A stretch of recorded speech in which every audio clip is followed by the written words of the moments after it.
Not all places are empty when the doors are locked. At Paranormal M, we go where others refuse, to abandoned buildings, cursed woods, and forgotten graveyards. Subscribe and take the journey with us if you can handle what's waiting. Breathe slow. The green man in the doorway. When I was a kid, I had trouble sleeping. I'd either stay up too late or I'd wake up in the middle of the night to strange sounds and whispers and creaks. Breathing that wasn't mine.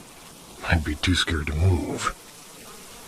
Sometimes I saw shadows shift across the walls, and once I swear I saw a glowing green figure peek through the doorway of my childhood bedroom.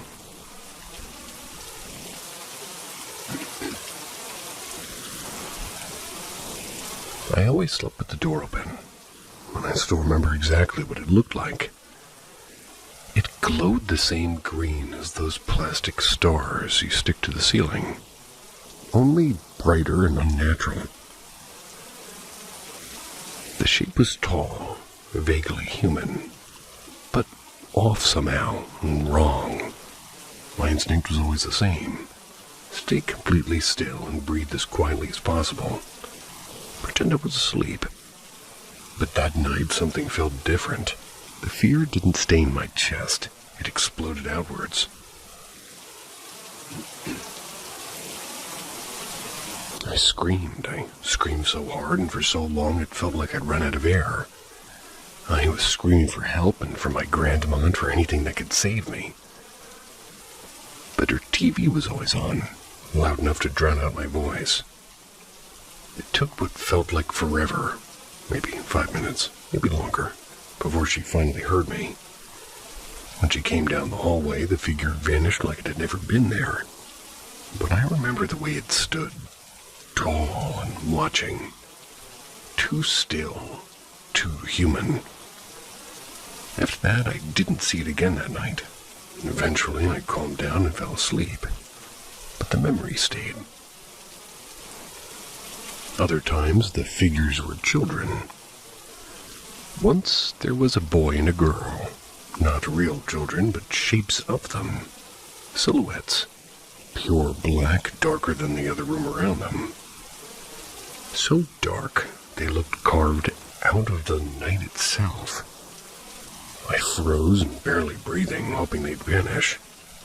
But one didn't. One climbed on top of me.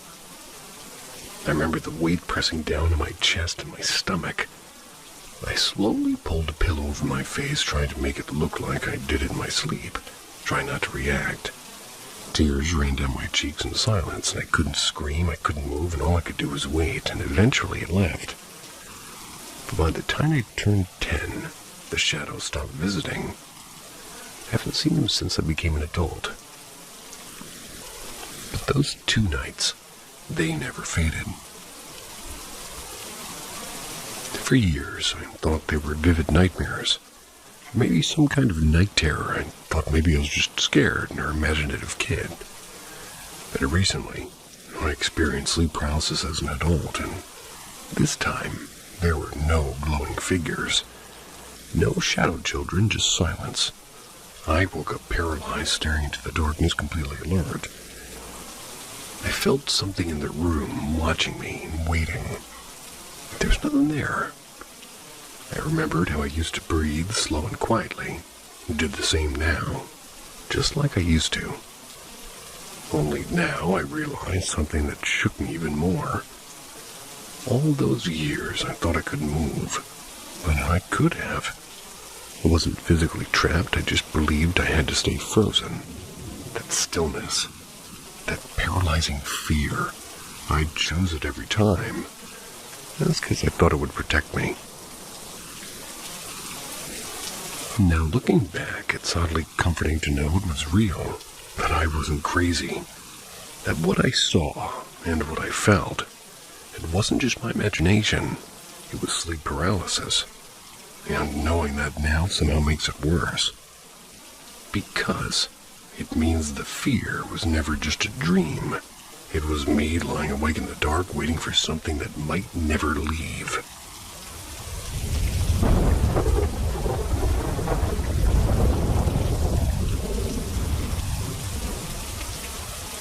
Generational Forest Kids. Surrey, BC, Canada.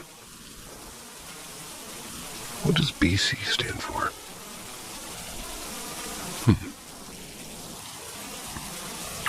British Columbia? So, I told the story, albeit in far less detail, on my Tumblr on the anniversary of my sighting, but I figured if I was ever going to get answers, it'd probably be here. So, when I was about 7 years old, June 30th, 2010 to be specific, my opa ditched me at the park for a couple of hours. When I say ditched, I mean had a nap in his car in the parking lot and made it very clear that I was not to wake him. So I was unsupervised, as was common for my weird experiences. After a few hours of playing, I needed to sit down, both to catch my breath and to cool off. I ended up sitting underneath a tree, which was near the tree line. I don't think it really was a forest in a traditional sense, but to a child it may as well have been. A few minutes, maybe 10 or 20 of sitting there later, I started seeing something flickering through the trees. I stood up and got a bit closer because I just stopped wearing glasses and I couldn't see as well as I can now. But when I got closer, I realized the flickering I saw was actually a kid, about my age. Tinted a little bit green, which I assumed was from the light passing through the leaves since it was so faint. Not long after I noticed the kid noticed me too. He, or it, smiled widely.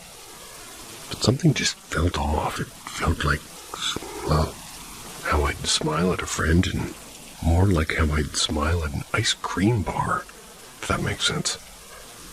The kid waved to me and started beckoning to me. The vibes were very off, so I hesitated and then I started noticing more kids in the trees, around my age or older. Now sufficiently freaked out, I ran back to the playground. I waited to go home. I had a lot of nightmares as a kid, so I convinced myself I'd just fallen asleep and never mentioned it to anyone. Cut to last year. I was on the phone with my dad and we started talking about weird stuff we experienced as kids.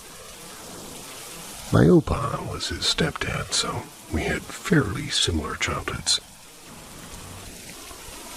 Always a one-upper, I told the story above without mentioning that the kids looked green. That's because I still thought it meant nothing, until he asked me if they were green. That's his very first question in response to my story. Turns out, as teenagers, he and a friend had also seen the same kids at that park. And to summarize what I was told, the kids had ended up following them home. My stepmom thinks they were probably harmless. I should have played with them.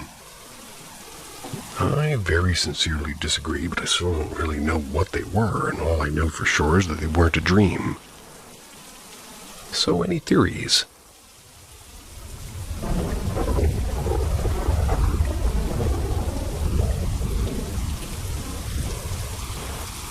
My house is haunted, and I think it's coming after me. Last night, literally last night. So I have to put my phone in the living room at midnight every night. Strict parents. So I came out to the living room to do so and tell my two dogs good night like I do every night. If I don't open my door all the way or shut it behind me, it'll be open all the way on its own. I don't know why, but it's pretty normal. Happened since we got this house. My door makes noise when it opens or closes. So I thought the noise I was hearing was my door opening. So I wasn't thinking much of it. I then go to the kitchen to take my allergy medicine, and I look down to all my room, and my door's completely shut. It's never shut on its own before. I was creeped out, so I went to open the door, and the moment I did, my TV turned on by itself. That's when one of my dogs perked up and ran to my room. And I usually don't allow my dogs in my room because their fur makes me itchy. But this time, I was scared enough to let them investigate. I decided to let my dog sleep in my room because at this point I was scared, and the paranormal doesn't typically scare me, but this was my room where I sleep. So I called my other dog in there, and both dogs got in the bed, and I went back to the kitchen to take my allergy medicine, and that's when one of my dogs ran out of my room. He often doesn't like me to be alone in my room, so I attempted to get him and go back in there when I was ready, and he refused. He stood about 10 feet away from my door, growling with his neck hair raised. I was 3 feet from my door, trying to coax my dog into my room when a cord in the living room got yanked off the wall, hard. And my dog took off running and laid in his bed and wouldn't move. Finally, I went to my room, scared as fuck, and laid down with my other dog who stayed in there. Immediately, he curled up on my chest and didn't move the whole night, as if he was protecting me. This was very unlike him. A few times I sleep in my room. When I sleep on the couch, both dogs usually kind of huddle at my feet.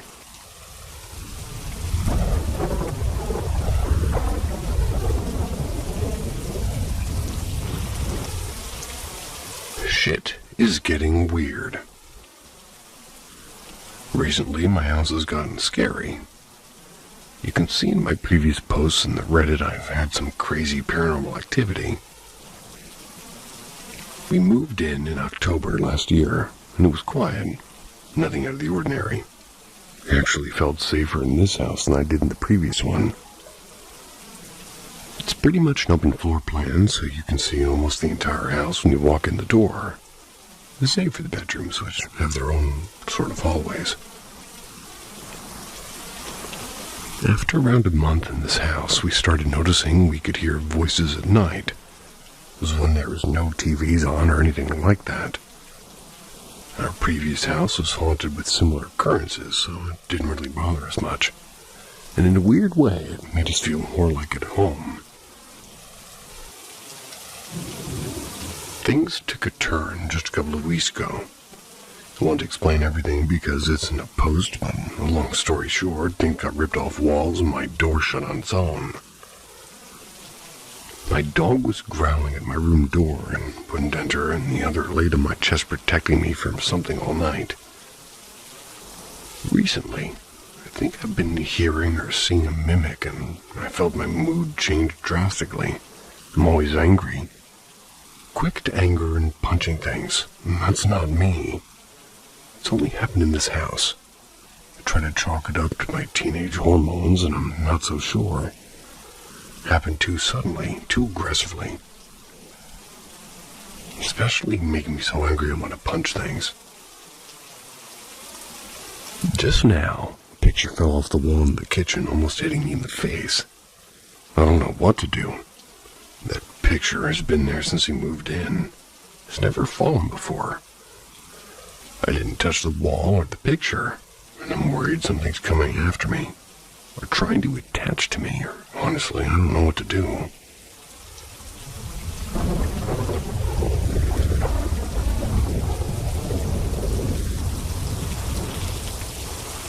I had this dream as a kid, and to this day I get chills thinking about it. I just wanted to share a personal experience, a spiritual or religious dream I had when I was about 14 or 15. I'm 20 now, and it's a dream I've never forgotten. Every time I think about it, I get chills. Sometimes tears come to my eyes, and I don't even know why.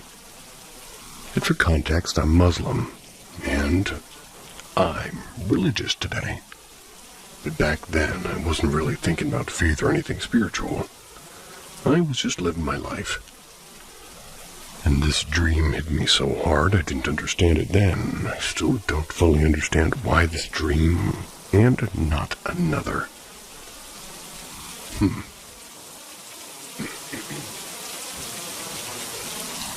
It was night, and in the dream I was asleep in my bed, and everything felt just like real life. Suddenly I heard this huge noise coming from outside. Not just loud, but deep, and something powerful was happening. Something serious. It felt urgent, like the whole room was holding its breath. I got up and went to the window. I lifted the shutter and looked outside, and there were people walking down the street. I don't know how, but I somehow knew they were apostles. They were holding torches and walking in silence, filling both sides of the road, and in the middle of them was Jesus. He was crucified, but he was levitating, floating forward and slowly, right through the street like it was completely normal, but it wasn't. Yeah. The whole scene felt sacred and heavy, and there was the deafening sound, almost unbearable, like a wave pressing down on everything. It's hard to describe, but the closest thing I can compare it to is the sound of a scarecrow scene from Batman. What? Anyway. His head was tilted to the side, just like you see in the depictions of the crucifixion, and there was something around him like an aura.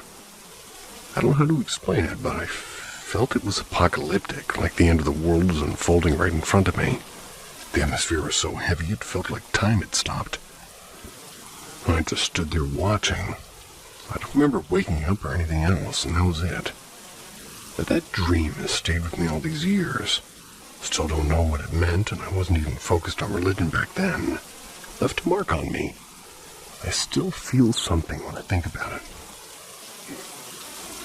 I'd really like to hear what you all think of this. Feel free to share your thoughts or interpretations. Whatever your beliefs are, let's just keep it respectful towards everybody and every religion.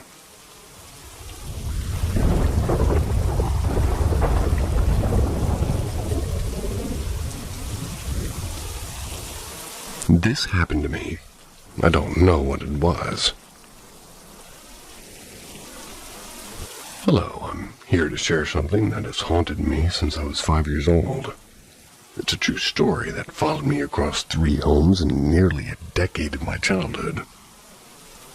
I stayed silent about it for years because no one believed me, and also because I was too terrified to speak. When I was about 5, we moved into a 1-floor house above a bungalow. My dad worked in another city, and only visited once or twice a week, and sometimes not so. It was just me and my mom most of the time. We slept in the TV room for a while, because the bedroom was under repair. And that's when I started hearing unexplainable sounds at night, like someone walking or whispering. Thought it was just my imagination. Later, when we moved into the bedroom, the sound didn't stop. One night, I had a dream where something, I'm not really sure what it is, but something was chasing me. I tripped and fell and suddenly woke up and I saw my mom lying next to me. But something was wrong. She had wide open staring eyes, a creepy, unnatural smile, and a burnt-looking face. I told myself I must just have the dark playing tricks on me.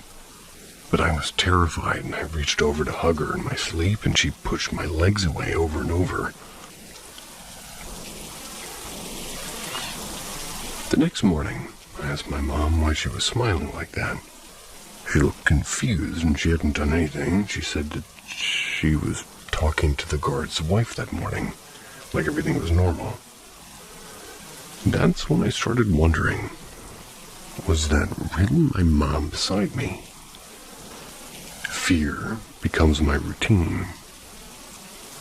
I told my classmates about the sounds I was hearing at night.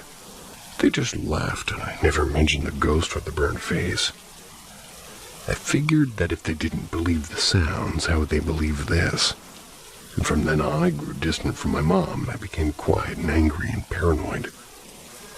I would sleep without a thick blanket, even in South India's 50 degrees centigrade summer heat. I was drenched in sweat, but it was better than being exposed. Every night she would come, even when my dad was home. Every night I would feel her and hear her. I never told anyone, not a soul. And after 2 years of this, we moved to a new house, also above a bungalow, but this one had a neighboring room too. I was hopeful that things would be better. For the first few days, they were, but then the same heavy, unshakable feeling returned. The dreams came back and the fear came back. The whispers came back. We left that house in just a few months due to termites. We moved into a new apartment, and the one I still live in now. And I was 7.5 years old when we moved in. My dad and I slept in one room while my mom and the maid was unpacking some things in the lounge. And that night, the feeling returned. The one I had the first time, and I tried to ignore it. But after a few months, the sounds came back. Only this time, the whispers were right in my ears. Whenever I slept beside my mom or somebody reached out in my sleep, the same thing would happen. My legs and arms would get pushed away, and I never looked. I didn't want to see who or what was lying next to me. I only slept to my left of my mom, but that didn't mean it was her, and I didn't dare check. But I'm sure that it wasn't my mom, and something that is unbelievable. But it never left the house and never followed me outside. During COVID, my mom had to stay in the hospital for surgery. I left at my neighbor's house and nothing happened, no whispers, no fear. But the moment I was back home and sleeping beside somebody, it began again. After my mom is back, I slept alone in my room, and for the first time in years, nothing happened. No whispers, no shadows, no pushing. Even after she returned and slept in another room, I slept alone and was safe. Then one day, my grandma visited and started sleeping beside me, and that feeling came back. And that's when I realized the ghost only came when I wasn't alone.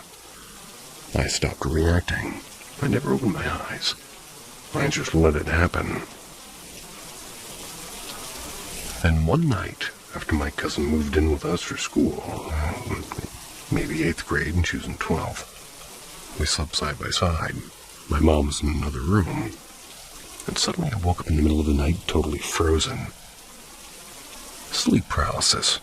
I couldn't move, I couldn't speak. And hovering beside me was a massive black figure floating in the air. It wasn't a shadow, it was real, and it whispered straight into my ears. Then it began to press down on my neck, and I couldn't scream and I couldn't breathe. But somehow, my cousin woke up and she called my name. My mom came running, and in an instant, everything vanished. They found me soaked in sweat, shivering in fear. And the next morning, I told them everything. Years of terror poured out in the dreams and the whispers and the pushing in the face. My mom contacted a priest, and he said, "There's a middle-aged woman who's been with your child since childhood." I couldn't believe it, and I still ask myself, why me? Why only me? The end or just a pause? In 2021 it stopped. No whispers, no paralysis, no ghost. But even now the fear lingers and the memory still follows me. I don't believe in paranormal activities, and I'm an atheist, but what I experienced felt completely real. It wasn't my imagination or an illusion. I could feel everything that happened to me. But now I'm okay, and nothing's happened since 2021.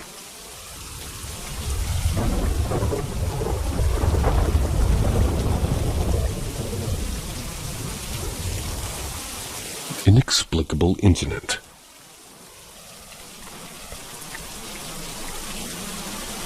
I've been encouraged to share an experience my wife and I had a few years ago. It's always haunted me, because there's no logical explanation to it. And I want to start off by confessing that I'm an atheist and I don't believe in ghosts and or the supernatural. I also don't believe in demons or angels. My wife, however, does, and she was born a Christian, is still a believer, and while she doesn't go to church, her parents are active churchgoers. From time to time, we both attend her special occasions. Despite being atheist, I'm not anti-religion. I want to point that out because in the context of what I'm about to share, I think it's relevant and also good for you to know. Like, I'm not somebody who points towards an experience as paranormal without a good reason. Also, my wife is very much into horror. She loves horror movies and horror books and runs a business creating horror curiosities, Ouija boards, as well as Victorian fairground-themed dolls. And again, this provides added context to what I'm about to share. So back in 2016, we moved into a house in South Staffordshire, England. The house was roughly 100 years old at the time, and a few weeks in, we started noticing bizarre things happening. We'd be sitting in the front room watching TV. We'd hear footsteps or what sounded like footsteps coming from upstairs. It was so loud we'd stop the TV or whatever we were doing, listening out, and we'd hear it again. I'd go and investigate, only for there to be nothing and no one upstairs, of course. It could only be floorboards creaking, and that's the only logical conclusion. It's an old house, and floorboards are going to creak. And then we'd wake up and picture frames would be crooked, and the lid of the bin would be loose or even off. Lights would be on. Again, you could argue there are logical explanations for all these things. Anything could have caused a picture frame to move. Maybe one of us left the lid off the bin loose or not secure. Leaving a light on without realizing really isn't uncommon. Then there were the night terrors.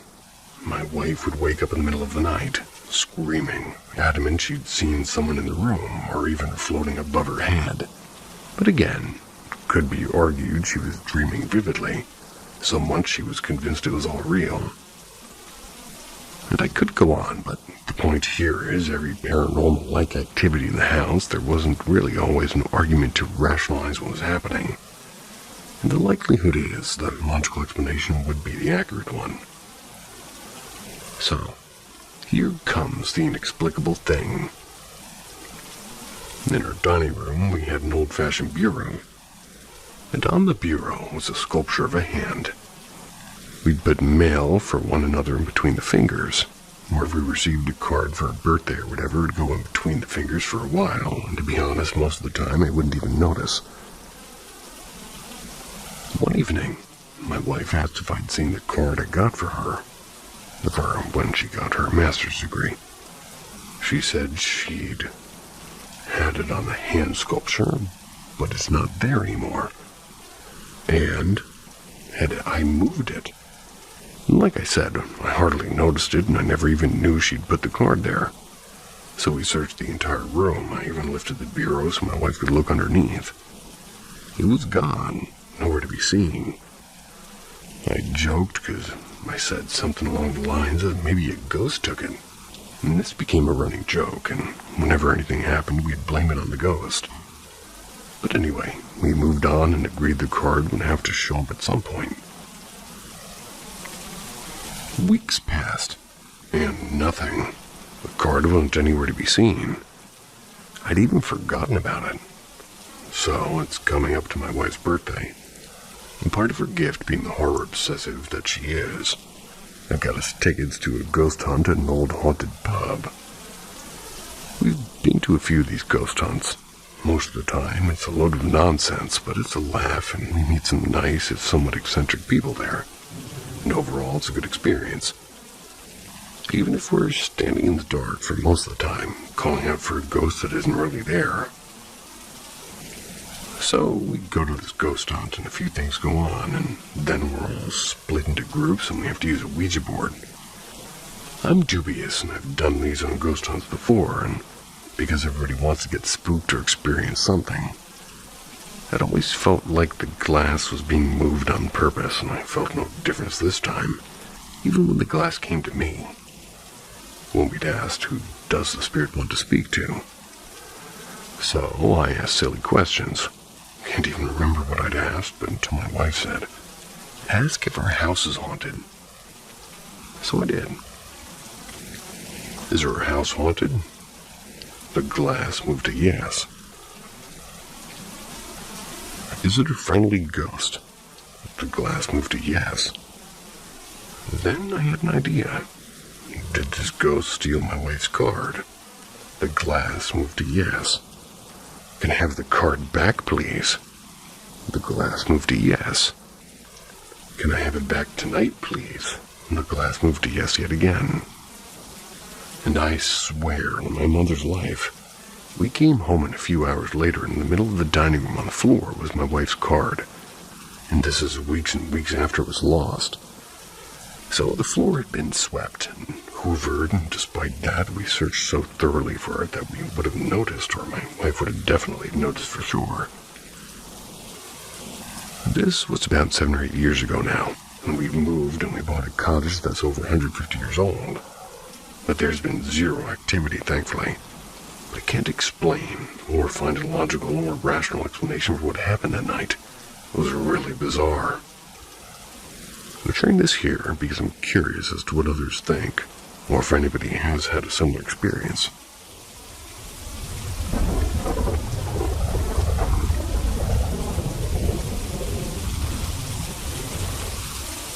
I saw a small white creature on my drive home from work.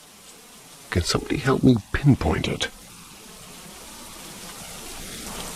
It was just after 11 p.m. midsummer.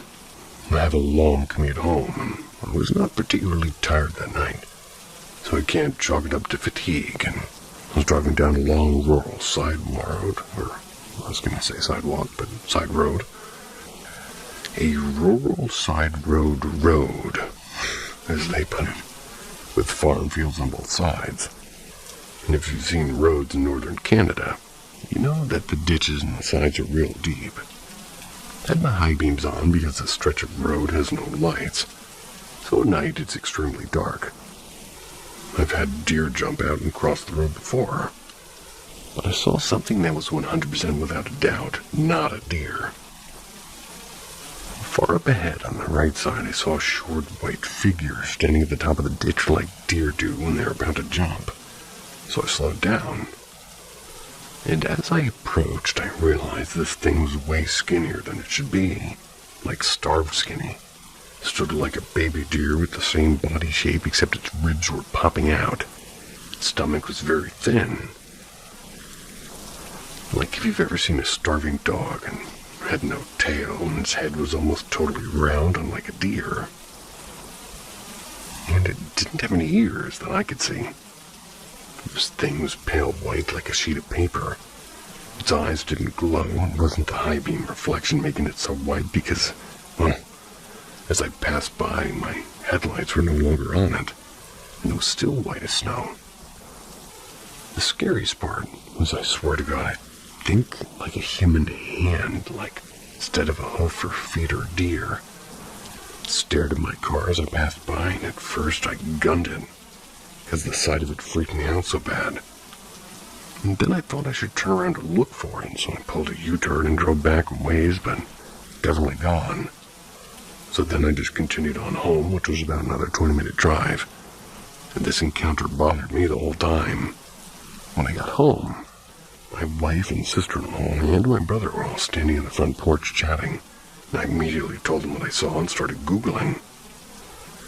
I could find nothing, and they think I'm crazy. Any help identifying this creature I saw would be so appreciated.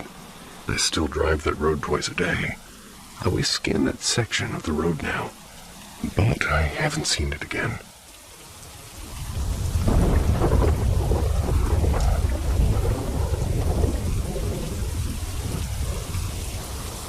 A dream I can't stop thinking about. I'm not saying this is paranormal, but it scares the crap out of me. And I just want to tell someone. I was standing in an old plantation-style house, and somebody I couldn't see was also standing behind me. 2 kids were shouting out of the window at somebody below them. I asked who they were shouting at. The voice behind me said that they're talking to their parents and they're dead. I said, but how can they see them? Just then, another lady spoke to me. Somebody I didn't know was also there. An African-American lady, and I got the impression she was powerful and important. She said, "I will open your third eye so you can see the dead." The voice behind me yelled back in a panic, "No, you do not want that. It is not worth it." To which the lady said, "It is a gift. You may decide when you are ready to receive it." Then I woke up and I was like, what the fuck was that about? Jesus Christ.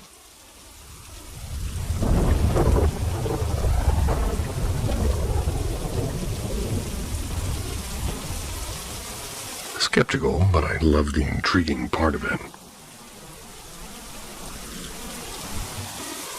I have a family of 4, Mom, Dad, my brother, and I. When this happened, my brother was 18 years old while I was 11. Brother had a very detailed and realistic dream of a nun trying to get into his bedroom through the window. That was while we were living on the 3rd floor of a building. The next day, my brother told this nightmare to my mom while drinking coffee in the kitchen. That was while I was asleep. And that night, I dreamed about the same nun trying to get through my window. I woke up scared and hugged the wall, covering myself with a blanket trying to get to sleep again. While I can swear I felt the matter moving like somebody just sat on it, at that point I was so scared that I jumped out of bed and when my parents just went to my bedroom to sleep. And the very next day, my mom asked me what I dreamed about. I explained to her the entire scenario. She didn't really react to it. She knew me and my brother had the same dream. On the 3rd night, my mom dreamed about this nun too. She was getting home from work while taking the bus. An old woman, looking like a nun, sort of, got caught between the doors. My mom screamed for the driver to open the doors. When the nun lifted her head up and made contact with my mom, it was the moment that my mom recognized her, started screaming for the driver to drive off. After that, my mom didn't alarm me or my brother, and instead she booked for us a trip to a very famous church in my country. So we went on the trip and we went to a priest and all of us explained what we had dreamed of in detail. The priest kind of shrugged it off, saying it was the Saint Mary trying to get into our house to prevent anything harmful. I didn't really believe him because I knew the feeling I got during that night. It was not peaceful. But I was scared as fuck, and one thing is for sure. He did some chanting to quote-unquote cure me of the fear of the darkness. And since then, I've never ever felt scared in the dark ever again. To the point of today, and while I do fun activities with my friends exploring abandoned buildings and places for the fun of it, all my friends are scared as fuck. Well, I couldn't give a fuck about any of the ghost conspiracy. Moving from a dark room to a tunnel without hesitation.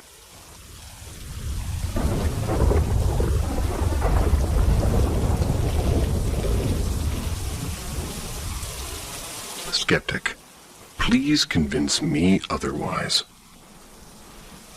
As the title suggests, I'm a 28-year-old male skeptic. I've tried several times to encounter the paranormal by visiting so-called haunted places in my home country. I visited everything from abandoned sites to abandoned churches, and even forts dating from World War II. But so far, I've not encountered anything out of the ordinary, and to be real, I was more scared about the reality of a homeless guy stabbing me to death than a ghost encounter or demon possession. After multiple trials, I ended up thinking this was just some sort of a cute little activity, where you visit old stuff with your friends and making fun of the most scared one of the group and nothing more. My thought process behind these quote-unquote supernatural activities is somewhat logical and intuitive. If ghosts and demons are real and they have the power to come into our lives in any shape or form, we should be able to at least see ghosts or demons roaming around in the streets in broad daylight. I mean, the world is so old and so many people died before us. Maybe on the very ground you're reading this Reddit on, so chances to not see a ghost if they were real is very improbable. And if the ghosts are real, judging by so many theories online, I just came to the conclusion you should not be bothered anyway, because there's no way they can directly interact with your self-being. I get it. People love a good adrenaline rush when something extraordinary happens. And also the false dopamine rush of telling somebody a made-up story to see their reaction. But from a logical standpoint of view, either if the ghosts are real or not, you don't have to worry about it. Also, not to mention, our reality is a reflection of our perspective and environment.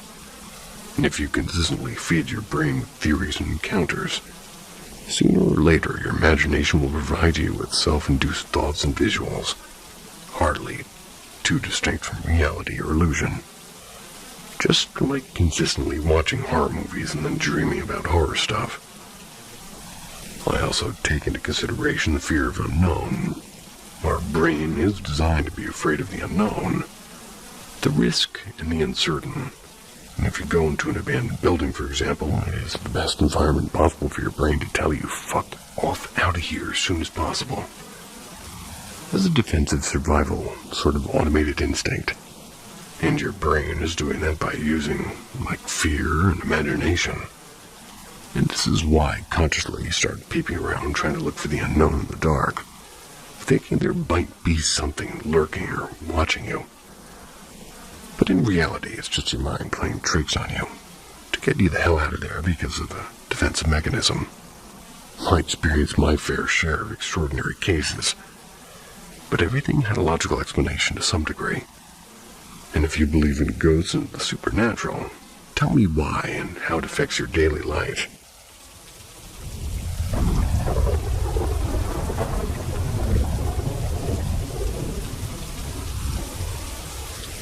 I saw my grandmother and a grandfather die before it actually happened. This story is about my grandmother, my dad's mom, and my grandfather, my mom's dad. I somehow saw both of their deaths in my dreams before they actually happened. My grandmother, I was just 7 or 8 when my dad's mom passed away. That's right, I had a terrifying dream. I was being chased by something, a black, shapeless entity. I kept hiding at school and at home and at the playground. It felt like it lasted the whole night. And suddenly, my grandmother appeared in my dream, and she smiled at me, the same warm smile she always had. She took me to a door and told me to hide inside. Then she blocked the path of the dark figure chasing me, and I saw her get swallowed into the darkness and disappear. I woke up immediately to the ringing of her home landline, with my aunt calling to tell us that Granny had passed away in her sleep. She had gone to bed normally and never woke up, but our houses were all close by. We rushed there, and I believe she came to say goodbye to me and save me from that nightmare one last time. In Hinduism, when somebody dies, we have 13 days of rituals where the soul is believed to be present among us. And during this time, the family sleeps on the floor together, fasts and prays for the peace of the deceased. My mom and aunt shared a mattress and a blanket during those days, after Grandma passed. The same one that belonged to Granny, and for a few nights both of them felt the other was lifting the blanket slightly at night, letting cold air in. On the third night, they spoke about it and they were shocked. Neither of them had done it. They switched to another blanket the next day, and the cold sensation never returned. Probably it was my granny trying to get her blanket back. During those 13 days, my mom scolded me badly one day, probably because I was acting out and missing Granny. And I do remember crying and calling for my Granny because I had this sort of pit in my stomach missing her. After a few months, there was a local ritual where a medium calls the spirit of the deceased to ask questions about the afterlife and their needs for the journey ahead. You're not allowed to cry during the session, or it affects the medium's body. Everything was going normal. My uncles and aunts were talking to Granny's spirit one by one. All the answers given by the medium felt generic and obvious, and some people were suspicious about the medium as being authentic. Until it was my mom's turn to speak, and suddenly the medium, possessed by Granny's spirit, got angry and shouted, "How dare you scold my baby in front of me? Don't you dare make him cry again. I love him, but now I can't hold him when he cries."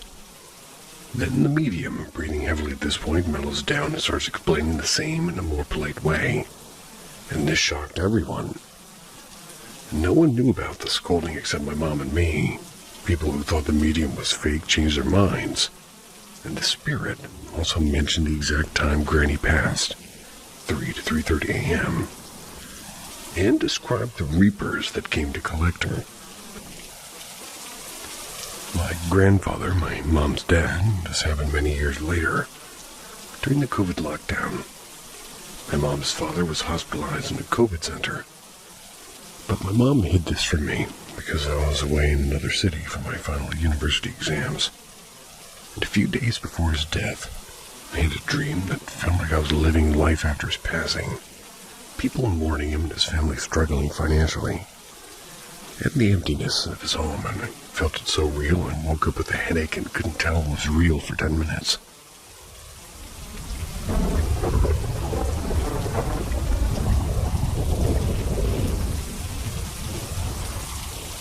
My mom's auntie fought an entity and went mad. This happened to my mother's aunt a long time ago in a rural part of India. It was told to me by my mom and grandparents. Back then, girls were married all very young. My mom's aunt was probably in her early 20s at the time, with the son around 4 or 5 years old. There was a family wedding happening a few villages over, and her mother had cooked lots of delicacies and packed some wedding ritual items that needed to be delivered ahead of time. She asked her eldest daughter, my mom's aunt, to go 2 days early and deliver everything. She agreed and picked up and packed up goods from her mother's house on the way, took her son with her, and started walking toward the wedding destination. At that time, people traveled by foot through forests and villages, as there were no buses or phones. The walk was around 3.5 hours. While crossing through the forest near a small brook, she saw a woman standing far away, dressed in full red bridal attire and wearing a lot of gold jewelry. The woman was smiling at her, and my mom's aunt assumed she was from like a village ahead, also headed to a wedding. She smiled back politely, and the woman suddenly approached quickly, and according to my aunt, looked incredibly beautiful and well-dressed.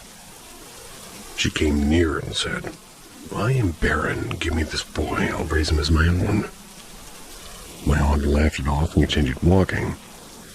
But the woman rushed ahead and blocked her path again, and this time saying, "Take all my gold, just give me the child." And getting irritated, my aunt hurled some curses and walked past again, but this time the woman leapt into the air, landed ahead of them, blocking the path for the third time.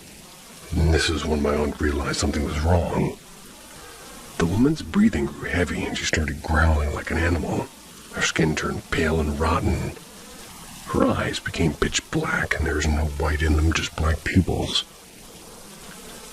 A horrible smell started coming off of her, and the scariest part is my mom's aunt's son suddenly began trying to break free from her grip, saying he wanted to go with the woman.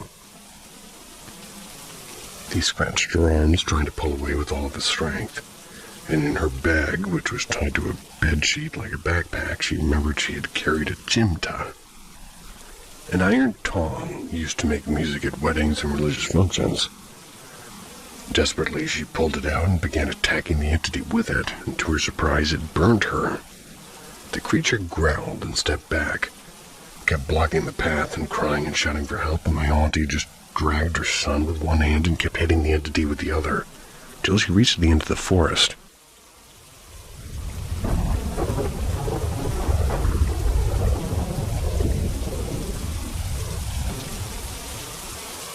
demonic entity almost took my grandmother.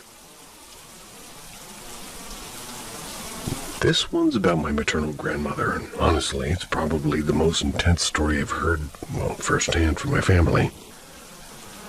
There's a lot of backstory, but I feel like it's important to understand the main story. So here we go. My mother was born in a village that, as crazy as it may sound, was literally a dumping ground for dark entities before it became a village. Here in India, especially in older rural areas, exorcisms aren't always about banishing spirits. Most of the time, the priests or tantrics, occultists, just capture the spirit and leave it to bind into a remote place, hoping it doesn't harm anyone. That area my mother's village sits on was one of those places. A proper deep forest setup, flowing brooks and thick trees, almost no sunlight hitting the forest floor in some spots, and a reputation for being paranormally active for decades. Even today, it's considered secluded. You either have to walk 20 or 30 minutes on the main road through narrow trails, or take this inbuilt Kakcha road to the locals. It's full of loose stone and deep turns, impossible for normal cars to cross unless it's a tractor or a sturdy jeep.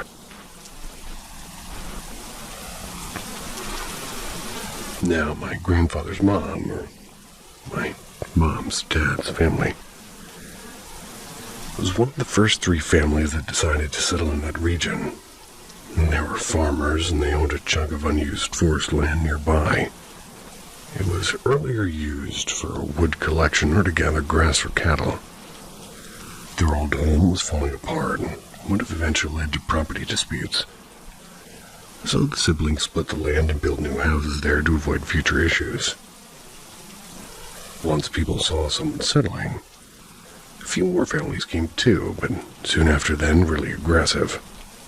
Windows shattering at night and hearing laughing and crying in the forest, and illnesses after, any encounter with no medical cause, and cattle dying for no reason, and blood stains outside homes.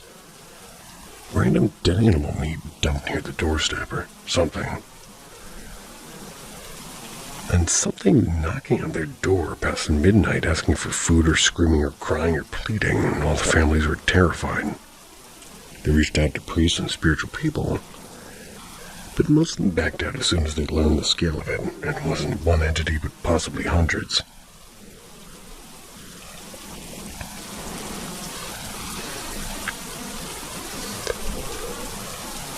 Eventually, one respected priest agreed to help, suggested the best long-term solution: to bring a powerful deity into the area.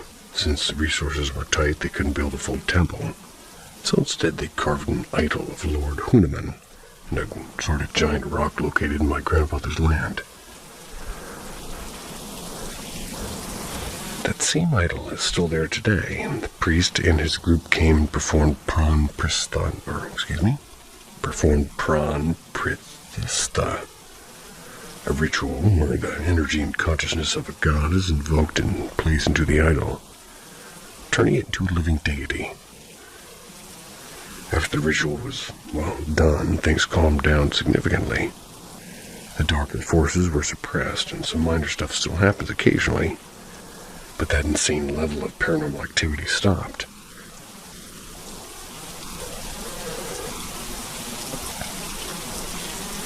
Years passed. My grandfather got married to my grandmother, and they had kids. Life was peaceful, until one night, roughly 35 to 40 years ago. My nanny stepped out of the middle of the night to relieve herself. Back then, homes in rural India didn't have indoor toilets. She was doing her business near the edge of the forest when she suddenly heard a laugh, a disturbing non-human laugh. Then a woman's voice. "Should I come there? Should I?" "Okay, I'll come. I'm coming." Before the voice could finish, my nanny ran like hell back into the house. She didn't tell anyone about it because my nana, my grandfather, wasn't home. He worked far away and only visited once every few months, and that night she slept scared along with the kids.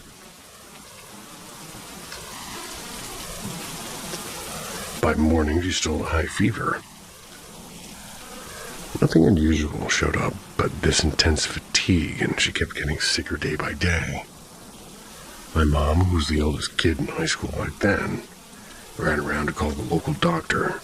More of a local healer than a real doctor. They tried some meds and home remedies and nothing really worked, but by day 2, my mom wrote a letter to my Nana explaining the situation and asking him to return. It took him a week to reach home, and by that time, Nanny was really sick and weak, and they took her to the hospital. Tried different medicines and tests, and nothing worked. Even after trying multiple doctors and spending a lot of money, no one could explain what was happening. Eventually, Nana decided to take Nani with him to the city where he worked, so he could care for her full time. But this created a problem. All the kids were left alone, and someone had to manage the house and the fields and, well, cattle. That's when my mom stepped up. She dropped out of school to handle everything. She was maybe 15 or 16, because farming was their only income and there's no other option. Months passed, Nanny's condition only got worse. She stopped eating and lost weight rapidly, couldn't get up and couldn't talk much. My Nanny used to write letters, but also hid the seriousness of her condition from the kids. But word got around, and villagers who visited in the city would come back and tell others how bad Nanny looked. How it seemed she wouldn't make it. That's when one acquaintance suggested to my Nana that this was not a medical issue, it was spiritual. He told him to go see a man who sat outside a very famous Unexplained temple in the city. A well-known occultist. They did, and that man told my grandparents everything. But according to my Nanny, she hadn't told anybody about that forced encounter. Not even my Nana. And had completely forgotten it until the priest brought it up. Like the memory had been wiped. He told her that the entity had heard that night had tried to reach her, but was stopped by Hoodman himself, who had placed himself between her and the demon. He said the only reason you're still alive is because of him. He then gave Nanny a small packet of powder and told her to eat it immediately. Okay. Within minutes she started vomiting, but what came out wasn't normal. It was thick black tar-like vomit. She felt like 50 kilograms lighter and immediately regained strength, and on the way back home, while waiting for the bus, she told my Nana how hungry she was. She took her to a small stall nearby to get her curry rice, and she ate enough for 3 people after months that day. She recovered almost completely within a week, and they came back home soon after. My mom rejoined college after taking a year's gap. That idol, the one carved on stone, is now enclosed in a proper temple that his villagers later built together through donations. Still stands there. People worship there daily.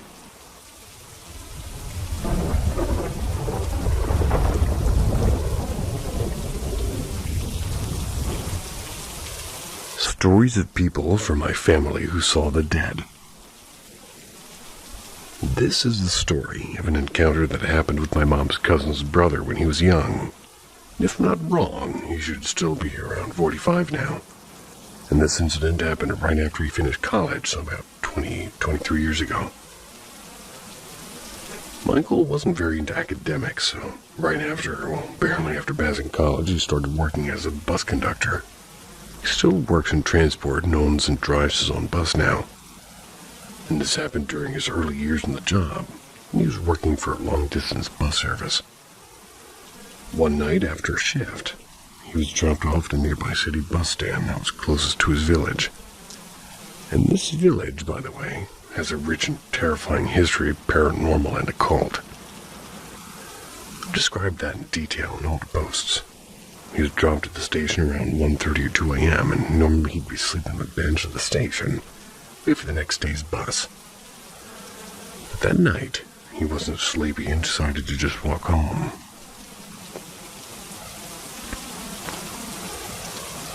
It would take 2, maybe 2.5 hours on foot, and since there were only 2 buses to the village daily, both daytime, walking made sense. Being a local, he knew all the shortcuts. As he was descending into a valley area on one of these forest trails, he spotted somebody standing near the bottom, and when he got closer, He realized it was his elderly neighbor, a well-known tantric, a local occultist. This old man was known for coming into secluded places late night to dispose of the negative energy or spirits he removed from his clients. My uncle knew about him, and he wasn't really alarmed, and he was just greeting him warmly. The old man, though, was concerned. He asked my uncle why he was walking through the forest at that hour. Then, after telling him to do this again in the future, he said my uncle was lucky to find his company. And after some chit-chat, they decided to walk home together. The old man kept insisting that my uncle walk ahead of him, saying he had luggage in both hands and didn't want to slow him down. But my uncle refused, said the old man walked with a stick and was slow and would get left behind. And after some back and forth, the old man finally agreed and they went home, laughing and gossiping the whole way. Once they reached the village, my uncle's house came first. The old man's house was further down a small street. He asked my uncle to drop him further since there were still stray dogs around. But my uncle, just tired and carrying stuff, said he'd watch from a distance to make sure he reached safely.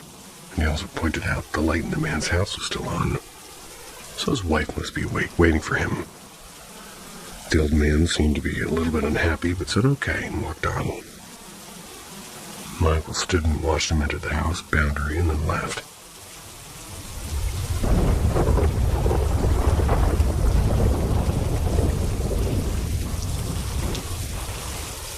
My mom's grandmother accidentally summoned a demon. This story has been in my family for generations and resulted in creation of a strict rule in my family. So, decades ago, my mother's maternal grandmother was newly married, fairly young, and lived in a village where almost every household had cattle. The villagers had a system where one man from each household would take all the village cattle to the forest to graze and bring them back before nightfall. My great-grandmother had a special bond with one of their newborn calves, a buffalo named Ranja. He was really attached to her too, and would follow her around like a puppy and respond to her calls. And when he was old enough, he went to the forest for the first time with the herd, but when the cattle returned that evening, Ranja was missing. My great-grandmother panicked and through her mother-in-law told her to wait for the men of the house to return. Well, she didn't listen, and the village went on a cliff overlooking a valley, and across the valley was a forest. She went to the cliff's edge and started loudly calling out, Ranja, come here," hoping the echo would reach the forest. After a few calls, she heard a response, Ranja's voice calling back from the forest. But with each reply, his voice got louder and closer, and the pace was unnaturally fast. Like it was jumping from the forest to the valley bottom to right near her. And then she looked down and saw something she would never forget, a buffalo-like creature standing upright like a human in the field below her, with eyes glowing red like headlights and breathing like it was furious. Let out a terrifying roar in Ranja's exact voice. She collapsed in fear, and just then her husband, father-in-law, and some villagers arrived with torches. They saw the same creature. That was before it jumped into the valley and vanished. Everyone was so shaken they didn't go into the forest that night. The next morning, a search party found Ranja's bloody body near the grazing grounds. His head was missing. Ever since that night, our family had had a strict rule: never call anyone by name after dark, especially while shouting for them, because something else might hear you and come instead.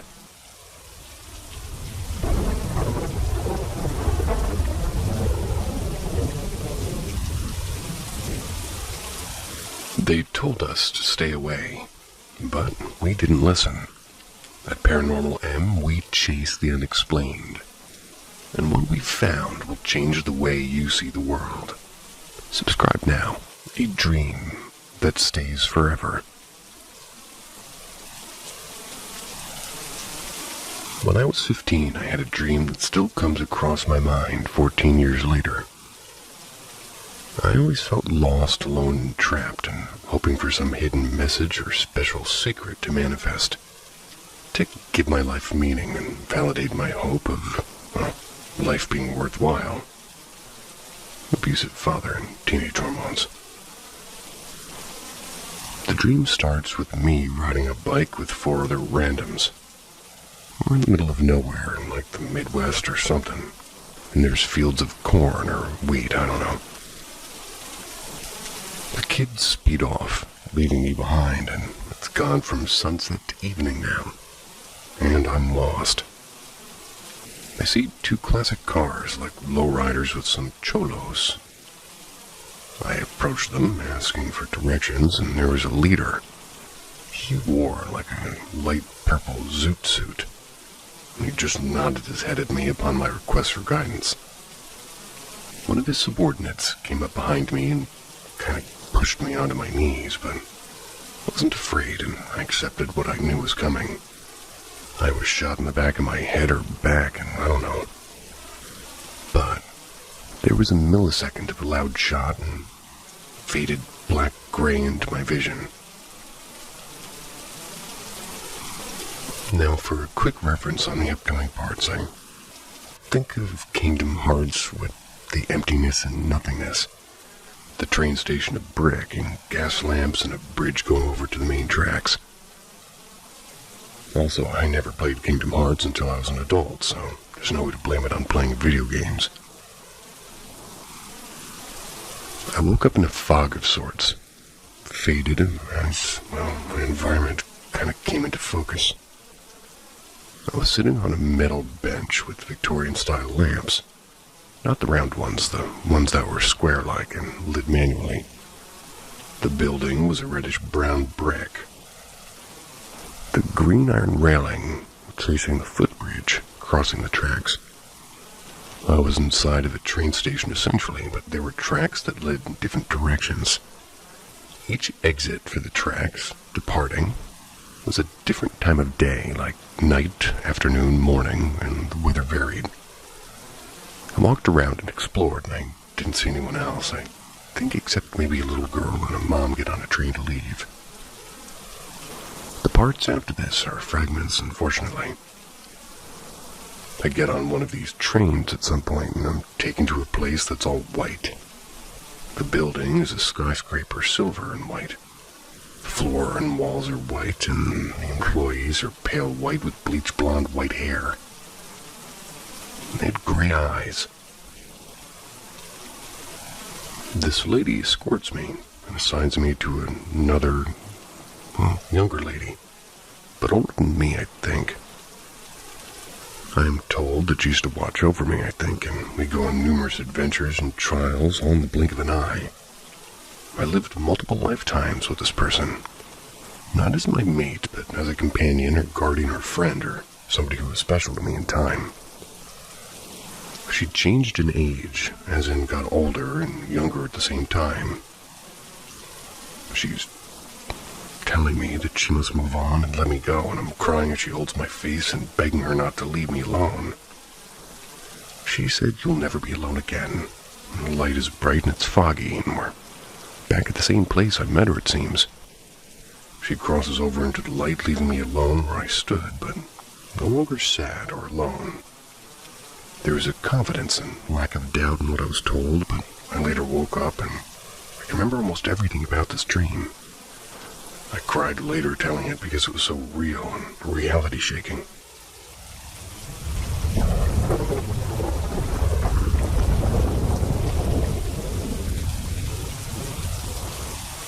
My Hatman situations. When I was in elementary school, I had a dream that my mom took me to get donuts before school. While at the donut shop in my dream, I asked her if I could also have a pack of gum. Before leaving, a tall, shadow-faced being in a long trench coat and a black fedora-ish hat put his palm out to me, demanding the gum without saying a word. I was immediately filled with dread and knew something bad would happen if I did not give it to him. So I did, and I woke up from the dream so scared. I had this feeling in my body telling me he was going to come in real life. Unfortunately, I had that exact pack of gum in my room from a recent trip to the store. I hid it in my play refrigerator. Slept in my brother's room for over a week. We both had bunk beds, so this wasn't really uncommon. Every day I would check the fridge to see if he took it, but it was always there, and I started sleeping in my room again. I never forgot that dream. While some slightly weird things did occur while growing up, I never specifically saw him again. Fast forward to college, about 8 years ago. I'm living in a house with 2 other girls. My favorite of the 3 knocked on my door one day. When I opened it, she asked me, "Who's in there with you?" I said, "No one," and she looked at me like I just told a lie and said, "Whatever," and walked away. I finished what I was doing in my room and came out to see what that interaction was all about. She made me swear I was alone in my room, but didn't believe me. We walked into my room together, and she starts looking around, checking my closet and checking outside the house. All but one of us had doors in our rooms that led outside. My door led to the back of the driveway. It was really easy for me to have guests without anybody knowing. Once she had her proof, I asked her why she thought I was lying. "When you opened the door, someone was behind you." I asked her what they looked like. She said they were tall and wearing a coat and a hat, but she couldn't see their face. My heart fell into my stomach. I didn't explain to her why, but I had this eerie feeling after that. Coincidentally, I watched that sleep documentary on Netflix a few weeks later. It's where they talk about the Hat Man. I had initially watched it due to my experience with sleep paralysis. I had never heard of other people describing the Hat Man before this. I couldn't believe it. I asked my roommate to come to my room and asked her, "Is this who you saw behind me?" Immediately, she said yeah. I didn't tell her about my experiences as a kid, but she learned about them when I shared all of this on my close friend on their Instagram earlier this year. I asked my mom if she remembers me ever being really freaked out by a dream when I was a kid. She told me yes. She said she didn't like the way I talked about the dream. She said I described the figure as a bad man, so she prayed over me. Christian household. Anyway, that's pretty much it. I lived like my whole life with this very tangible feeling of dread, but it left some time in college, I think. My dad and my brother both passed away while I was in college, sophomore year and then grad school. So part of me has always wondered if all this was connected somehow. When we were kids, my brother told me he thought something really bad was going to happen to our family. We would take guesses as to who we thought would die first and how he would handle it, because he felt sure it would happen sooner rather than later. And he was right. It was him at 21 and my dad 3 years later. That's not a fun thing to take guesses about.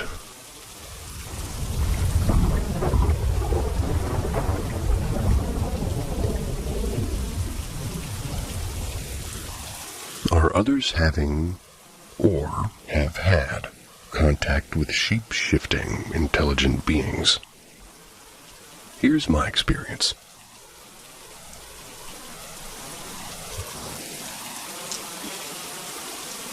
This is something I've never been able to fully explain. I'm posting here in hopes that somebody else has experienced something even remotely similar. I know how it sounds, but I was completely awake and this was not a dream. I'm 100% certain of that. It happened around March of this year, 2025. I'm sleeping in my room like any normal night, and I usually set an alarm for 8 a.m. And I'm a heavy sleeper, so I almost never wake up before that. But this day, I was suddenly and unusually awoken. No noise, no dream ending, just snapped awake. It was early, probably 6 or 7, judging by how bright it already was. As soon as I opened my eyes, I saw an effing figure hovering above my legs. Fear hit me instantly, like a shockwave, and I just froze. The being didn't look like the cliche alien or monster. It wasn't really even scary in appearance, but the experience itself was so foreign and overwhelming that it basically paralyzed me. The best way I can describe it is, it had an hourglass-like shape, but the top part was small and the bottom part was wide, maybe 2 feet tall and 1 foot wide. It was floating about 3 or 4 feet above my bed, and it wasn't fully solid. It was morphing. It was like its skin was made of liquid or gel, constantly shifting in slow motion like it was suspended in zero gravity. After a few seconds, a single rectangular limb extended from the center of its mass, as if it were reaching toward me, and then it just vanished. The entire encounter lasted maybe 5 seconds, but it shook me to my core and I sat up in bed heart pounding, freaked out. But strangely, a few minutes later I started laughing. Not because it was funny, but because something had really shown itself to me. It felt surreal and unique, like I had witnessed something few people ever do. Then 2 days later it happened again. The same time of day, I guess you could call it the same sudden awakening. But this time it was different. At least the entity was different. Right in front of me was something I can only describe as a jellyfish-spider hybrid. It had multiple limbs or tentacles, and just like the first being, it was translucent, almost like it hadn't fully loaded into our reality yet. Once again, I froze. But before I could even process what I was seeing, it suddenly launched itself toward my face, and I flinched hard so violently I nearly hurt my neck. And this is the part that confirmed everything for me. When I moved, it hit my pillow instead. I could both hear and feel its limbs tapping against it. The sensation was clear and terrifying. It was like dozens of soft, rapid taps, almost like the feet of a large spider brushing against fabric. It wasn't violent, just precise and unmistakably real. The physicality of it gave me chills. And let's be clear, I was not dreaming. I know the difference. I was wide awake and I could move and see and think and feel everything with full clarity, just like any normal morning. That alone makes it even stranger. Why did they choose to show themselves to me at the very edge of waking instead of when I'd be fully lucid? Snowmasking. Has anybody else experienced fully waking contact with something intelligent, morphing, or non-human? Something that appears real, even physical, not a dream. I've had other experiences over the years, but these two stand out as the most tactile and visual and real. I've kept this to myself, but I'm starting to feel like I'm not the only one due to the amount of encounters on social media I see. I realize this sounds completely made up, and I understand if you don't believe me. I'm just hoping that others find this and are motivated to share similar or any experiences of this nature that they've had.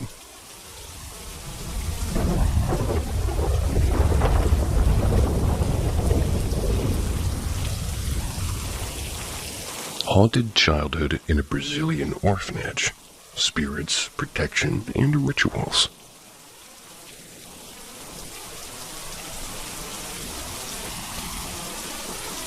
I want to share something deeply personal and disturbing that happened during my childhood.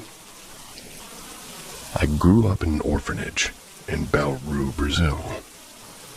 I was there with many other children, some abandoned, some orphaned like me. The place wasn't just sad, it felt strange and heavy as if something unseen lived there with us.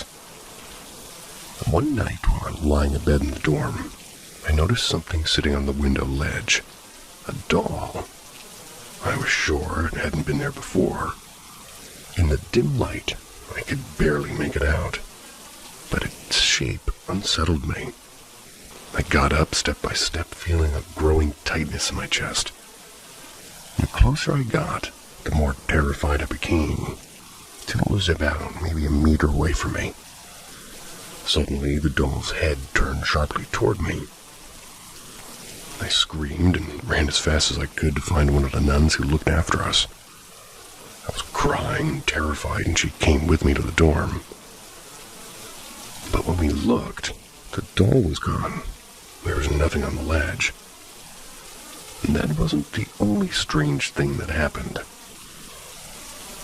One night I went to sleep in the dorm with the other kids, but I woke up alone in a completely different room. No idea how I got there. Doors opened and closed on their own, and shadows moved, and the atmosphere was always tense. We used to hear stories whispered by the older kids that the orphanage had been built on an old indigenous burial ground, that the spirits were angry, and that they were trying to scare us away, or worse. One boy, just 6 years old, died after swallowing powdered laundry detergent. Yikes. Maybe he thought it was candy because of the smell, but I've always wondered if something, did something to him, or forced him to do it. Something dark and unseen. And yet, not everything I felt was evil. Sometimes in the middle of the fear, I would feel a gentle presence, warm and familiar, like somebody was watching over me and calming me. Once or twice, I felt something like a hand on my forehead, invisible, but it felt real. I've always believed it was my parents' spirits. Never really knew them, but that feeling, it felt like love, like they were trying to protect me from the darkness around me. What made things even more intense was what happened outside of the orphanage. Right across the street, there were Afro-Brazilian spirit rituals being performed. I didn't understand what they were at the time, possibly Umbanda or Candomblé. There were people dancing and chanting, lighting candles, and sometimes becoming possessed by spirits. And as a child already surrounded by fear, these rituals terrified me. The drums, the voices, the way the people moved. It all felt overwhelming and otherworldly. And looking back, I realized they may not have been evil at all. Maybe they're trying to communicate with spirits or cleanse the area, maybe even protect it.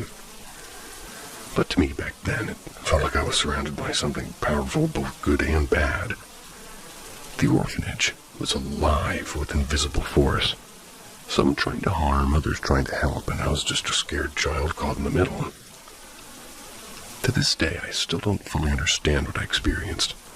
Was it trauma, or was it real contact with the spiritual world, or something in between? If anybody here has had, any sort of similar experience, especially involving orphanages or childhood hauntings or spirit rituals, I truly appreciate your insights.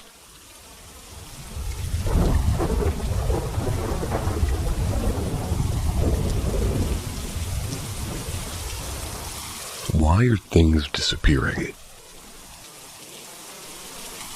Hi all, I've lurked here for a while, but never thought I'd actually post something.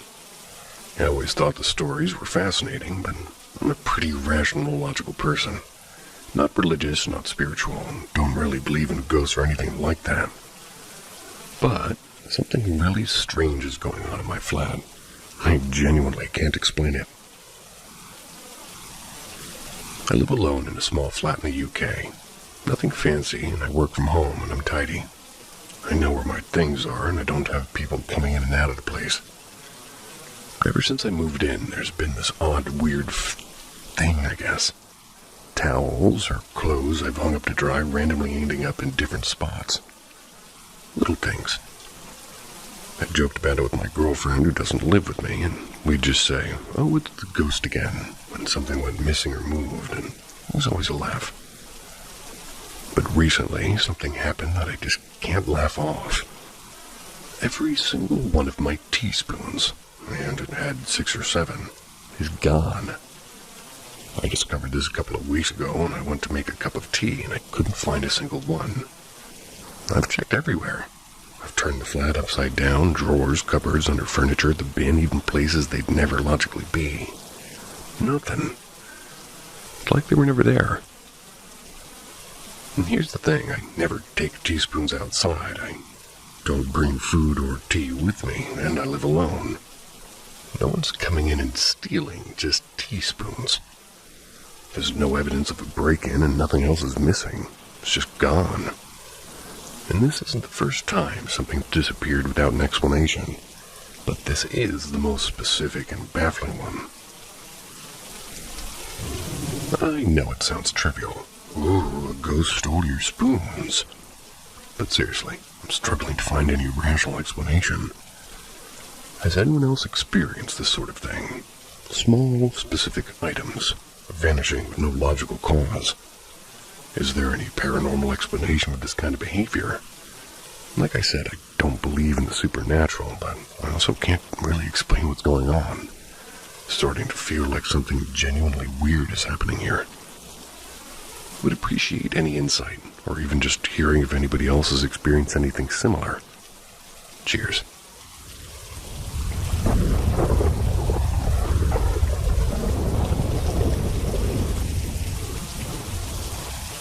Hunting story. When I was 13, I got my first deer at one of my old hunting camps. The camp is located in central Pennsylvania and was built by my great-grandfather in the 70s. He passed away in 2018. I went up there every year for things like hunting deer and squirrel and turkey. My family would also all go up there in the summer, just for recreational activities. It would just be a few people when it was hunting related, so... On this trip, it was my dad, my uncle, and cousin, who's 3 years older than I.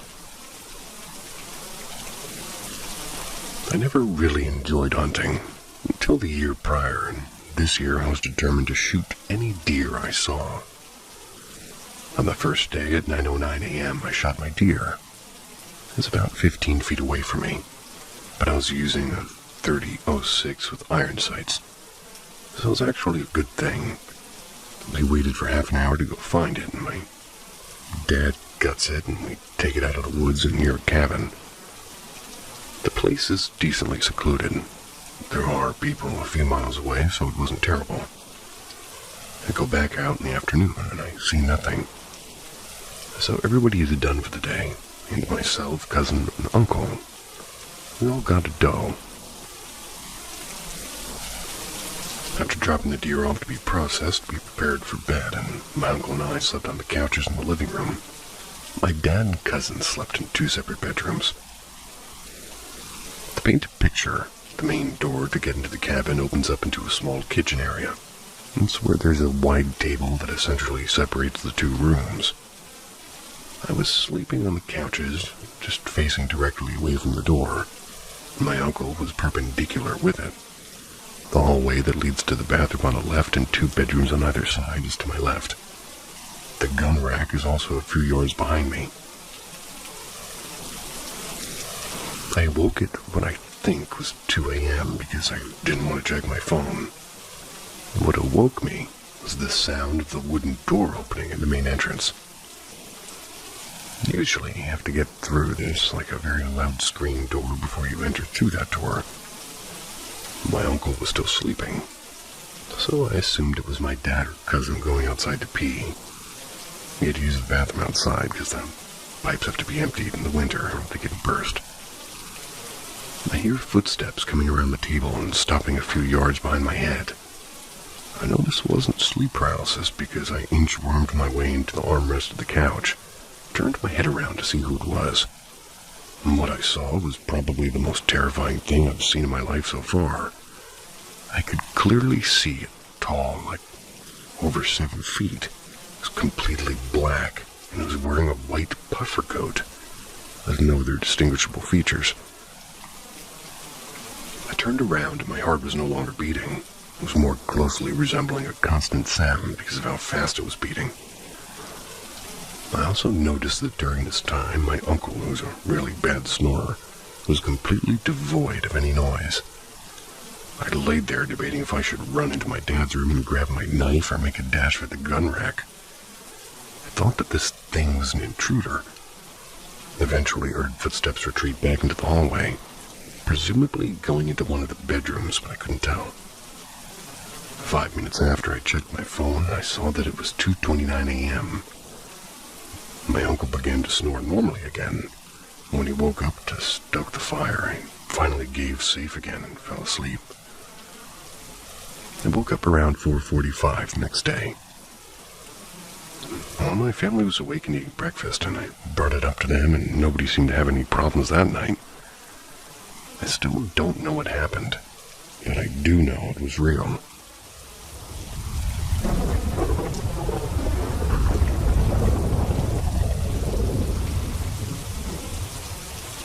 I really do not know what I saw that night. I don't exactly have paranormal stuff happen to me a lot at times, but this one incident that happened to me made me believe in spirits. So this one particular day, I was really sick. I had vomited and had a fever as well. So my mom asked me to take a rest in my room. She was watching something on her phone in the other room, and my sister was with her. It was winter, so I had closed the glass windows of my room. And just to give you the layout of my room, when you enter my room, my bed's situated toward the right side, and just above the bed are the windows. The windows are connected to this long balcony that we have. Okay, so I was resting, and I was feeling nauseous. I was really exhausted. I was just trying to fall asleep, but then I heard knocks on the glass window behind me. I was annoyed because I thought it was my sister, and she had this habit of coming to that part of the balcony and annoying me by knocking there. So without looking, I just loudly said, "Don't do that, I'm sick." But no reply. I heard a knock. Since my body was aching, I shouted to my mother, "Can you ask her not to knock on my window? I'm trying to rest." But then I heard my sister's faint voice from the other room saying, "What is she talking about?" Then my mom replied to me, "She's watching YouTube with me. You must have heard something else." The only thing that came to my mind was, "Wait, what?" And I looked behind, and there was this shadow figure and this mist, but it was visible too. It was very tall, and its upper body was a blur. I ran out screaming, "Mom, there's someone in our balcony," because at that moment, I didn't think it was a non-human thing. I thought somebody had climbed up and was at the window. My mom ran toward the balcony, and I was screaming, "No, don't go back there, he might have weapons." But she still did. She came back after a while and said that she saw no one in her balcony. She even checked the ground to see if somebody had jumped up there, and there was no one. And I was crying. I was absolutely shaken because I couldn't figure out if the thing I saw was real or not. My brother said maybe I was having sleep paralysis. But I know I was up and I could perfectly move my body, and I still really don't know what I saw that day. But nothing like that's happened even after that.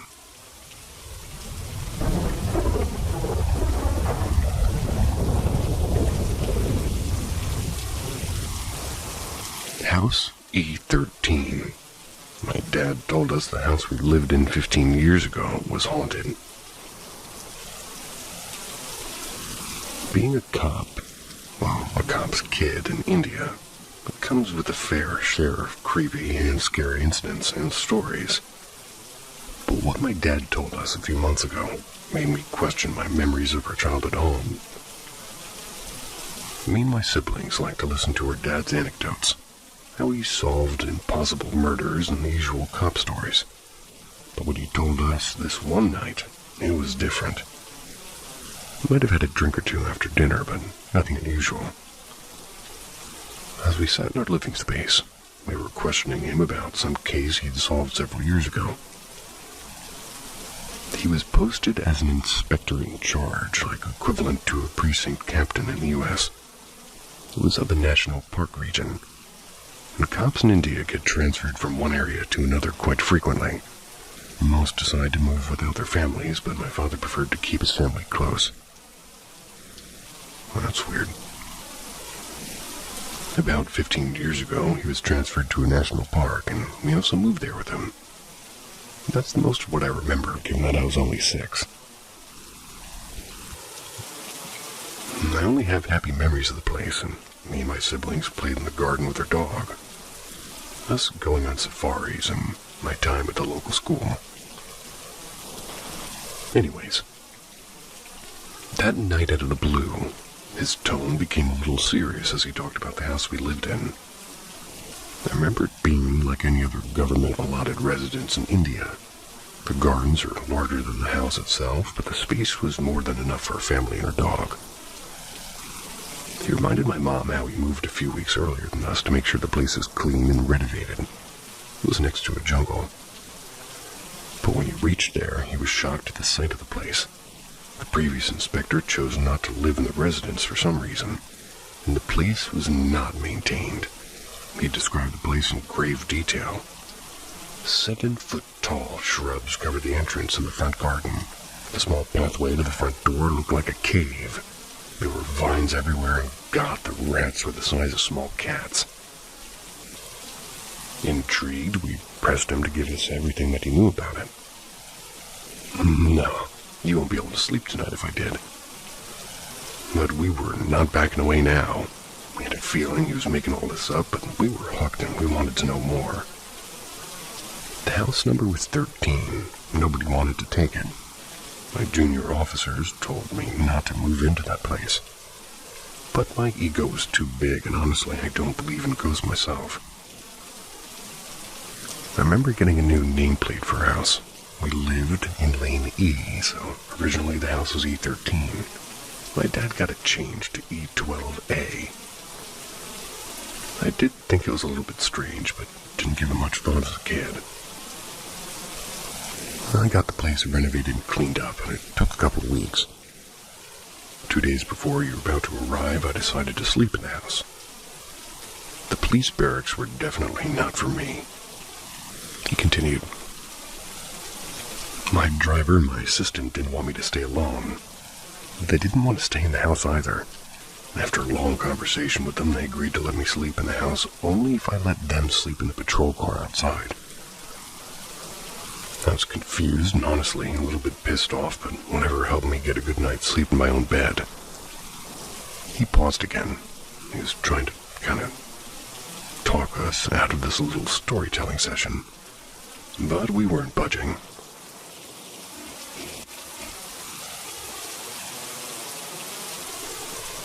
Whatever. Just don't come running into our room tonight if you have a nightmare. He continued hesitantly. I moved my stuff into the house that afternoon, and I noticed that they had placed the bed in what should have been the living room. When I asked them to move the bed into another room separated from the front door, they straight up denied. That was the last straw. I told them that they have to do it, or I'll do it myself, because this is my residence now.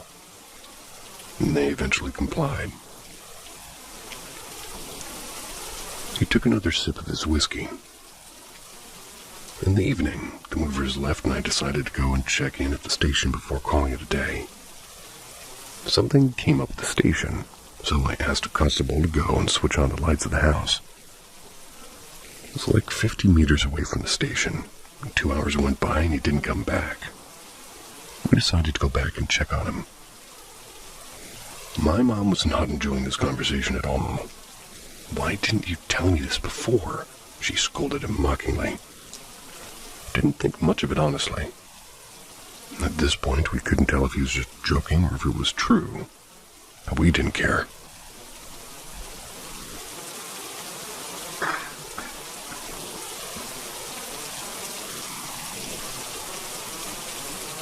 Yeah, so we found him passed out in the lobby. But he was a little old, so we thought maybe the heat got to him. He was taken by a doctor, but my assistant and driver were acting weirdly. They did not seem happy, asked me to sleep at the barracks again, and like the last time, I refused. He took a breath and continued. After nightfall, I got ready to go to bed, but something seemed a little bit off. Living close to a national park is spooky enough, but this was different. I brushed it off and laid down in the bed, but a few minutes later, as I stared into the ceiling, I noticed something. The fan. One of its blades was slightly bent. Not something you'd spot straight away, but like a scoop, as if something pulled it downward. A lot of strange scenarios played in my mind as to what could have caused it, but the house was abandoned for years, so I figured it could have been a vine or a shrub or something. I did eventually fall asleep. "Don't tell me somebody hung themselves from that fan," I said, half disgusted and half excited. "Something like that." He smiled. My mom was not impressed, though. I lived in that house alone with the kids for weeks at a time, and you didn't bother to tell me somebody killed themselves in the house. "What you don't know can't hurt you, can it?" he replied smugly. So the next day I decided to ask the two idiots why they want to spend the night in the patrol car and not at their homes. They were a little bit tight-lipped initially, but eventually the history of the house was revealed to me. About 5 years before we moved in, the family lived in the residence. A man, his wife, and her sister. One sister hung herself in the bedroom. The other burnt herself in the kitchen. And after that, nobody wanted to live in the house. As ghost story buffs, me and my siblings were enjoying every bit of this. I was a little uncomfortable learning all of this, but as a cop, I had seen much worse, and I decided I was going to prove that the house is not haunted. If a family with young kids could have stayed there, anybody could. "God, I can't believe this. You're ready to put your kids in danger for the sake of your reputation," my mom retorted. But to be honest, she was herself quite intrigued by this. "What danger? Ghosts? You don't believe that." "And the house was amazing, perfect for our kids, and had a great time there," he replied. "So what happened next?" my sister asked. "Well, this was the day before you were set to arrive. I decided to sleep alone in the house again. Nothing happened the previous night, so it was okay. I went to bed a little bit early and the house was hectic, but around midnight I woke to the sound of faint sobs, almost sing-songy, like a woman was crying but singing at the same time. I decided to check it out, and I peeped outside through the front window, and my aides were fast asleep in the patrol car. But the sound was coming somewhere from the back, near the kitchen. I walked through the living room to the lobby as the voice grew louder. Eventually, I stood outside the kitchen, and I made sure to turn on all the lights in the rest of the house while walking toward the kitchen. I looked around in the kitchen, and there was nothing, but I could still hear the voice, and it was close. I looked at my mom. "Do you remember a small pantry we always kept closed?" "Yeah, the pantry you asked to keep closed, I remember," she replied. I leaned around the doorframe and peeped into it, and, well, I saw something below the slab. I don't know how to describe it, but it was a figure, a half-burnt woman crouched into a tight space, and she was sobbing. He paused for a moment. We were all silent as well. It was for a split second. I didn't even realize what I saw until I turned my eyes back into the kitchen. I spun around immediately, and it was still there, and this figure, her flesh was burnt red, black, and shades of purple. Her hair was fried, and her head shifted, and her hollow eyes looked straight at me. "All right, you got us. Oh, we're scared," my brother mocked. "You know I don't lie. Plus, you were the ones who wanted to know," Dad replied. "So what did you do next?" I asked. "I went numb, quite frankly. I walked back to the bedroom and fell asleep. Left the lights on, didn't do anything," and he shrugged. "What? You saw a ghost and fell asleep?" "Yeah." "Maybe it was a dream because you'd heard the story that day and your mind was playing games," I asserted. "Maybe." "Or maybe it was indeed a ghost," my sister countered. "Maybe." "You're lying." "I saw what I saw. You can believe whatever you want. And by the way, the old man who lived in the house opposite to us was killed by his son for money a few years after we moved out. He said something compelled them to do it, and might have been lying to protect himself, I don't know. We still couldn't tell if he was lying. Wow, that's crazy. Did you see something again while we were there with you?" I asked. "Yeah, I heard the sobbing again a few times. I didn't react or wake up and eventually got used to it. Shadows here and there. The house help refused to stay with you in the house overnight whenever I was away on operations. Maybe she sent something too.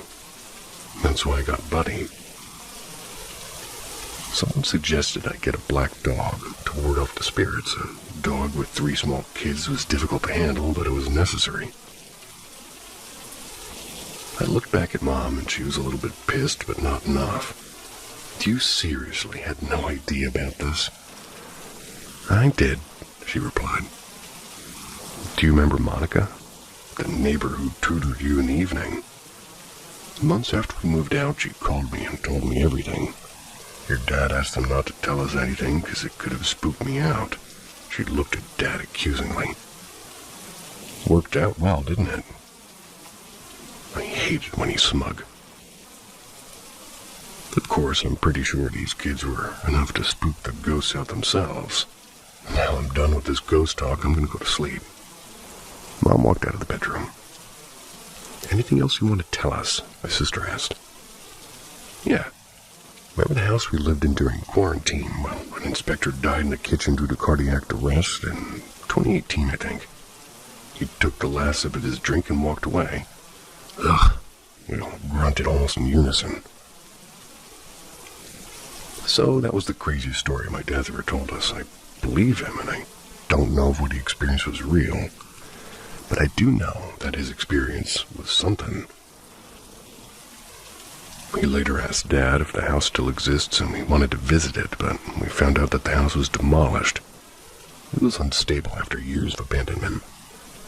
The current inspector also told us that Dad's successor decided to move in. Apparently, he came running out of the house during one of his nights and never went back in there. Which is kind of funny, but I also feel bad for him. Nobody wanted to stay there, and I went on Google Maps and found House E13. I'll attach the pictures.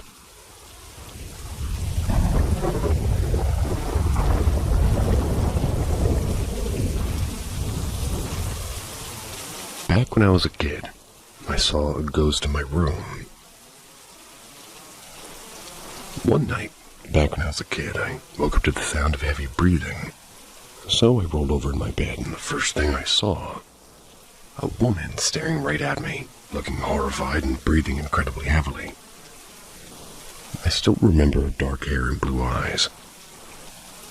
No matter how hard I tried, she just wouldn't go away. She didn't move either. So eventually I just fell asleep. The next night she appeared again, but slightly faded this time. Once again I got scared, but I still wanted to know what was going on. So I tried to ask her what she was doing there, but all she did was just blink at me. Not normal blinking. That would have been alright. If it weren't for the fact that the whole time that I had been seeing her so far, she hadn't once blinked. Up until I asked her what she was doing there. Irritated, I decided to try and figure out if maybe it was just a random homeless woman who had broken in somehow. So I went to put my hand on her shoulder. My hand then proceeded to go straight through her and hit the wall. The fucking wall. So of course, by this point, all I could think about was how I really hoped that the ghost woman wasn't just biding her time, so she could eventually possess me. Otherwise, I was probably going to end up as the main character in the latest supernatural horror film, with my parents being interviewed about my being possessed or something, right at the very end. Eventually, I became so afraid that I just decided to roll over and try to fall back asleep again.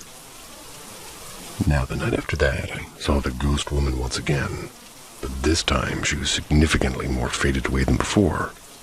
And by that point, I was so irritated about this being haunted that I decided to ignore her. Went right back to sleep. And thankfully, I haven't even seen a glimpse of her since then. And by the way, I was only 9 years old at the time, so you could probably imagine the absolute midlife crisis that the entire situation gave me every time that I had to wake up in order to go to school. Seriously though, at the time, I had even started to contemplate whether or not to ask my parents if perhaps they could call a priest. Midlife crisis at 9. Damn.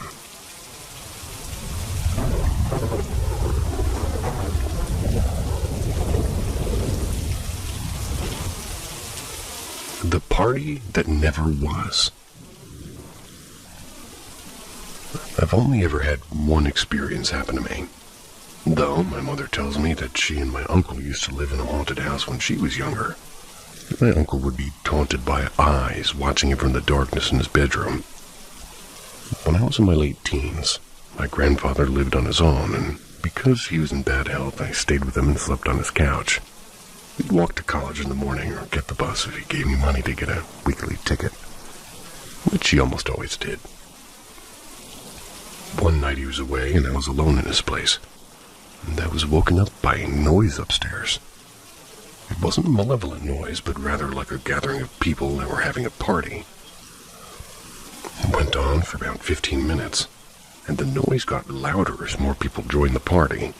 It became such that I was looking up at the ceiling from the couch into an empty home, listening to what seemed like 100 people loudly having some sort of a ball above me. They were laughing and joking, stamping on the ceiling and moving tables, with the muffled sounds of their talking coming down through the roof. After about 15 minutes of it, I was too creeped out to sleep, so I got up, got dressed, and walked out of there, straight to my uncle's house, 10 minutes away. He was surprised to see me at his door at the crack of dawn, but obviously welcomed me in. The problem was, my grandfather lived in a bungalow, and there was no upstairs.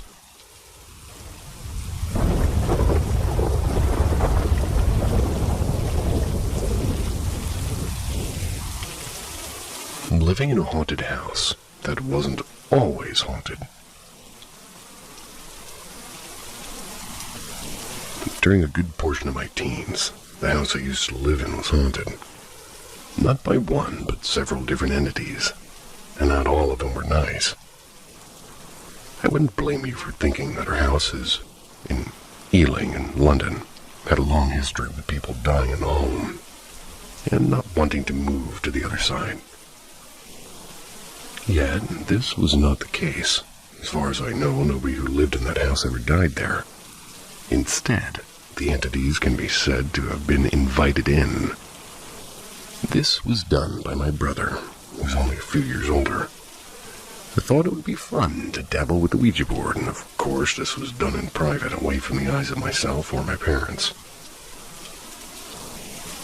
During the time it was haunted, small things like keys and TV remote controls would all go missing, only to return to a place where they were not really only obvious to see, but in a place they shouldn't be. For example, TV control would disappear from the front room, only to appear upstairs in the middle of one of the beds. No way, none of us would have moved it up there. And on top of this, there'd be areas around the house where the temperature would suddenly drop. And I don't mean like the temperature in the whole room would suddenly feel colder. I mean like one small corner of the room. Weirder still, the location where the temperature was colder would remain fixed for periods at a time. So it certainly wasn't a brief one-off phenomenon. My mom seemed to have more paranormal encounters in that house than I did. After a few years of this, she called in a psychic to communicate and remove any ghosts. Apparently, there were 4 entities in the house. 3 were good-natured, but somehow remained trapped by the 4th one. This one being a nasty, aggressive man who enjoyed causing mischief. During the time the psychic was at our house, she managed to free the 3 harmless entities who purportedly went happily into the light. The 4th one, the nasty man, obviously was not happy with this. Yet after some struggle between the psychic and this final entity, it was expelled from the house. Literally, the next day the energy in that house returned to a more positive one. I'm not sure if this is what you mean by a ghostly encounter, but it is the truest one that I have.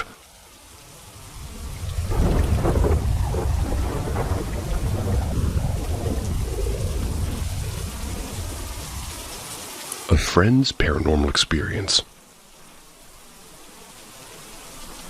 A good friend of mine had a paranormal experience a number of years ago.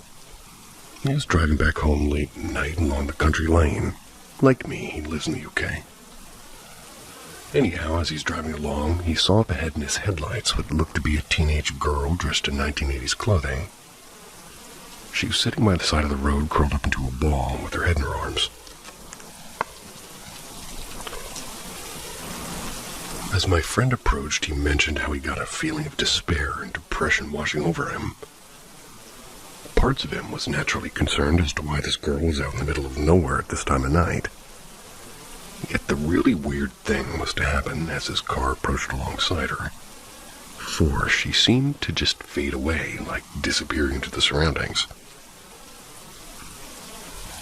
It was at this point my friend says he noticed another weird thing. Just a few feet behind her, where this ghostly girl was, there seemed to just be a black void. Whilst he admits that it was dark somehow, and really anyways, because it was dark outside, this black void was exceptionally darker, so much so that it stood out.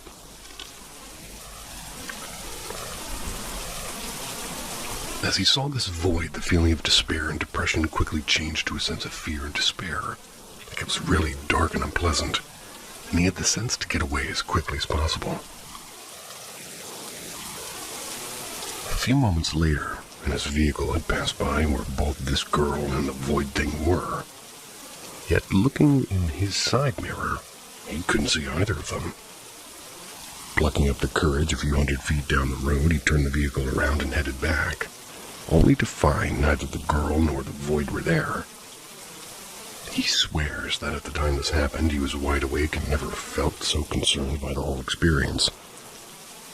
Have any of you ever come across a haunting which has this black void, like formless blob shape he described? I'd love to hear your response if so.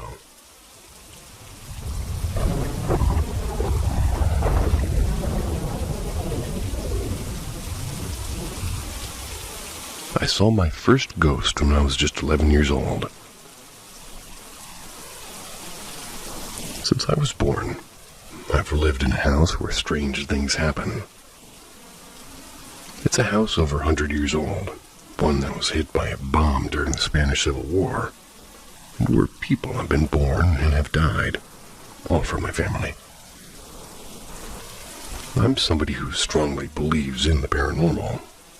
Also, because I've experienced it since I was little, from clocks that start ticking on their own at night without being wound, all the way to footsteps and noises and children's laughter and even visual encounters like the one I'm about to share. When I was around 11, I used to sleep with my little brother in a very small bedroom. It had a trundle bed. It was near my parents' room. After our bedroom, there's a long and rather narrow hallway that leads to the kitchen, interrupted only by what is now my bedroom. As a child, I was terrified of that room and the hallway in general, partly because the kitchen door is a swinging door with a glass pane that reflects light and shadows in the hallway when the air currents move it. One night, my brother couldn't sleep because he suffers from insomnia, so he called my dad to come sleep with us. My dad lay down on the lower bed with him, while I slept alone on the top one. And in the middle of the night, I started to clearly hear footsteps coming down the hallway from the kitchen. I stayed very still listening because I didn't recognize those footsteps as anyone from the family. But I didn't get scared either, thinking it was probably my brother coming back from getting water in the kitchen. And just as I was about to turn over, I saw a woman with black curly hair wearing a white nightgown walk by. She was much taller than my mother. But since she headed toward her bedroom, I didn't feel anything bad or scary. I assumed I had misjudged her height because of the darkness. The next morning, nobody mentioned anything until lunchtime, when my mother asked why my father had slept with us. We explained that as usual, my brother couldn't sleep, and that's when she said, "And if Dad was already with you, why did he come to my room?" I froze and told her what I had seen, and both my brother and my father said they had seen exactly the same thing. They thought it was my mother.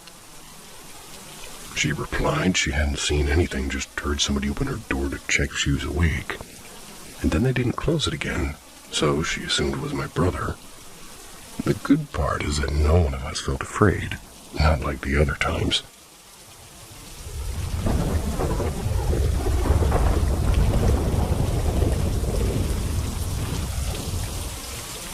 The man with the top hat. It's not something that usually scares me, since I'm more than used to it. However, sometimes I remember certain stories that have happened to me or to relatives. I even find it hard to go to the bathroom alone. One night we're having dinner on the terrace. I live in a penthouse. My cousin and her husband, Ivan, were there, and he was very playful and loved scary stories. Sometimes he would set the wall clock in our hallway to scare us. Ivan had cancer, and he would later die from it. And at the time, we believed he was cured after an operation. Apparently, he was not receiving it, nor had he received any medication. The thing is we were talking about 1,000 things, and suddenly he looked toward the hallway and turned pale. His face changed completely. I'd never seen him react like that. I asked him what was wrong, almost hysterical, thinking he had seen a wasp. I'm terrified of them, and in summer there's quite a few in my terrace. Although at night they usually go away. He answered that he had seen a man with a top hat and a suit cross from my brother's room to the bathroom. We made him swear more than 10 times that it wasn't another one of his jokes. He described the man in detail. My father also turned pale when he recognized him as his grandfather, the original owner of the house. Ivan swore until the day he died that he hadn't lied to us. Shortly before he died, when his cancer was already very advanced and he was receiving palliative care, he said that while resting in the guest room at my aunt's house, a woman dressed in black with dark hair and a kind face, and very large gold earrings, sat in the bed and tried to talk to him. But since he was already very sick, he told her he couldn't speak to her because he was too weak, too exhausted. She replied that she knew, and that was why she was there, and told him to ask for anything he wanted. Ivan was stunned and replied that he didn't know, and asked if he could think about it. She said yeah, and that she would come back the next day, but she never returned. He told me that day that he knew he didn't have much time left, as those beings were starting to come to comfort him. My cousin says it was a hallucination caused by the morphine, but I don't know what to believe. Has anybody else had a story like this?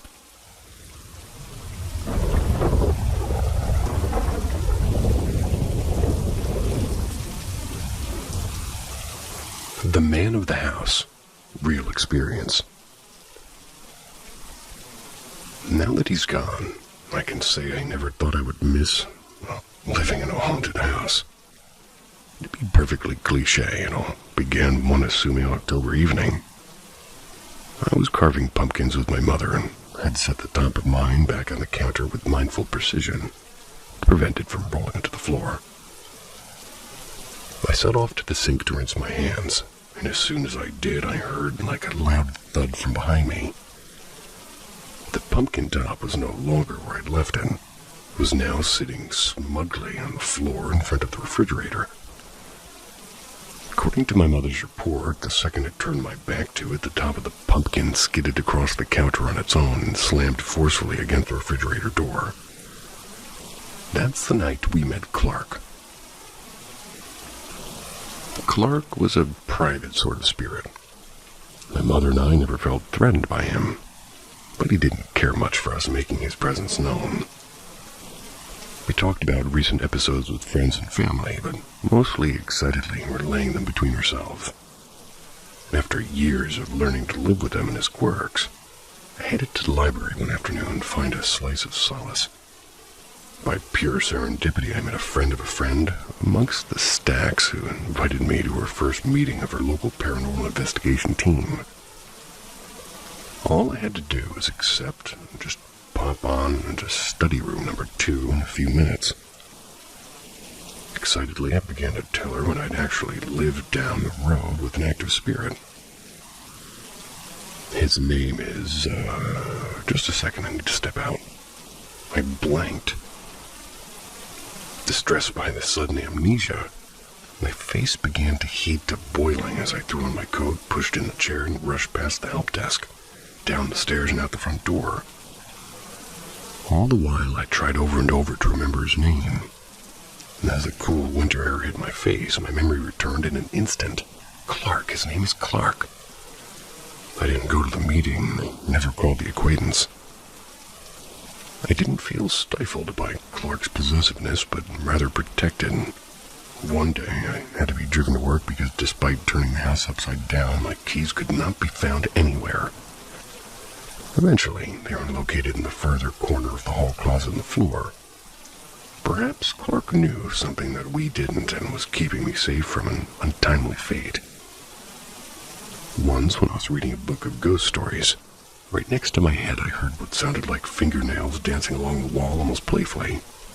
I wasn't scared, I just smiled to myself and continued reading. Everything was fine, until the altar incident. I was practicing witch. I was a practicing witch at the time, and had a spread of small candles laid out as part of an ongoing ritual. I came home one day to find one of them not only out of place, but teetering on the very edge of the table I kept them on. Around the same time, I came home to find a Hello Kitty doll lying in the middle of my altar, like some perverse sacrifice or glaring mockery of my practice. These incidents made me feel uneasy, and they felt invasive and bordering on malicious. Clark no longer felt like a friend, if it even was Clark. Enter Diane. I had started exchanging emails with the local medium. Given that these events were occurring in rural Maine town in the mid-2010s, she may have been the only one.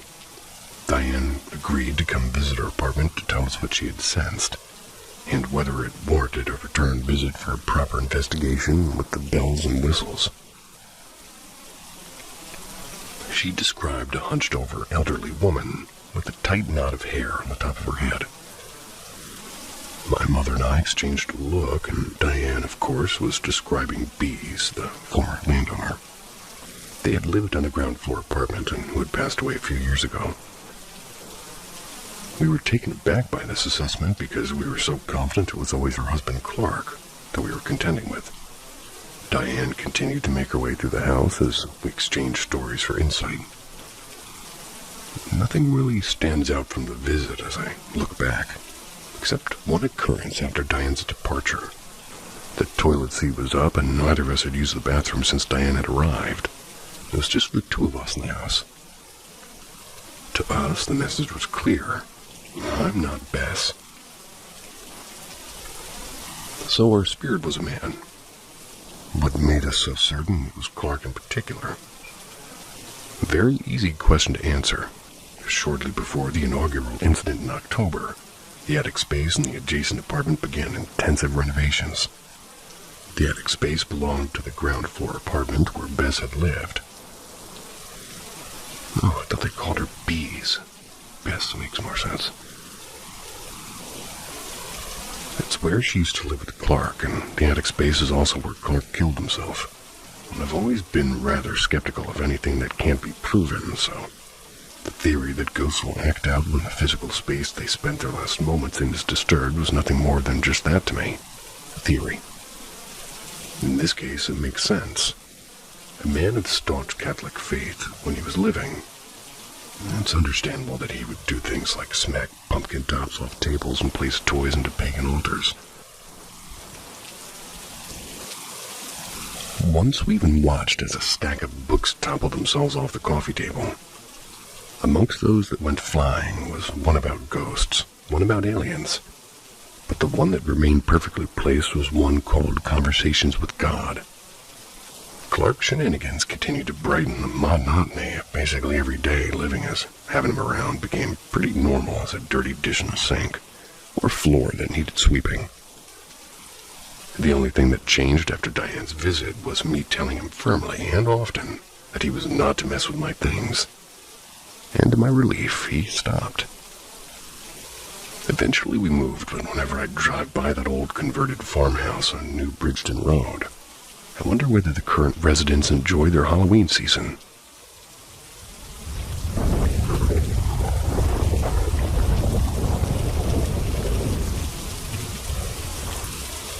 Creepy things going on. As far as I know, nobody's died in our house. We moved in about 3.5 years ago. And the first night we were there, my husband said he kept hearing kids talking and laughing. I didn't hear anything, and he never heard it again. Everything was quiet for the most part. I sometimes would see things out of the corner of my eye or hear things, but nothing too weird that you can't write off as being tired or whatever. Things get misplaced a lot and show up in strange places or have just disappeared altogether. Lately, my 6-year-old has been having bad dreams and talking about a bunch of kids and a scary lady. I've let him sleep in her room for the last few nights because he was so scared, and many times during the night he'd jump up and say, "I can see the people again, they're all around us." And I'm not sure what to make of it all this. Like, he's wide awake and remembers it, so I don't think it's night terrors. Another thing I've noticed is some of our electric toys all of a sudden turn on. I'm not really sure I believe we have a ghost, and I'm more worried that my son has something wrong with his brain. I guess it could be a ghost, and we have my father-in-law's ashes in the house, but he's not the type to go scaring people. Has anyone experienced something like this before? Update. Also, my son said there was a bubble over him and he couldn't get out. He said he saw a scary lady with her body standing there and her head next to her floating in the air. Her face kept changing. She had some kind of light on her head that was moving back and forth.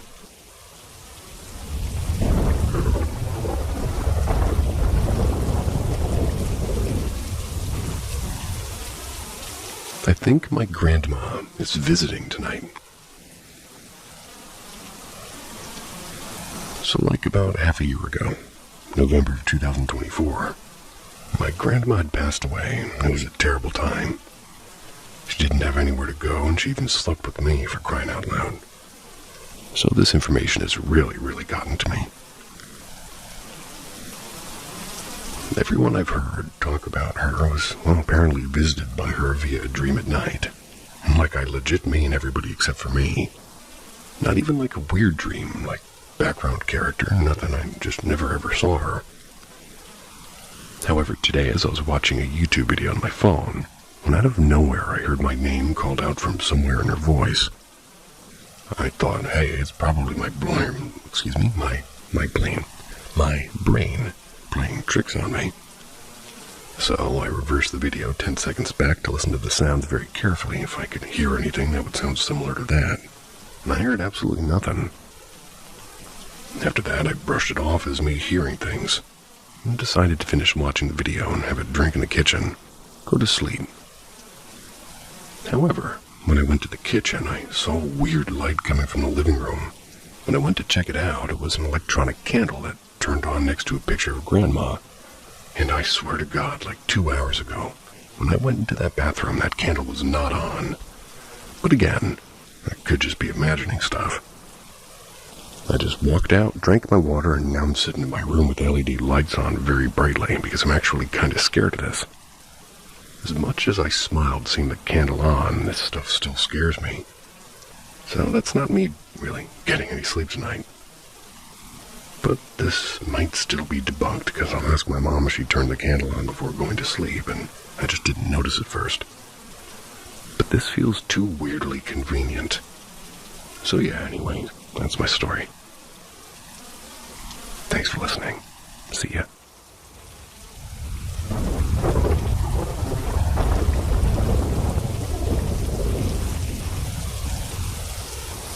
Something has been watching. Not just us, but you too. At Paranormal End, the veil lifts, and the watchers are revealed. Subscribe and stare back into the dark. Pizza magic trick. Something paranormal was somehow a joke. This happened to me like 2 to 3 years ago. So I was 14 or 15. My parents had ordered a pizza for dinner. I'd love to go full-on details, but I can't remember if it was from Domino's or H&G. Local pizzeria, needed, and I'll give the location. It wasn't the first time we ordered from any of those two. The delivery guy came, and my stepmother paid, and we left the pizza box under the TV on a sort of one of those tables that go under the TV.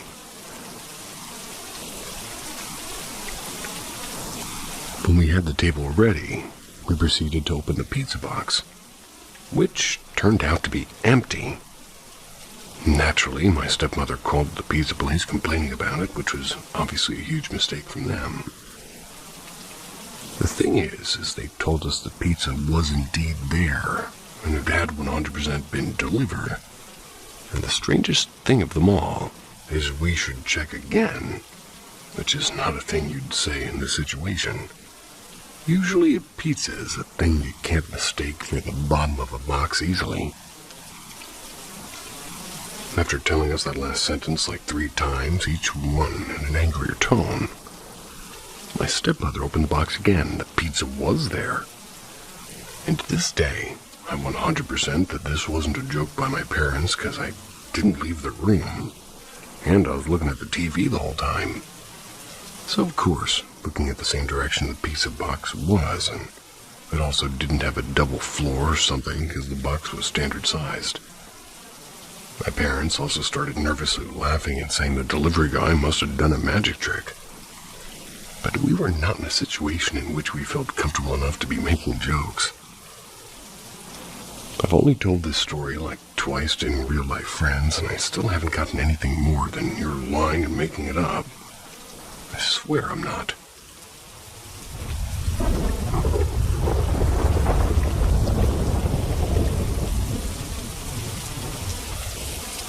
Someone or something on the roof.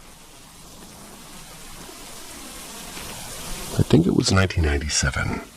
I was around 9 or 10 years old at the time, because I remember being in the 4th grade that time. Apologies for my English, it's not my first language. I'm from a poor country.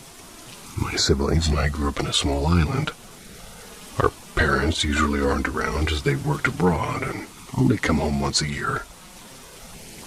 Your parents only come home once a year? We're usually left with our grandmother and a babysitter, and I won't make this long and get to the point. One night, when we were all sleeping, I suddenly got woken up by a loud thud in a roof, and the roof is made of metal sheets. Also, note that neighbors are not present at this time. Pretty much alone in that area, mostly trees surrounding our home. First thought it was one of our chickens. Usually our chicken flies on our roof if something startles them at night. And then as soon as I hear the next thud, I know it was something big, like at least human-sized. Also, I know the distinct sound of the chicken claws when they walk on the roof. You can clearly know it was a chicken. So by this time, I'm already terrified, and I was thinking at this time maybe somebody was trying to rob us. My first thought was to wake up everyone. So I looked down my bunk bed and was planning to go down when I saw my babysitter already standing beside my brother's bed, which was under me. I whispered, "Did you hear it as well?" And she replied, "Yeah, be quiet." Then I slowly went down and stand beside her. Her babysitter was a small lady, almost the same height as me when I was 10, thin, so the thought of somebody robbing us with just me and a small lady and an elderly woman and my 2 little brothers is terrifying. We were listening closely at the footsteps in the room, and in sounds like it was circling around the area where our room was. You can't see anything outside as well, it's pretty much pitch black. By this time, I was behind her when she decided to lean in front of the window to hear what it was. Well, more clearly, I guess. But suddenly, the footstep stops, and there was this stench, a rotting smell. Me and the babysitter looked at each other and were covering our noses, when suddenly, out of nowhere, something crashes to the window, made a loud bang. Thankfully, her window has like a metal sheet for mosquitoes, so nothing went inside. We both screamed, and the babysitter started to pray at this point. My brothers were woken up as well. I was hiding my sheets and crying, and the babysitter told us to sleep, and then everything would be okay. She was visibly scared as well. She was crying too, and followed up with a terrible sleep paralysis after about 3 or 4 hours. I think when I finally got tired and fell back to sleep, and, well, I'm 37 now, I have 2 kids, and this experience still haunts me to this day. I always brought it, like, whenever me and my brother get together, I brought it up, I guess. And I remember it, but it seems it doesn't have much of an impact to them than myself.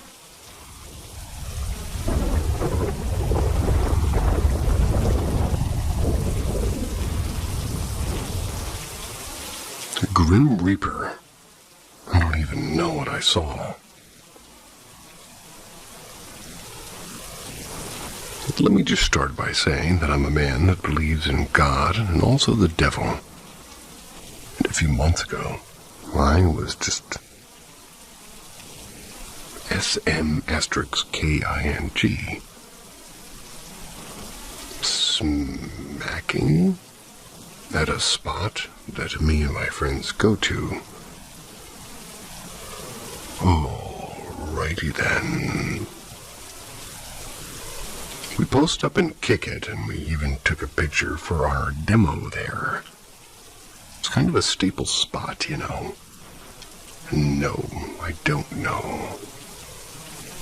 Anyways, I'm there doing my thing, setting up the stuff, and all of a sudden I see what I thought was just a homeless man going up to the parking lot upstairs. Mind you, it's totally normal for people to go up these stairs. Some people work out or go to the mall, or teenagers go on dates, etc. I do a double take because this person was not any ordinary person. They had a wide frame, but super skinny. Really skeleton-like, honestly. But they had on like rugs of clothes, like a rug made into clothes, but no face. I cannot stress this enough. No face. It was just black, and he didn't even have a mask, just a hood that was pitch black. No shape of a head, nothing. Literally, pitch black. He walked up to the driver's side, front fender of my car, just started mimicking, throwing stuff over the edge of the parking lot. It looked like he was throwing breadcrumbs to pigeons over the edge of the 4th parking lot, but he had nothing in his hand, and at first I was frozen because I was trying to figure out what he was doing or what the hell was happening. Until I caught notice that it felt like he was telling me to jump off the edge. I got instantly spooked. I reversed my car and left. And every now and then I go back to that floor, but the complete opposite side because they closed that half. That I can't stop thinking. Did they close that half because somebody else saw him? Or was this just a visit from some sort of a spirit? The more I think about it or try to talk about it, scary stuff happens. Or maybe I'm just paranoid. I know it's not the weed man. I know it's real, what I saw. The weed man.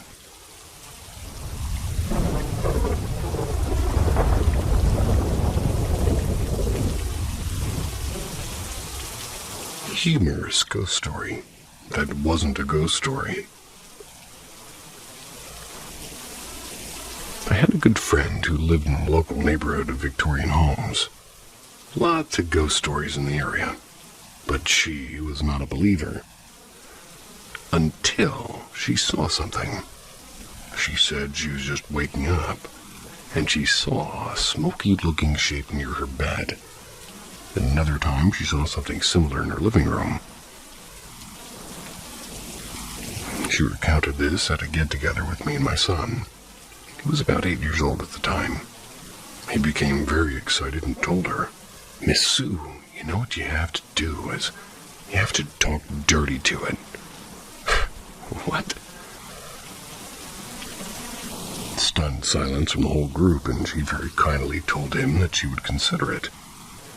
Okay, and on the way home, I asked him what he meant by that.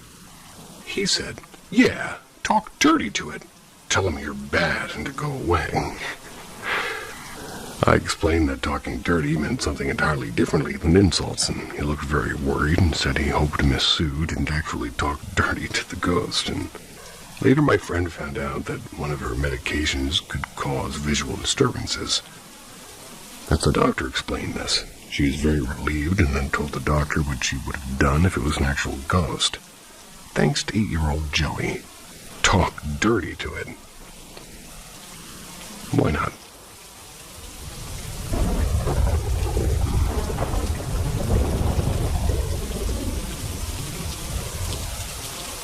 The man who built my house now spiritually occupies it. In my life, I have reluctantly had random occurrences of seeing and sensing and hearing from or dreaming about people who have died. It is jarring and unwelcome. I won't share every experience here, but will open up about my recent predicament that I'm seeking guidance on.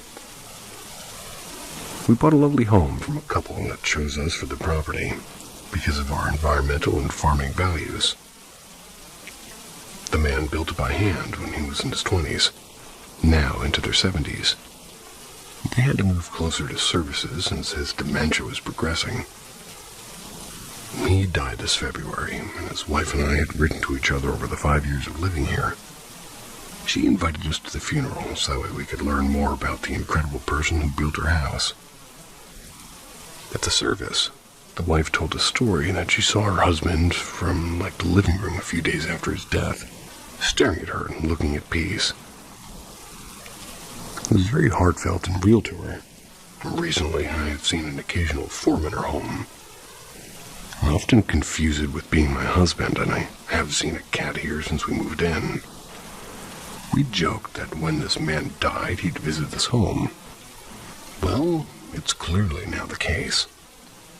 Any guidance? Well, I've always shut myself off when I feel or see a spirit. But this was a good man, and I don't particularly want to cohabitate, so how do I help him move on, knowing that we will continue to care for his home and land?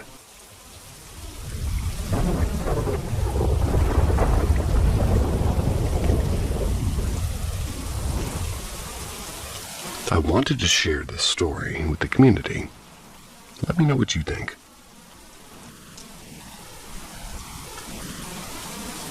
Hello, I wanted to share a story about something I experienced nearly 25 years ago.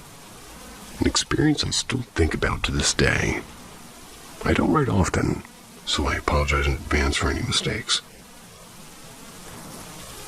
A bit of background before the story. My parents divorced when I was around 4 or maybe 5 years old. Fortunately, both remarried happily, and I spent every other weekend with my dad, and one of the perks of having 2 families was getting to celebrate most holidays twice. This particular story takes place during my school's Christmas break. My dad was picking me up early on Christmas Day, after I'd opened gifts in my mom's house. So they were heading to my stepmother's parents' house in Sequim, Washington. The day started off normally. Good food, drinks, gifts, and nothing out of the ordinary. After presents were opened, I made my way downstairs to watch Little Giants on VHS. My grandparents, they had an old-style TV with a click knob that took me a little while to figure out how to use, and about halfway through that movie, he needed to use the restroom. And to get there, he had to walk down a long hallway that stretched the length of the house. There were 3 doors. On the left was a giant boiler room, and on the right a creepy, untouched bedroom, and straight ahead an outdated bathroom. I used the bathroom, washed my hands, and turned off the sink. And as I started heading back to the couch to finish my movie, I passed the boiler room, and suddenly I heard the sink turn on full blast behind me, and I froze, and the air turned ice cold. I felt it creep up my back to the base of my skull. It felt like cold fingers were touching me. I couldn't move, and I physically could not turn around. It felt like something was behind me, something that wanted me to look. I started walking slowly back to the couch, refusing to turn my head. I sat down and pressed play on the VHS player, pretending the sink wasn't still running. A few minutes passed, maybe 2 or 3, and before I finally started to glance over my shoulder to see if it was safe. Eventually, I worked up the courage to go back into the bathroom. When I got inside, the sink was still blasting full force. Both the hot and cold handles were turned on to the max. Water was splashing out of the sink and all over the floor. I quickly grabbed a towel and started wiping up the mess around the sink. There was no way I would have left the sink on like that. I was probably 14 or 15 years old at the time and definitely knew better. After turning everything off, I went upstairs to tell my dad what had happened, and he looked at me confused and didn't say anything about it again.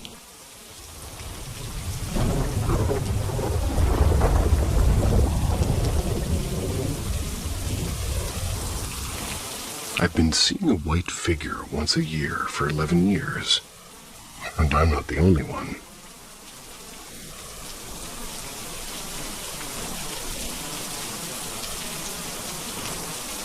Since I was 10 years old, I've been seeing the same white figure, just once a year, always in June. She never stays long, just a few seconds, and I've seen her in different places, the home, in different apartments, and even on vacation. She follows me, not the location. The first time I saw her was the same day I opened one of those creepy chain emails. Yeah, I know. I'm not saying it was because of that, but it freaks me out how the timing lined up exactly. And she's always the same. A white silhouette, no facial features, no clothes. No movement, just standing there still. I've never gotten an evil feeling from her, but the fact that this has been happening for 11 years is deeply unsettling. I've moved houses multiple times, and she's always just reappearing. One year I didn't see her, but my ex-boyfriend, who doesn't believe in anything paranormal, and who I never told about her, casually told me the next morning. I went to the bathroom, and in the middle of the night, it looked like there was this white figure sitting on top of you while you slept. He described her exactly as I see her, and I hadn't said a word to him about it. And now, this year, something changed. A few days ago, again in June, I didn't see her, but I heard her. I was on a video call with my boyfriend, and out of nowhere, we both heard this clear, sharp sobbing sound coming from the hallway, like a woman crying, just for a second. It was loud enough for him to hear her through the call. I've ruled out every rational explanation I could think of. There was nothing and no one there. And I've been trying to ignore it for years, but now that it's escalated to sound, I don't know what she wants. I don't know what I should do. If anyone's had a similar experience or knows what this could be, I'd really appreciate any thoughts or advice. I wrote the original post at 4 a.m. while shaking in my mom's bed, and no joke, I just couldn't sleep in my room that night. She always shows up whenever I sleep, and it's like she follows my bed, not my house. And I've moved 3 times, and every single time she appeared in a new bedroom, even on vacation. I have seen her in 2 different apartments by the sea. I expected more light-hearted theories, or maybe comforting comments, because honestly, she's never made me feel like I was in danger. Of course I get scared when she shows up. I mean, hello, it's a literal entity standing there. But it's never felt evil. Just intense and mysterious. And I had forgotten to describe her in the original post. She basically looks like a floating tampon. What? More seriously, like a person standing still, completely covered by a white sheet. No facial features, no limbs showing, just there and watching. That is not what a tampon looks like, but alrighty then. What freaked me out yesterday wasn't just the sound we heard, it was the way my older cat suddenly ran away, and the second it happened, like, my kitten kept chewing my foot like nothing was going on, and that contrast hit weirdly. And also, my little sister had seen her too. She saw her once on vacation, and ever since then, she always closes the door to my room when we go to bed, saying that she doesn't like the feeling it gives off. There's honestly way more to the story, but 11 years is a long time. I'll be writing for hours. Still really shaken up, and I guess I just hoped for answers that wouldn't leave me more scared than before. Also, sorry for the English, it's not my first language. I'm from Croatia, a small European country where people would probably just think I'm crazy for sharing this. We don't really have legit mediums or spiritual support around here. The church would probably laugh me out of the building.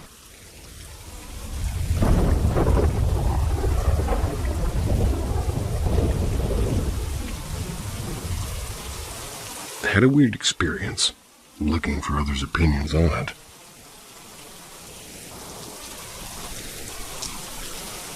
I've condensed down the following events from earlier today.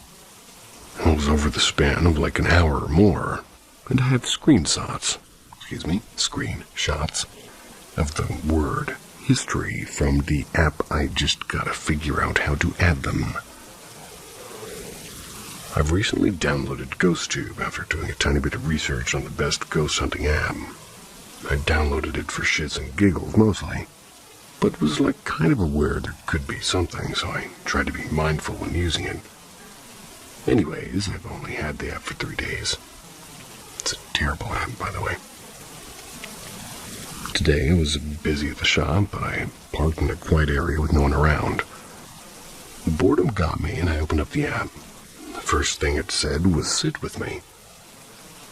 Jokingly, I say aloud I'm already sitting, and encourage anything there to make itself known to use the app to communicate. It says hammer, and I say something like, is that how you died?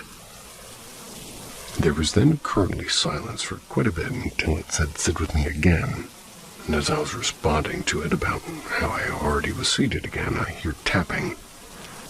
It's like it sounded like someone tapping on the inside of a car boot. This car is like 2 years old, and I was alone with no one around. No other cars. So I was scared. I messaged somebody close to me to calm down. I opened it up again a minute later and say, hag. Jokingly, I said, rude, that's no way to call a woman, and it went silent for a bit. Then it said, are you recording? Accidentally, I said yes, then said wait, and no it's not, and I can't because it wants me to pay for more space. Shortly after it said move quickly, so I did as it said and moved slightly, looking around to see if there's anything to move away from, and moved my arm quickly off the middle console of the car. It then said sword, went silent for a bit. I was saying something about not having a sword. It then says afterlife. I said yes. I think you're in the afterlife or some kind of limbo. I started to hear a bunch of random tapping in really fast tempos. It's coming from the same spot for about a minute, and I swear under my breath, because, like, what the fuck? And then it says the grave, and I reply, I don't think there's any graves here. Are you in a grave? The tapping stops, and there is like at least 9 to 14 taps. Then it said she will touch you.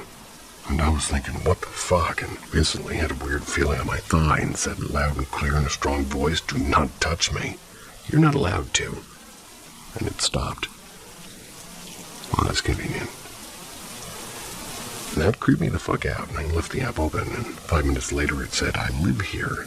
And I said, cool, and something it's not allowed to come home or attach itself to me or anything near me, and it blurted out incorrect, and heard a couple of taps. So I say again, you're not allowed to come home with me.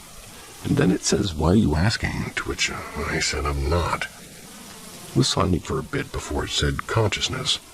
I said, yes, you and I are conscious, and I have to go shortly after I told it bye. The weird tapping that I can't explain really spooked me, as well as the touching thing. Haven't heard or seen anything since, and haven't had anything like that before. I'd really appreciate opinions or thoughts. That app has a bunch of preloaded phrases, so amongst a bunch of other red flags. So I don't have anything that is worthy of saying that doesn't make me sound bad. Moving on.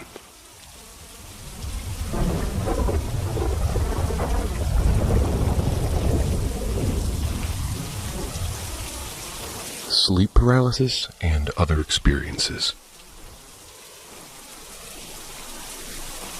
Everyone I see has a color haze around them. I can only see it in my brain, not wholly with my eyes, if that makes sense. And I do not call them auras myself, although other people in my life do, and love to hear what color I see them as. Some people's color, like my mom's, they're static, while others change between a few colors. My brain also associates letters and numbers and words and months with like a specific, usually static color as well. If anybody wants me to talk more about that, I'd be more than happy to, in the appropriate subreddit. That being said, I never see humans as black, white, or gray. That fact plays a very important role for me in, well, a few of these instances. Here are my experiences, in chronological order. 16 years old. I used to house or pet and babysit for some family friends. The house was super old, and I hated the feeling of being watched. I felt in that house from the day we helped them move in. The house was really old and made all the old house noises. The house alarm would go off in the middle of the night, as would the doors opening, ding ding, that newer alarm systems do. My room and bathroom, for when I stayed there, was tucked in the back corner on the opposite side of the house from anything else. And I hated the feeling I got going back there. So I'd always sleep on the couch in the back living room, and only go back there to deal with cat feeding and litter box things. When you first walk in the house, to your right is the front of the living room, and then further right is the dining room. To your immediate left is an exposed staircase facing the front door leading up to a bonus room that was set up to be a playroom. Then, through a threshold at the back in the front living room led to the back living room, hallway to the master bed and bath and kids' bed and bath and kitchen, and hallway to my bed and bath. Once when I was babysitting the kids, a 5-year-old female and a 6-year-old male, we were playing hide and seek. I was laying on my back on the couch in the front living room counting. I heard the kids go upstairs to hide. When I opened my eyes, I couldn't physically move, and breathing was almost impossible. Sitting on my chest was a girl about my size, 5'4" and 90 pounds, sitting crisscross applesauce on my chest, looking down, like just at me, with long black stringy hair. I think The Grudge meets The Ring, only she was all black and misty and had no face. Then I heard the kids calling for me, and I started panicking. I couldn't move, and all I was thinking was, she's gonna kill them. She's going to kill them, and I'll have no explanation. The demon is going to kill the kids. Then the kids started coming down the stairs to get me, and as soon as they got far enough down that I could see them, she vanished. I could move, and I could breathe again. I never let them be in a different room than me in that house ever again, and I never saw her again. But the feeling was always there, still, even well into my adulthood. 16 to 18 years old, after the girl, I started having bouts of sleep paralysis at home. It was throughout the rest of high school. They only happened if my closet doors were opened. The weird spring hinge foldy ones. The ones that you kind of have to close at the same time and open way too easily. Anyway, a man in a top hat hunched over because he's too tall to stand in my closet. Black and misty. Best I can describe him as a mixture of Slender Man and Babadook, which I did not watch until years later and had a terrifying revelation the first time I did watch him. I would feel watched even with the doors closed, because the gaps were so big, and the paralysis only happened if the doors opened in the night. 19 years old.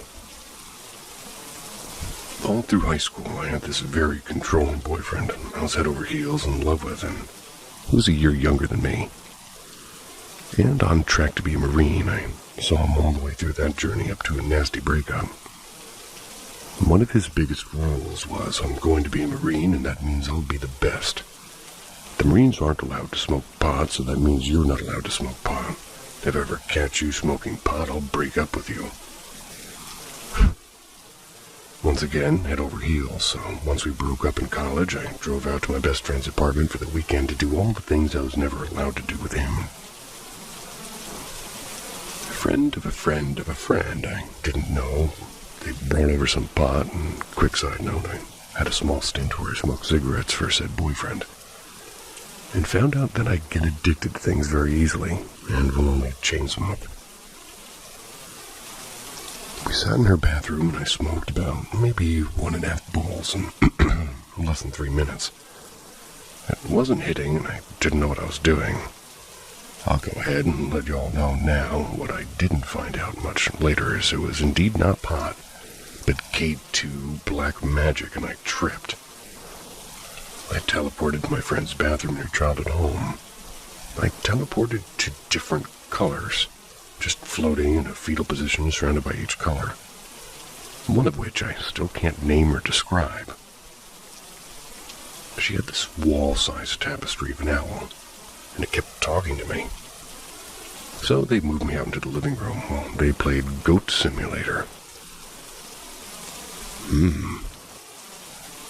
And there it was. This was a small apartment, so she had a vertical washer and dryer combo in the common space. My brain was sending out sonar to the whole room, and I could feel pretty much everything with my brain. The cabinets, the crown molding, light fixtures, and then there he was. A man, a little bit over 6 feet tall, faceless, bald, and naked with an elongated head. Balled up into a fetal position over the washer and dryer, all black and misty. Just like the girl that, well, that's what she appeared as anyways. He never looked at me, but he knew I was in there, and he knew I could see him. I just watched him until I passed out. I told my friend about it the next morning, and she brushed it off, and she's always been a very staunch atheist, and by the way, I'm not. Never believed in anything on the other side, really.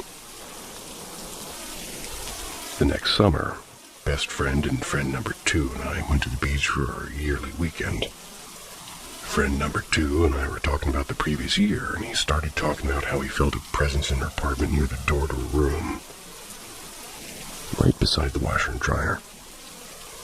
I then shared my experience with him, and he confirmed what he felt was a very similar energy to what I described. She brushed it off again until, a year later, she texted me to let me know that she got really drunk one night, and she saw him and continued to feel the presence on after that. It affected her so much that she ended up moving apartments. Needless to say, I've never had any desire to consume any substance since then.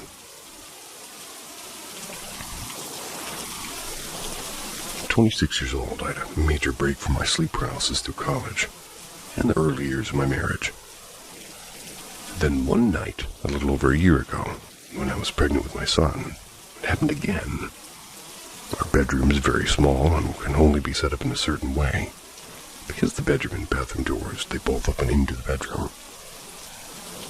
When laying in bed, the bedroom door opens towards you, and the bathroom door opens away from you.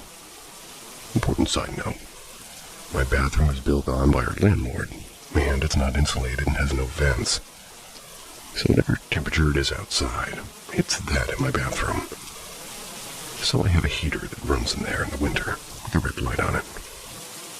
My husband was on night shift at this time, and my daughter, almost 2 years old, was in the room.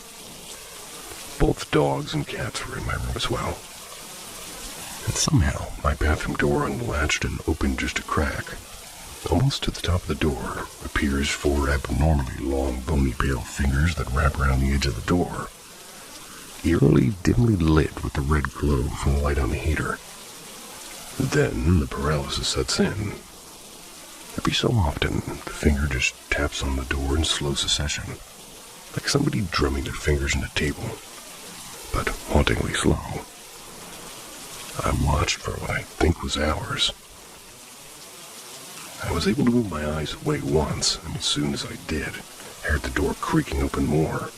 And when I looked back, it stopped. Fingers still there. I watched them until I think I fell asleep. 27, almost 28. There's a lot of exposition to this instance. Excuse me. I pumped and nursed for a little over a year for my son, born March 2024. I lost way too much weight and pushed myself to the brink of delusional exhaustion near the end.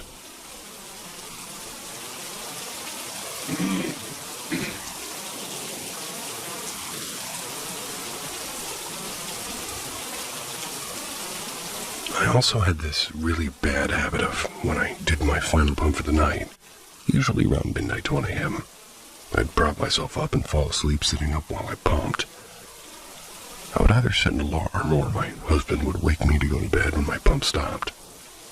And a few months ago, I busted my eyebrow open on a kettle latch at work, and I'm a vet tech, by the way.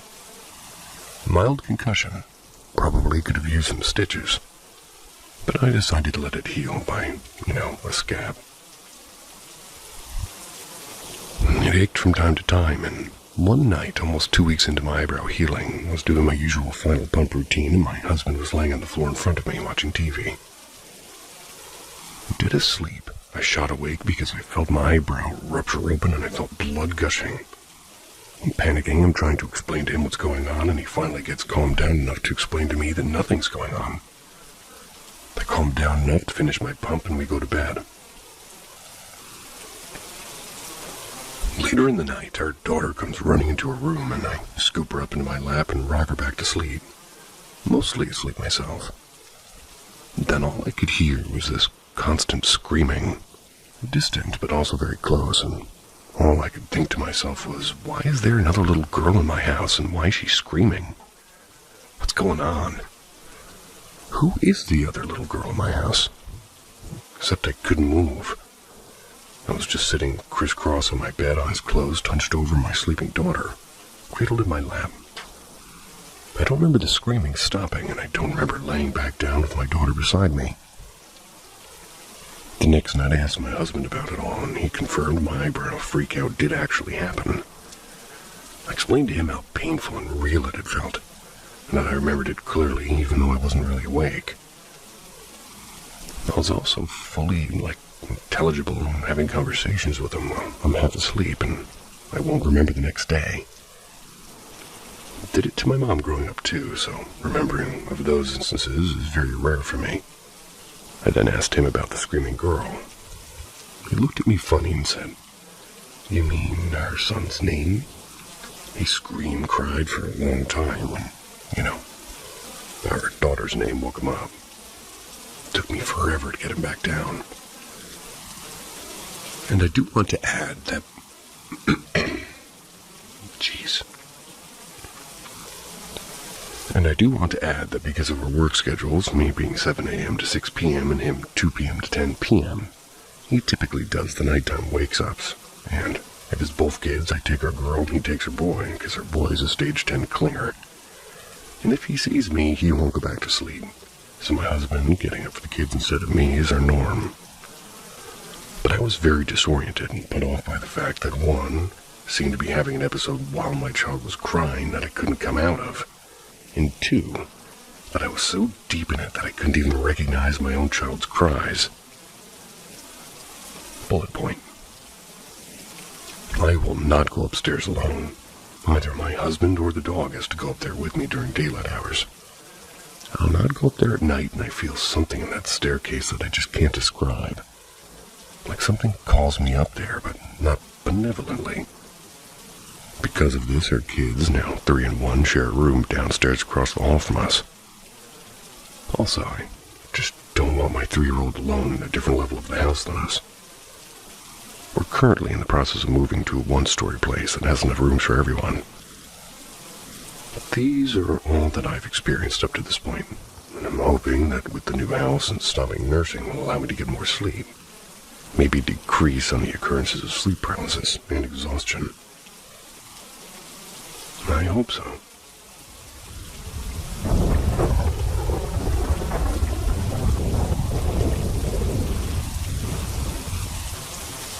Little feet ran back and forth above my head while home alone. So I'll start by saying I was in high school when this happened. 2005 to 2006, and yeah, I'm pretty old. This happened on a weekend when I was home alone with a friend. It was me, he, and our cat. And we were all down in the basement chilling and just having some fun. Now, I believe in the paranormal and the unexplained. Did back then and still do now. But as a teenager, I didn't play with spirit boards or go searching for haunted things or places. But I still had paranormal experience happen to me nonetheless. Now I'll get back to the story. So, me and my friend were just chilling and watching YouTube or anime. Maybe drawing, who knows. But we got to talking about things that happened at school that day. When suddenly, we hear footsteps running back and forth upstairs above us. Mind you, we were in my house alone. My parents weren't there, and neither was my brother. So we both looked up at the ceiling, hearing running again. Looking at each other, my friend says, "Someone home?" I shook my head, stating that it was just us and the cat, I think. And the cat in question was with us on my bed sleeping, by the way. Slowly, we got up, and before heading out of the room, we heard it again. So, being curious, and perhaps either brave or stupid, we investigated. The running sounded like a child, like a small putter-patter of feet running back and forth, and within my parents' room. Now, their room ran the width of the house. It was big, so you could imagine how much running this ghost and creature, whatever it was doing. And as we came up the stairs, the moment we hit the top floor, it stopped. Everything went silent. And once more, we just looked at each other in confusion. "Should we?" I said, pointing at my parents' room that my friend was skeptical about. And we both heard the running of children's feet back and forth in the house, so we further investigated. And of course, there wasn't anything there. Nothing to explain what we heard or what it was that was running. And also, there were no small kids in my house. My brother and I were both in high school. Well, after about 10 minutes of searching, we shrugged and decided to leave the house and hit up the gas station for some snacks. We talked about it more when we got back, but never heard the running little feet again. Didn't hear the running ever again on my own either, but it was an experience I've never forgotten. Spooky, huh?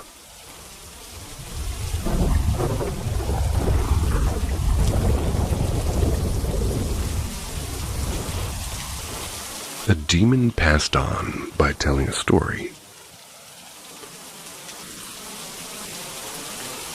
So I want to clarify that this experience happened before my little footstep story.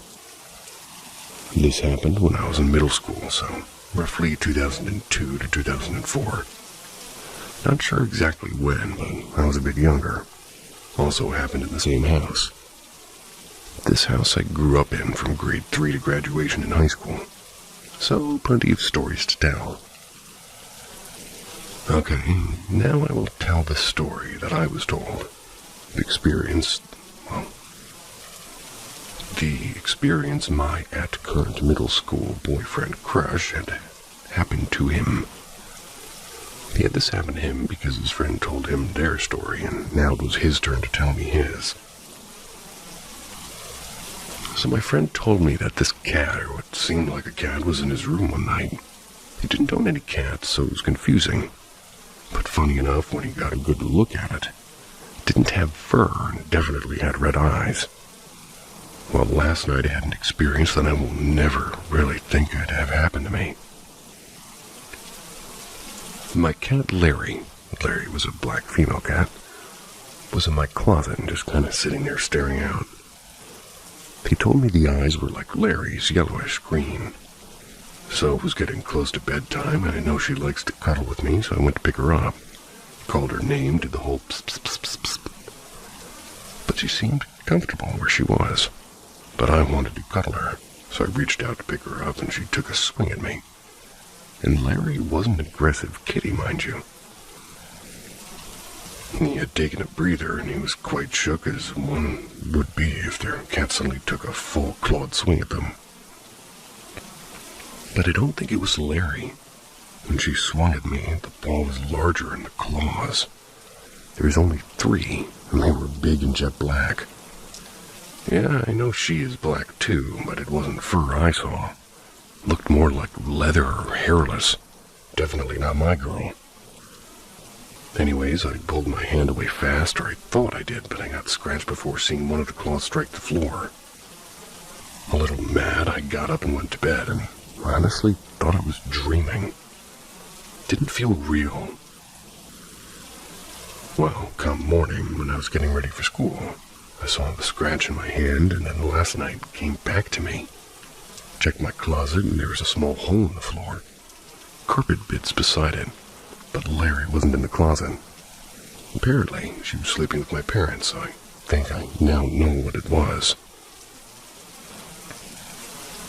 So he told me his friend's story after his, and I was highly intrigued by it all. But I clung in slowly, as I was now told a story about his cat creature and perhaps a demon. I mean, leatherish skin, 3 thick-toed claws, and color-changing eyes. And apparently, the tail was long and slender, much like a lizard's would maybe be.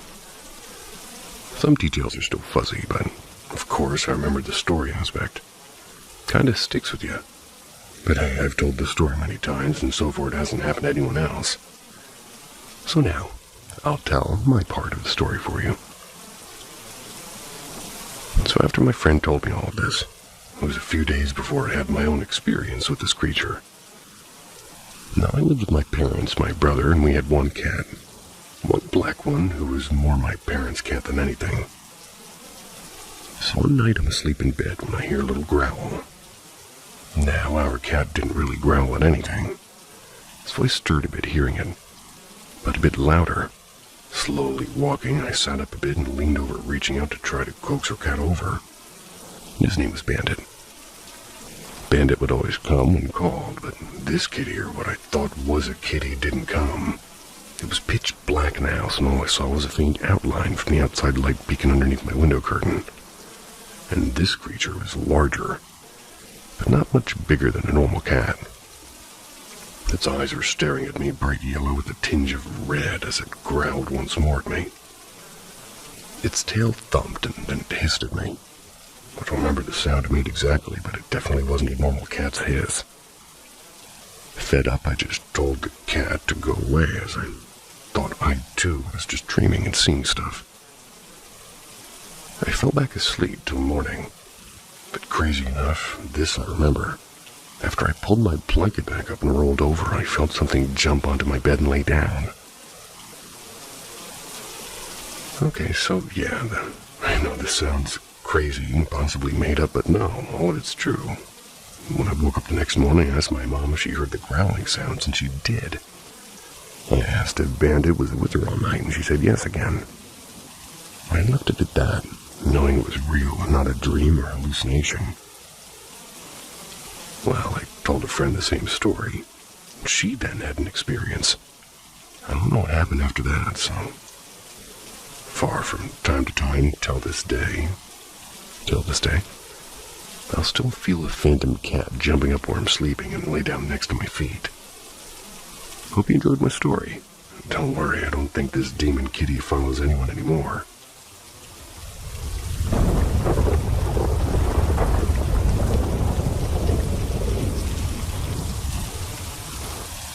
keep being lured by something in a local abandoned church. In my local area, there's a church, long since abandoned, left to rot. I'd been inside it once, years ago. It left me with reoccurring surrealist nightmares about being trapped in it with a vicious, obvious, hostile force, almost always resulting in my death before waking. Most commonly by throwing myself from the steeple, always waking either before that end or just as the force makes contact with me physically. Since then, any time I've walked past it, I can feel something within me watching me. And more recently, any time I've been stood just beyond its fencing, I can feel whatever it is beckoning me closer. It's hard to describe. It's been fine until today, when I stood beyond the fence for around 15 to 20 minutes before stalking around the property looking for a way in, almost as if compelled to get inside it. And even now I find myself looking at the corners on the wall of my home, distance away from it. And I figured out that the corner I'm looking is essentially the abandoned church. Just kind of wanted to type that. Not sure if anybody has any advice or conclusions which can be given without the specifics of the church and her location. Not sure if this is the right place for this, though, or with the right flair. I probably shouldn't give the specific church and location because it might narrow me down too, so all I can say is it's not that old compared to most churches in Britain, only around 100 years old. It's disused and boarded up with metal fencing keeping the general public away. Had its graveyard removed around 3 years ago now.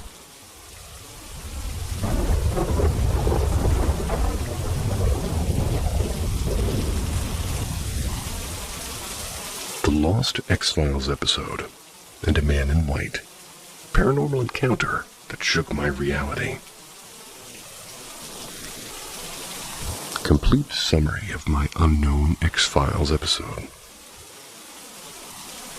One evening while watching TV, I came across a very strange episode of the X-Files. This episode was presented as a special, which immediately caught my attention. What was particularly odd was that it seemed to be linked to the Twilight Zone, a crossover that never actually existed. The episode began with an aerial shot of the deserted road, surrounded only with electric pylons, filmed as if by a drone. The camera slowly advanced down the road and a man's voice began to speak. Welcome to a special episode of the X-Files, linked to the fourth dimension. Tonight you will enter another dimension, an unknown and unexplained world filled with inexplicable phenomena. This episode is unique and special, and it will only be broadcast on this channel, nowhere else. Settle in and enjoy. Tonight, welcome to the fourth dimension, in connection with the X-Files. The atmosphere was already unsettling, and this feeling of strangeness intensified. The camera then rose to reveal a small town isolated in the middle of a desert. In the next scene, Scully arrived in this deserted town. She parked in the town center and got out of her car. It was nearby. And there was another car parked as well, carrying a family. A father, a mother, a boy about 9, and a 7-year-old girl. The family seemed disturbed, especially the father, who was telling his son to calm down. The family headed toward the store across from the phone booth where Scully was making a call to Mulder.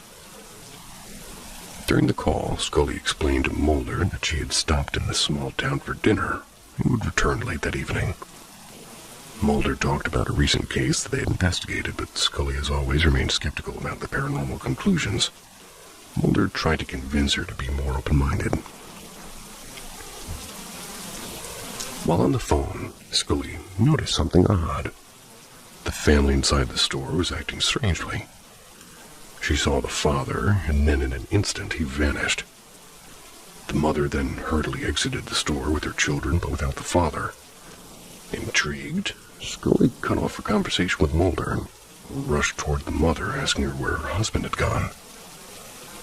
The mother, nervous, asked Scully to leave them alone, but as she placed her hands on Scully's shoulder, she suddenly whispered desperately, "Help us, please." Before she could say more, the boy insisted that they get back in the car. Scully got into her own car and decided to follow them discreetly. After about 15 minutes of driving, Scully arrived at the family's house. She got out of her car and knocked on the door. The mother opened it. Scully showed her FBI badge and explained that she was investigating paranormal phenomena. The mother, frightened, replied that everything was fine, and that Scully was just an old friend, to avoid alarming her son, who was watching from the doorway. But as soon as the door closed, the mother panicked and quickly whispered to Scully that her son wasn't normal, that he had terrifying powers. He confided that the boy had made his father disappear, and that she feared for her life and that of her daughters. The conversation took a dramatic turn when the boy suddenly appeared at the door and said to his mother, "That's not your friend, Mom. It's the lady we saw earlier." In a chilling tone, he ordered his mother to go inside the house, and instantly she obeyed as if controlled by an invisible force, while the boy added, "You lied to me. You will be punished." With a wave of his hand, he made his mother's mouth disappear, preventing her from speaking. Shocked, Scully tried to reason with the boy, but he forced her into the house. What followed was a disturbing scene. The boy's sister concerned as what was happening, and furious, the boy made his little sister disappear with a snap of his fingers. The mother, in a panic, attempted to grab a weapon of some kind, probably to attack her own son, but before she could do anything, she also disappeared. Scully suddenly found herself transported to the boy's bedroom. He was sitting on his bed crying and confessing that he didn't want to hurt his family, but that he always felt rejected and unloved, and Scully tried to comfort him, explaining that his powers were extraordinary, but that he needed to use them for good. Finally, the boy stood up and opened a door that led to infinity, as if it opened to the universe itself. He stepped inside, leaving Scully alone in the room, and everything returned to normal. The house, the town, and everything around seemed restored as if nothing had happened. But the family had completely disappeared. Scully, still shaken and troubled, got back into her car, resumed her journey, and the episode ended. Well, it certainly was a description of an episode, and I almost remember that. I'm a little bit confused, though.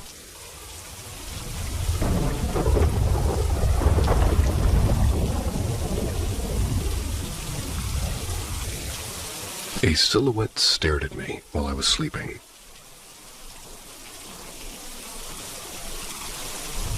I don't know if this has ever happened to you, that you're sleeping at the house or somebody you know or a family member and have paranormal encounters. Well, once I went to the city to sleep at my uncle's house. I was with my cousin to spend the night playing board games. When night fell, we had to go to sleep. My cousin was going to sleep on the mattress on the floor, and I was going to sleep in the bed. The bedroom door was in front of the sort of right corner of the room, and you could see what was happening in the hallway at the time. I couldn't sleep that night. I had insomnia. And when it was 3 a.m. or 4 a.m., I saw a silhouette passing by the door several times. And keep in mind, the door was half open, and you could see about 5 centimeters from the door in the wall. 15 minutes later, the same entity stopped and stared at me, and there was a heavy aura and an uncomfortable silence, the kind that you make your stomach turn with. The atmosphere was depressed, and its presence was paranormal. Later, when I was trying to stare at him and stay as still as possible without realizing it, I just fell asleep. When it was morning, we were all awake in the house, but I didn't tell anybody about the story, which continues to haunt me to this day. And I'd like to know if any of you have had an event like the same or similar to this one.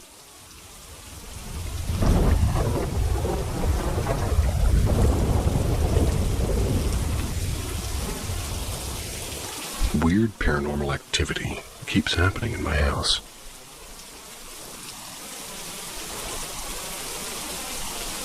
Some unusual things have been happening to me lately in my house, and I figure this might be a good place to discuss them.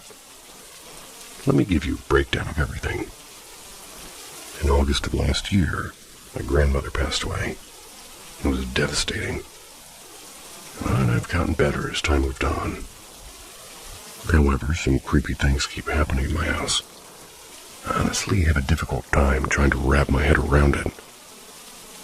Now, I know this is going to sound like I'm making this up, and I don't have any photos or videos to back up what I'm going to say. But multiple members of my family have been experiencing creepy things as well. I just need to share it with everybody here. 4 major events have happened to me, and I'll share them. I live in a 4-bedroom house, and there's 6 people, including me and 3 cats. And the first paranormal event happened when my siblings and I were talking to our mom about chores. And as the conversation was starting to become more argumentative, our Alexa out of nowhere started playing Baby Shark, which was strange since nobody in our conversation said any words, at least anything similar to the song that was playing. Also, what makes it more interesting is the fact that my grandmother used to play Baby Shark all the time for my baby cousin, either on her phone or the Alexa. It makes me believe that my grandma played that song to prevent an argument that was about to happen. The second event that happened was when I was working on my computer. I was completing college assignments, and I was at my desk in the living room, and as soon as I was finished writing a paragraph, I looked up and saw my back door randomly open. I know that door was closed because 10 minutes before it opened, my dad fully closed the door shut when he was bringing in laundry. My mom was also there. The third event happened when I was home alone. I got back from watching Goodfellas. I was at a friend's house. My family left to help my aunt prepare for her upcoming pregnancy. I was sitting at my desk watching some YouTube until I thought I heard something coming from the dining room. As soon as I looked over, the chair from my kitchen table was pulled out right in front of me. It wasn't any of my cats because one was sleeping on the couch and the other 2 were put away. And finally, the creepiest event is the kitchen light. The light in my kitchen is interesting, to say the least. The light bulb is just dying or almost dead, but it doesn't blink or anything until it does. My sister and I are cleaning the dishes one night until we start noticing the light blinking. The light's above the kitchen sink, and as a joke, my sister asked me to ask a question to the light. So I asked the cliche question, "Are you there?" The light stopped blinking and blinked twice. When that happened, my sister and I looked at each other and she asked me, "Did the light answer your question?" And after being shocked, I told the light to blink once for no and twice for yes. The light blinked 2 more times. I started asking it questions and the light was answering all my questions. My sister started becoming more uncomfortable and finished up the dishes. I was going to leave until I asked her to stay. I asked the light if it was here to talk to someone, and it blinked twice for yes. So we went down the list of names who the light wanted to see until he mentioned my dad. The light blinked twice for yes. My sister decided enough was enough. Went to bed. But before I left, I asked the light if it was somebody I used to know, and it said yeah. And the only name that came to my mind was Grandma, and I asked, "Grandma, is that you?" And the large light blinked twice. Now I don't know what I should do, whether I should ignore all of this or try something to do about it. But now what worries me is that if it's my grandma, like, is she trying to communicate from beyond this world, or is it something more sinister?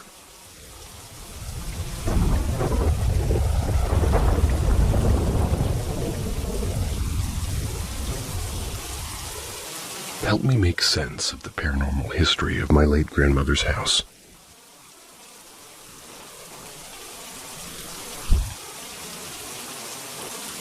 So without further ado, whether you're looking for a ghost story or looking to debunk some stuff, I'll start my account.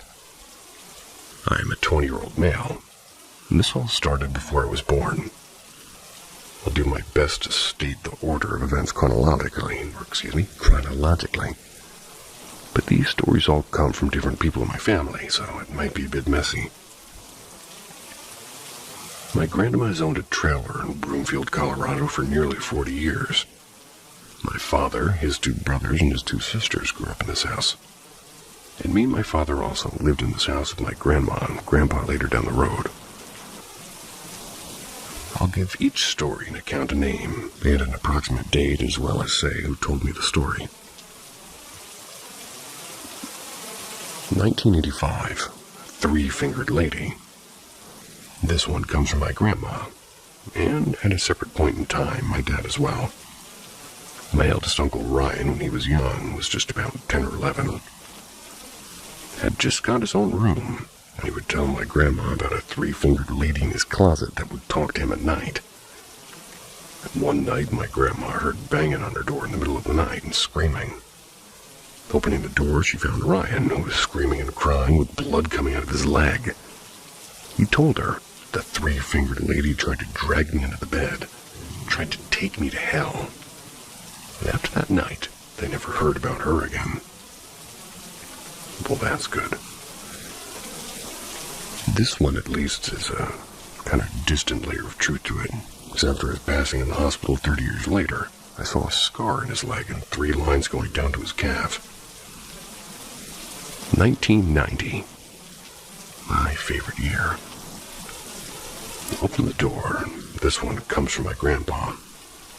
My grandma was a nurse, so she used to get home really late. And one night, my grandpa woke up to the doorknob on his bedroom door jiggling.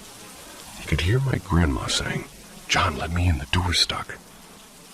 But when he opened it, my grandma wasn't on the other side. He looked down the hallway and didn't see my grandma anywhere. Coming back to bed, he said that my grandma was asleep next to him already. Year 2000. The Man in the Corner. This one also comes from my grandpa and my great-uncle Rick. It was late night and Rick and John, my grandpa, were up late watching cable. John went to grab a beer, Rick went to take a piss, and on his way down the hallway after pissing, Rick passed who he thought was his grandpa, standing in the hall. He said, "The fuck are you doing, John?" Before continuing to the living room where John was drinking his beer. John said, "Who are you talking to?" And then they searched the whole house, but nobody was inside except the kids and my grandma, all dead asleep. The year 2000 again. Moving furniture. This one comes from my dad and my youngest aunt Jamie. Once every couple of months, upon returning home from days out, the family would find rooms, and one time the TV was knocked off the entertainment center broken. In 2005, The Face. For my brother's twin Aaron, I'd like to note that I was born this year, and I was the first grandchild of my family.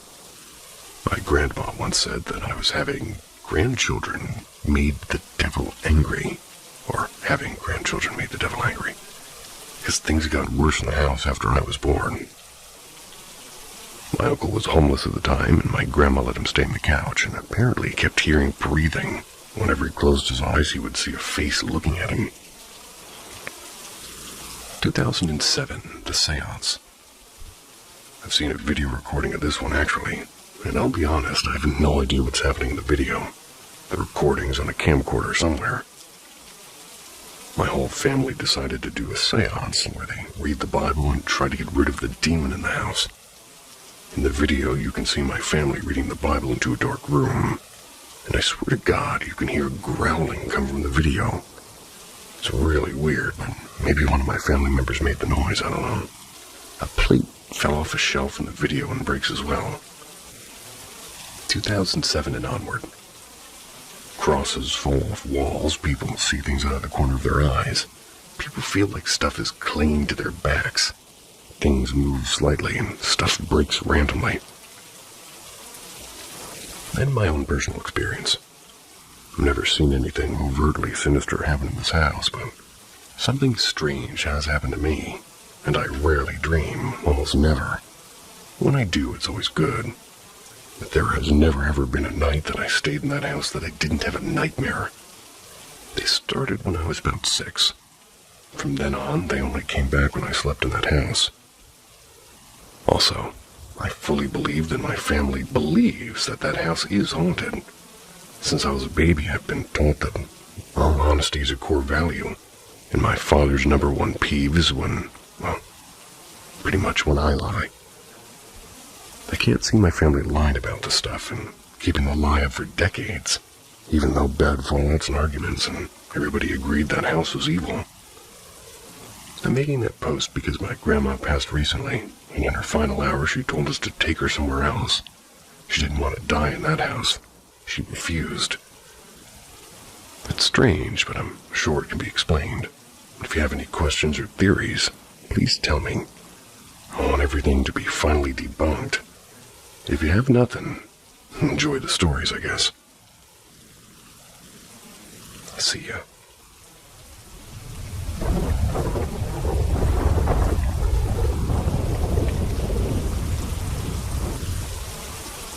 Do you feel it?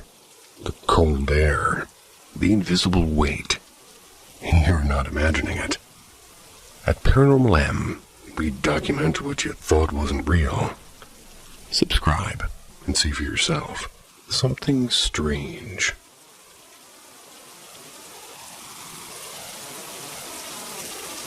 I'm not sure if dreams are something that counts as paranormal in this subreddit generally, but I'm having a hard time convincing myself that what happened last night was just a dream. Usually, I remember my dreams pretty well, at least when I have them. So the fact I remember this so clearly isn't what catches my attention. What did catch my attention is that it was very clearly my bedroom, the exact angle I was laying at, the exact scent of my air Febreze thing. Everything that I'd usually see in my room was there, yet it was a lot darker than it would usually be. I usually keep my TV on as I sleep. Just rain noises and a storm for the background or whatever. This struck me as odd, because whenever I have dreams, it's almost always about something completely unrelated to my real life. When I remember them, it's usually something odd and downright strange. Kind of without any rhyme or reason to it. Just a jumble of all the media I'd consumed that day. But this dream was so realistic, both in the way it emulated my actual bedroom without a flaw, and the way I could physically feel the way my mattress dipped from the weight of two people. That would be fine, but the issue is I sleep alone. My dog used to jump up into my bed when he wanted to cuddle, but he's pretty old now and hasn't done that in a long time. And there was something or someone right above me or in front of me. Not anyone I recognized at all, or at least I don't think I recognized them. The only fuzzy part of this dream is them, meaning I don't remember what they looked like or if they were somebody I knew. Sounds kinda silly, but now that I'm thinking about it, it reminds me of a blurred face in a video, or that's how I remember it at least. This part is a little bit awkward to describe and recall, but it's important for the context, so I'll try to write it as safe for work as I can. They were sitting right in front of me, between my legs with their hands on my knees. I remember this part going by so fast, and for some reason it seemed like within an instant. Their hands went from my knees to the area just above my hips, like my lower waist or torso, that area. They sort of lifted me into an arch, and if this is written rather poorly, I do apologize, kind of uncomfortable to write about. The way they made me bend felt unnatural, and evidently it might have actually been unnatural. I remember what woke me up from this dream was actually the sound of my back popping, and the way I sort of just fell back down onto my bed. Now, I didn't stay awake for long after that, but I do remember my back aching slightly before I fell asleep again. Well, here I am now, almost 10 a.m. on a Sunday morning, with extreme lower back pain, and I don't know what happened or if anything at all. I just wanted to come on here and see if anybody had any ideas, or if it really was just a weird, strange dream and I might have pulled a muscle or something.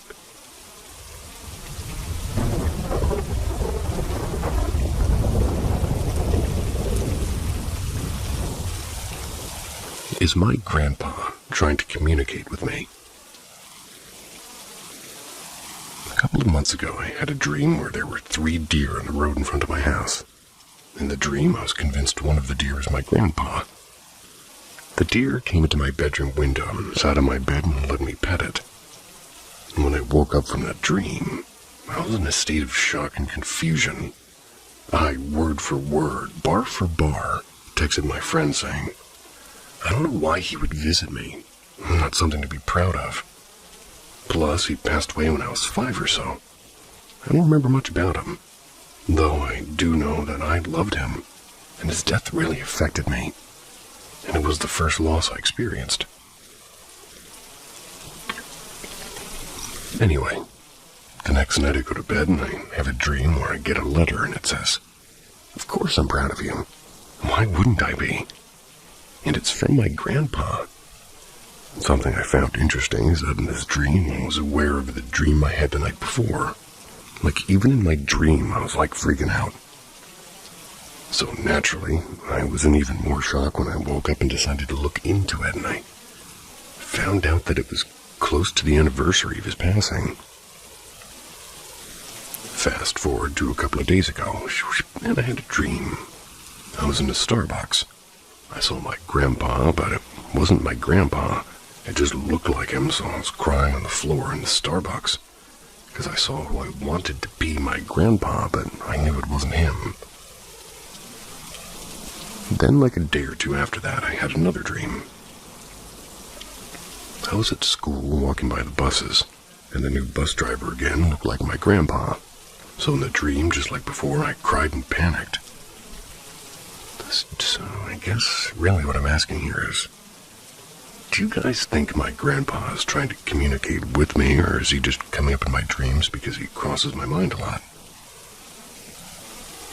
That's an either-or scenario.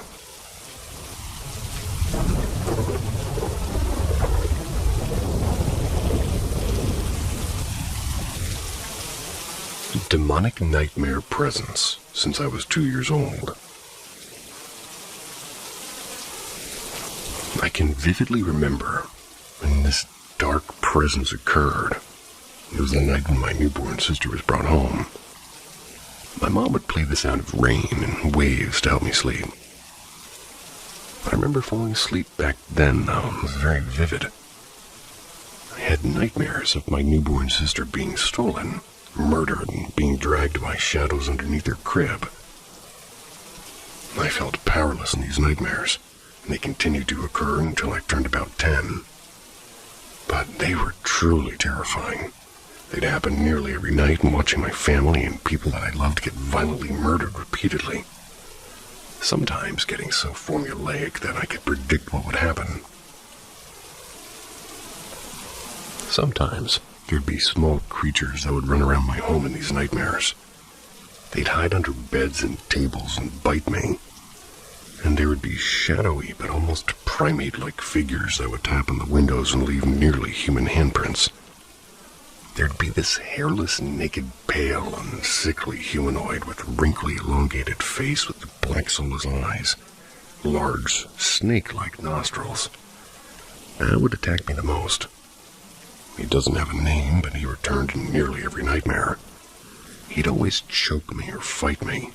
He could speak, and every time I sensed his presence, I'd lose my ability to speak. It would feel like I was vomiting, like I had mucus in my throat. And every time I would try and talk or scream under this fact, I'd make these gargled, non-human noises.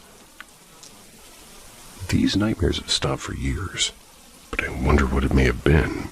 A supernatural presence or something psychological.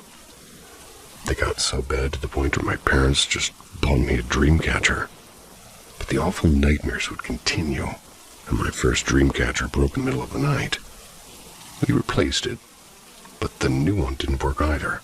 We moved houses and still the nightmares would continue.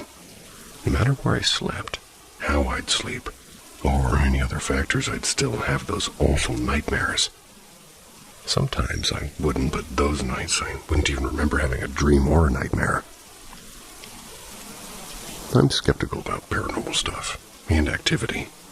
but I don't know if there's any logical explanation for why this dark energy latched onto me as a child. For all I know, I could still be under its effects. My grandmother's a priest, and she blessed my house years ago. But even after everything that she did, my nightmares continued. And now they've stopped, but I still fear that dark presence from years ago. What could it be?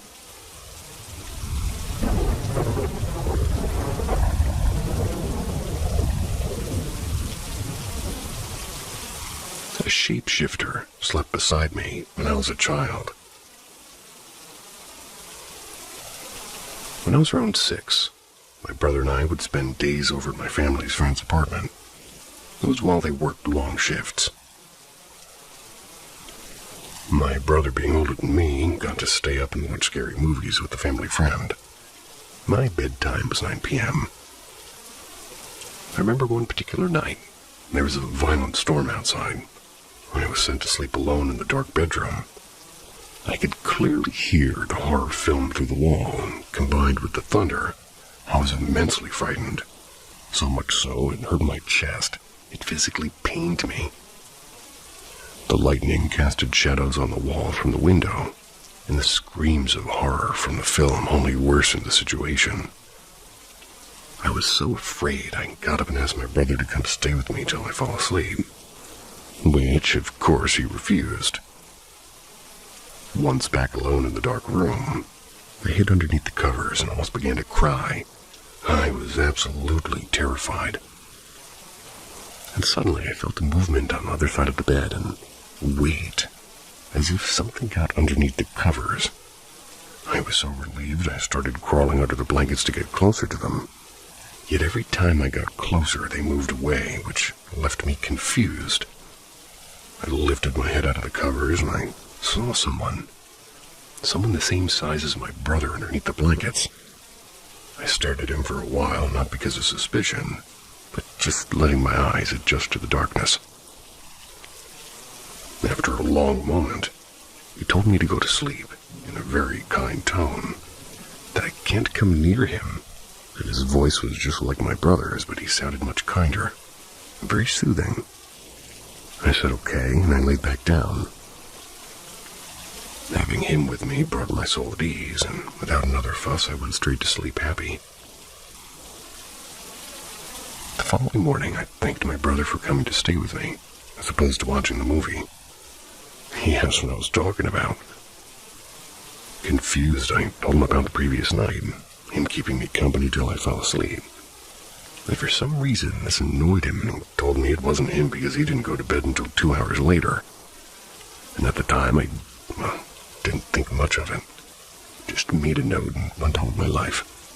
And through the years, I've come to reflect on it more, and I've come to realize something far more unusual was maybe afoot that night. Perhaps even paranormal. Whatever that thing was, I'm grateful for its compassion. I only wish it appeared again to comfort me. Other frightening instances I've encountered throughout my life. Cheers.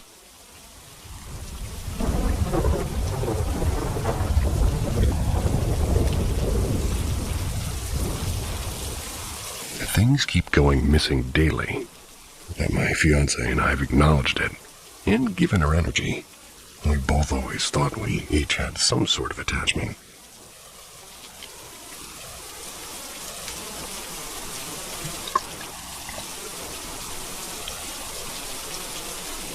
I've had a couple of paranormal experiences in my childhood, and my fiancé's had some growing up too. The one I had, where there were numerous witnesses, was I was around 12, and all the TVs were off, and my mom and brother and his wife, and my best friend, and her little sister, and I.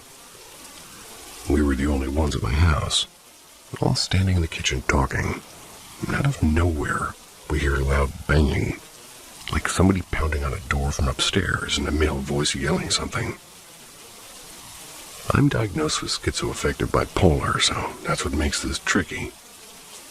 When I've experienced things on my own, maybe that's explainable.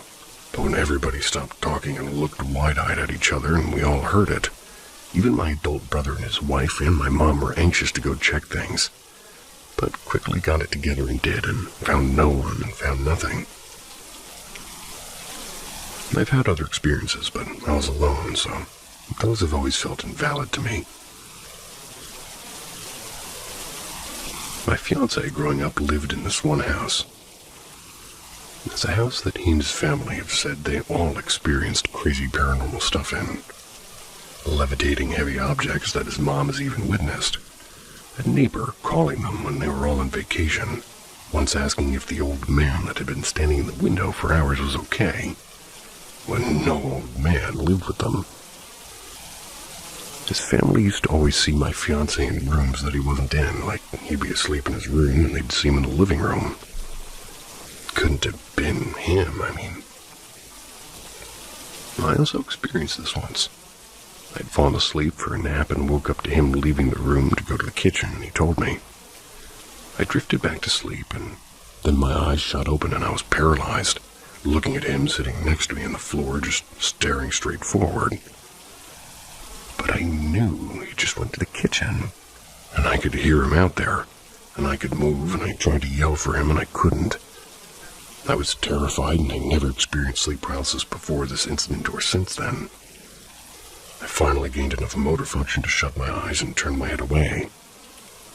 And I just kept my eyes shut until I heard him come back in. Then I was able to move and tell him. I might not have an attachment, but I wonder if my energy has something to do with my experiences. Because I have very insane intuition and pick up on energy, and I'm very sensitive to it all. A few years ago, I went out into the kitchen in the middle of the night to get a snack. I was eating it by the fridge, and then all of a sudden, 3 thick, empty glass wine bottles that were Halloween decorations, they just sort of rattled and flew off from the middle of the bar on the opposite end of the kitchen. Crashed to the floor, but didn't break. My sister was sleeping in the room and witnessed this with me. And his other siblings, and they've talked about countless paranormal-type things that have happened over the years. And we're in the same room to witness or hear them. None of us are, super into the whole paranormal stuff. And we always look for explanations on things because of still being some degree of skeptics. Okay, current day now. Things go missing out of their exact spots in our room on a day. We both dealt with this type of thing here. But nothing to the degree of every single day. I'm wondering if it's happening to this degree because the first time it happened recently, we acknowledged it more than normal. We talked about it for a while. I started looking stuff up about it. It started with the gray lighter I put in the same spot always, and he had to watch me put it there. 5 minutes later, it's nowhere to be found, just to then reappear right where I originally put it, where it disappeared from 20 minutes or so later. So that got us talking about it, being that we both witnessed this and had no explanation. Started looking stuff up and talking about it. And now it won't stop happening with numerous things. Our DAB container that was sitting on the bed vanished, and we looked everywhere and still haven't found it. It's been a few days. A gray lighter that disappeared and reappeared and disappeared again just to turn up buried underneath stuff between our wall and mattress. Now this bag and his wallet is gone today after I watched him put it in the normal spot. And he always does this. Like last night before bed and we can't find it anywhere. So 2 things that are currently still missing. And why is this happening daily now that we've given this type of occurrence more acknowledgement than ever before? It might have something to do with one of the things that you lost there. Maybe, maybe not.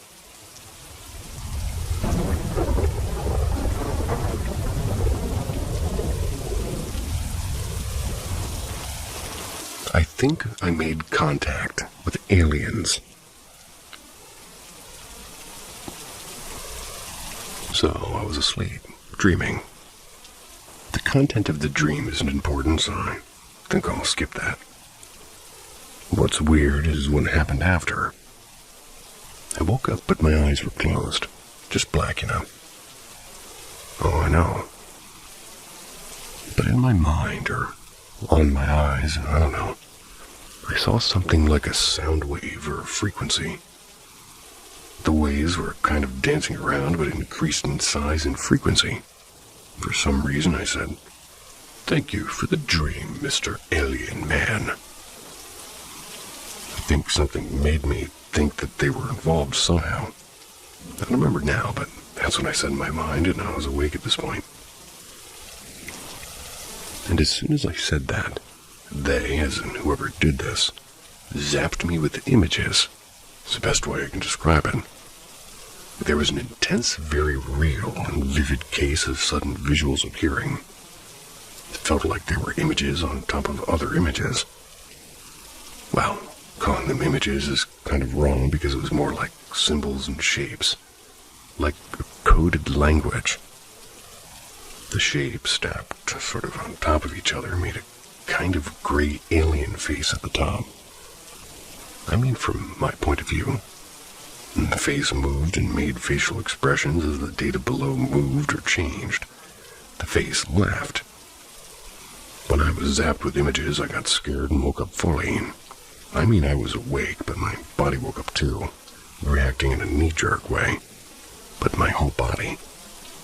The images continued in my eyes, but they were very quickly dispersing. I could see them with my eyes open too. The alien face, like, included, and it was still moving. But I closed my eyes so I could see more.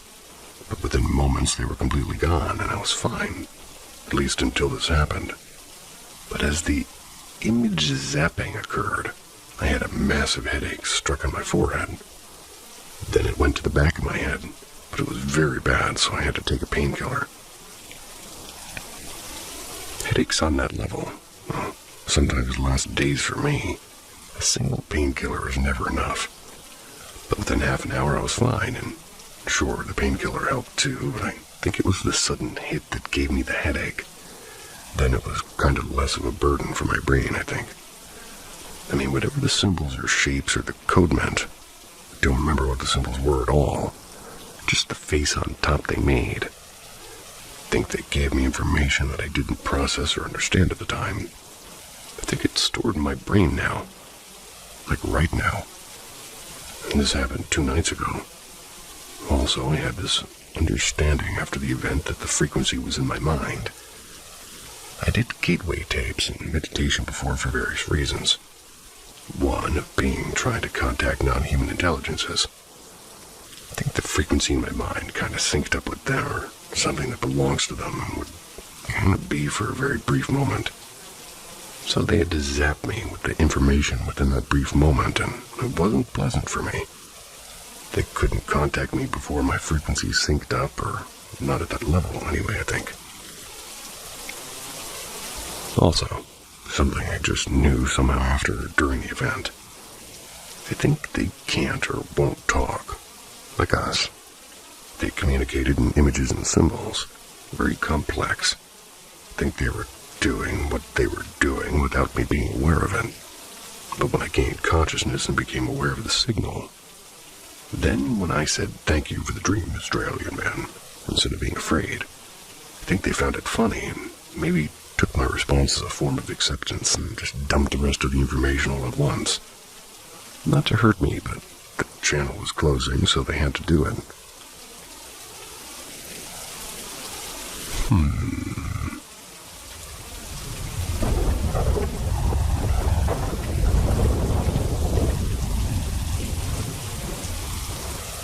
The Hat Man in the Caribbean. A true story from a place the narrator can't quite say, but is going to go for it. Curacao. There's a little symbol underneath the second C. I don't know what to do with that. I was born on the island of Curacao, a small Caribbean island near Aruba, and just off the northern coast of South America. I grew up in a quiet neighborhood on the far northeastern edge of the island, so far out you literally couldn't go any farther east. My grandparents were among the first people to move there in the late 80s, when there were only a few houses and dirt roads. Over time, more homes were built, and the area developed. Some people said the land used to be a burial site for native tribes, long before colonization. But that was just neighborhood talk and camping stories and old rumors. Nothing official. I lived there for about 17 to 18 years, and it was peaceful. It was safe in a pretty familiar neighborhood. When I turned 16, everything started to shift. I got serious about my health, started eating clean, and stuck to a strict protein diet and cut out sugar and only drank water. I trained hard, going to the gym 5 times a week. My head was clear, my body felt strong. That same year, my mom suggested I move into a studio apartment in our backyard. It was a detached building, sort of tucked into the far right corner of the yard. Had its own kitchen and bathroom and bedroom. Total privacy. Independence. Sort of. For a 16-year-old, it felt like freedom. The backyard was big, and trees and plants and tall grass, and in the middle was a small wooden bridge that crossed over a grassy dip, leading to an old handmade gazebo in the far left corner. That had a thatched roof, and we all call it a palapa. Palapa. At night, the yard went completely dark, except for the studio porch light and some glow from the main house windows. The center and left side of the yard, especially around the gazebo, were pitch black. And just before I moved into that studio, I started experiencing strange physical sensations. At random times, I'd get waves of goosebumps. The hairs on my neck and arms would stand up and my heart rate would spike. No thoughts triggered it, no fear, no danger. Just pure physical response. Like something was around me that I couldn't see. And it only happened when I was in the neighborhood, nowhere else. It was uncomfortable. Sometimes it lasted up to 10 minutes. Trying to sleep when your body is on high alert like that is not fun. But I got used to it, sort of. Once I moved into the studio, things escalated. I started seeing things and figures and shapes and energy in the air. A man in the distance. A little girl standing near the bushes. Always far, always quiet. They didn't feel aggressive, but they didn't feel natural either. And it scared me. Of course it did. But it didn't feel like I was losing my mind, and I wasn't paranoid. I wasn't hallucinating, and I was fully awake and fully aware. I just didn't know how to explain what I was seeing.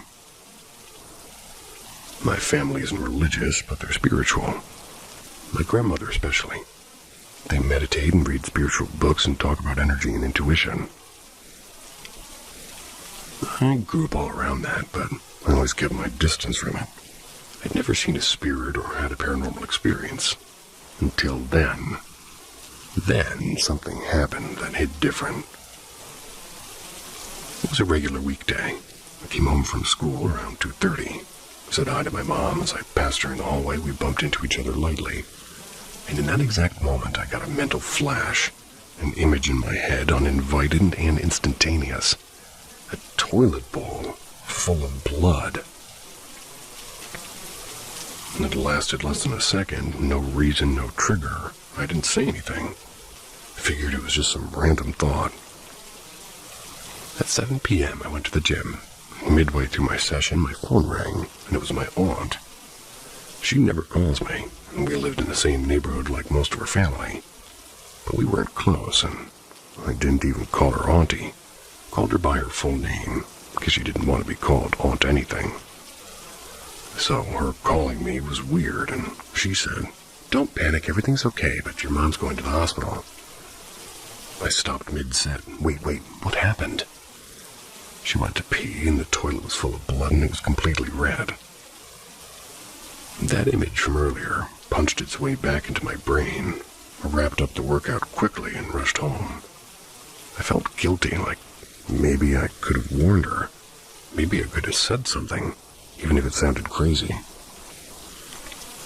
Eventually, doctors found a tumor the size of an orange on her uterus. And the healthcare system there wouldn't handle it properly. So I made plans to fly to Colombia, Bogota, where the doctors could give her better care. Expected to be there for months if needed, and that's when I saw him.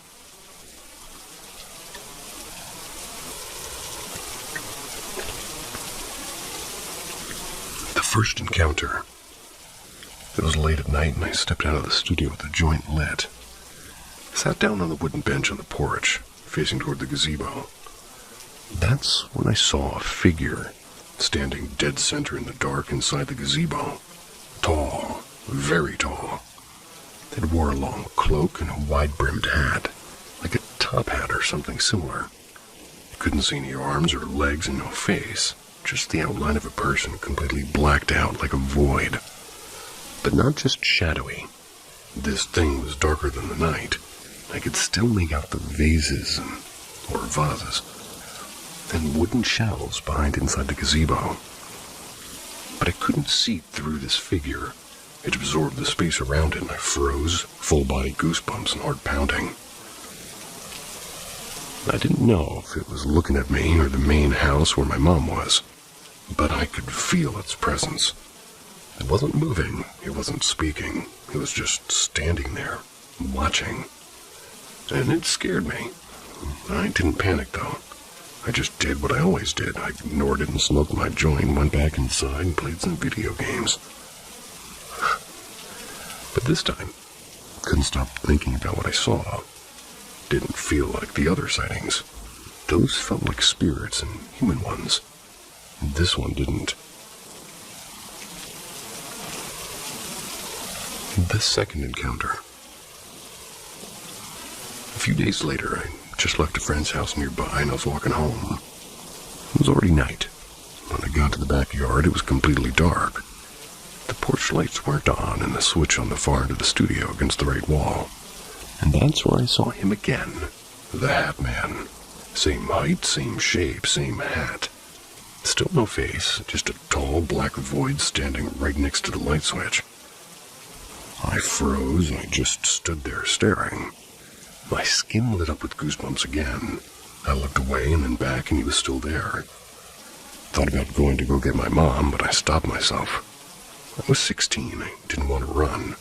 Maybe it wasn't even real. Maybe it was in my head. I walked toward him. Slow, steady steps. Each one felt heavier. And the closer I got, the more I could feel the size of him. The air around him felt thick. I stopped right in front of him, so close that if he was like a living being, well, he would have felt my breath on his torso. I placed my hand on the wall next to the light switch. I was staring straight ahead, but all I could see was black. Not shadow, but void. No features, no textures, no eyes, just complete darkness. I was standing face to chest with something that didn't make sense. For a moment I hesitated, and if I hit the switch, will he move, and will I finally see what this thing really looks like? I flipped the switch. And in that exact instant he vanished, gone with the light. A few months later, we went to Columbia, and the doctors removed my mom's tumor, and they told us if we'd waited much longer, she could have lost her leg. But we made it just in time. She recovered. She's healthy now and more radiant than ever. Never saw the Hat Man again. Also, good for your mom. But if somebody calls you, you don't finish your set, you just go. But enough parenting. Not once. For years, I pushed the memory aside. I didn't think too much about it, and then 12 years later, I was scrolling YouTube, and a thumbnail caught my eye. A tall silhouette in a hat. Title: Who is the Hat Man? And that's when everything clicked. I clicked the video and started researching. Reddit threads and first-hand stories. People describing exactly what I saw. The same figure.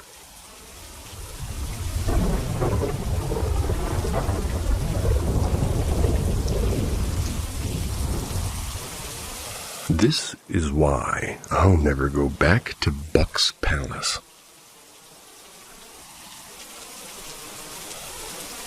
A few years back, I was dating a girl named Emma. One night, she told me about her past. How as a teenager, she and her friends played with a Ouija board. She said it started out as a joke, but ever since then, she'd felt like something was watching her. I didn't think much of it at the time, and a couple of months later, we decided to drive up to this spot that we called Buck's Palace. It's an old abandoned house on a hill with a massive balcony overlooking the lake. The house itself is locked up, but there's no fence or gate, so easy to walk right up. From the balcony, the view is insane. The lake stretches for miles with rolling hills in the distance. We started calling it Buck's Palace years earlier, because it's where I smoked weed for the first time with my friends. The name just stuck. That night, Emma and I brought a bottle of wine with us. No glasses, just passing it back and forth as we sat in the balcony, talking about random things and watching the sun fade over the water. The air felt thick, like it does before rain, but everything was calm and peaceful. Then we heard it. Clink. The sound of metal hitting the floor, like a spoon or a fork, and it came from inside this house. I froze, and I'd been there so many times and never heard anything from inside of it. The place was supposed to be empty. I looked at Emma, and she was already staring at me. "Did you hear that?" she whispered. "Yeah, let's go." We stood up and started walking around the house toward the parking lot. As we passed by one of the big windows, bang! Something slammed against the glass from inside. We jumped and quickened our pace. Gravel crunched under our feet, and we rounded the next corner. Thump. Another hit, and louder. Another window. Felt like something inside was moving with us, hitting each window as we passed it. We broke into a run, neither of us saying a word until we made it to the car. As soon as we made it to the car, I turned around to look at the house again. And there it just passed through me. I felt it, like a wave of cold, heavy air pushed straight through my chest. Not wind, not fear, something else. For a few seconds, I felt a strange rush of emotions and joy and fear and excitement and a weird sense of fullness. Like something had brushed right through me. I couldn't speak. I rushed in the car, and Emma kept asking what was wrong, but I drove there gripping the steering wheel with the hundreds of questions in my head. Haven't been back to Buck's Palace since.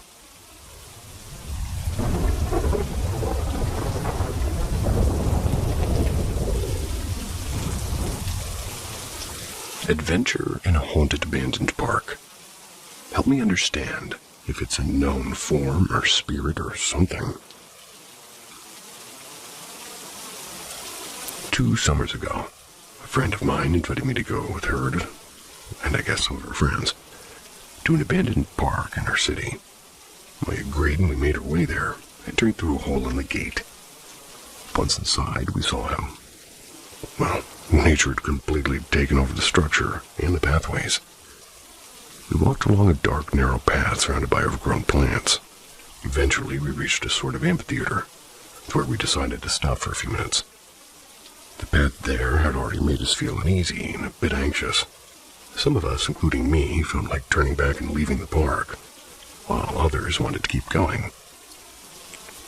Since the majority wanted to continue, we reluctantly decided to follow them. We took a narrow path beside the amphitheater, so narrow that we had to walk in a single file. The first to enter was the guy considered the most fearless in the group. He hadn't shown the slightest sign of fear during the whole exploration. But after just 3 seconds, he turned around and came back with a worried expression on his face, which really unsettled us. He'd been the most upbeat person until that moment, and he told us he saw the plants moving strangely. Suddenly, we heard crying, the sound of a young girl crying, strangely loud and clear, which scared all of us. And despite the fear, the brave guy said he felt a sense of responsibility to check if somebody actually needed help. So he went back to investigate. Shortly after, we saw him running back pale and terrified, telling us to run. The crying had grown louder, almost turned into a scream. And that's when we all fled the park.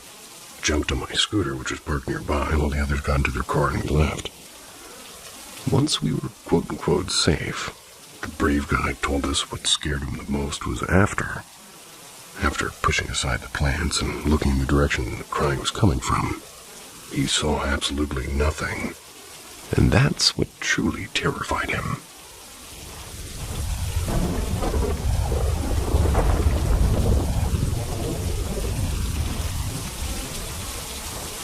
Two encounters, same location.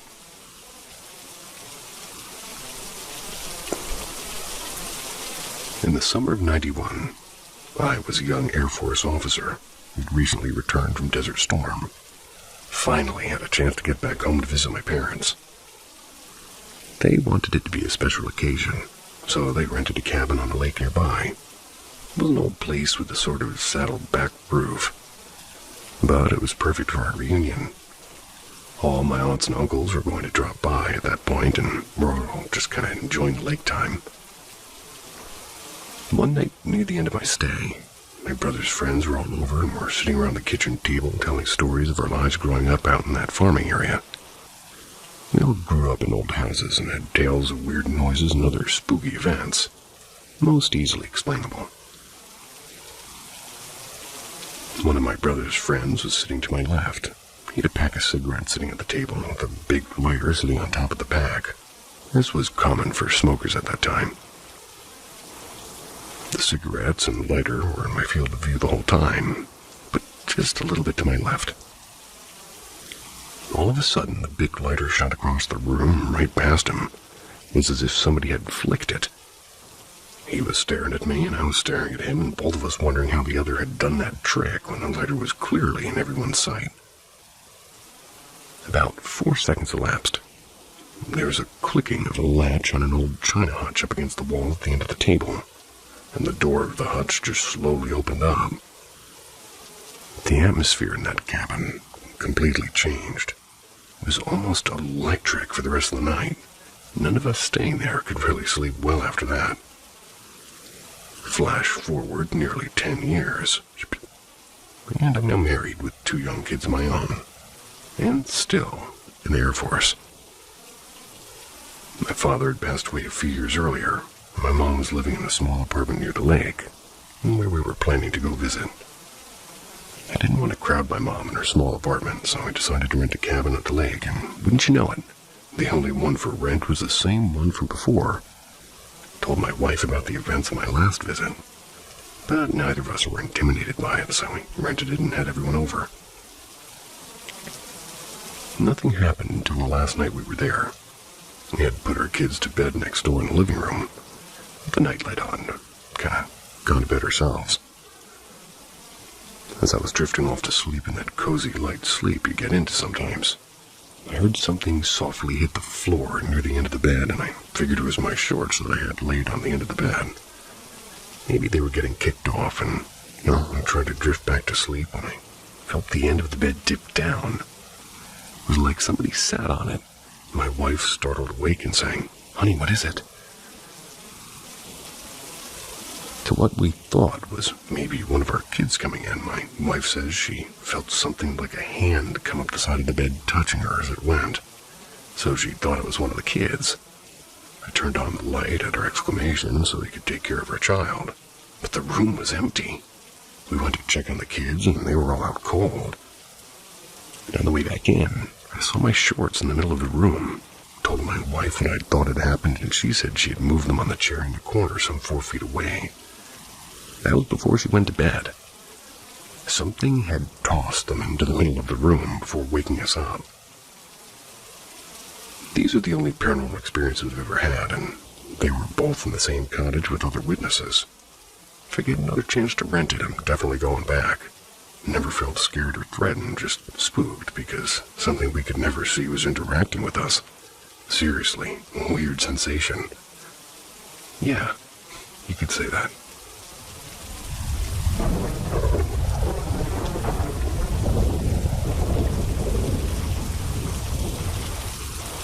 Multiple paranormal encounters in the same house.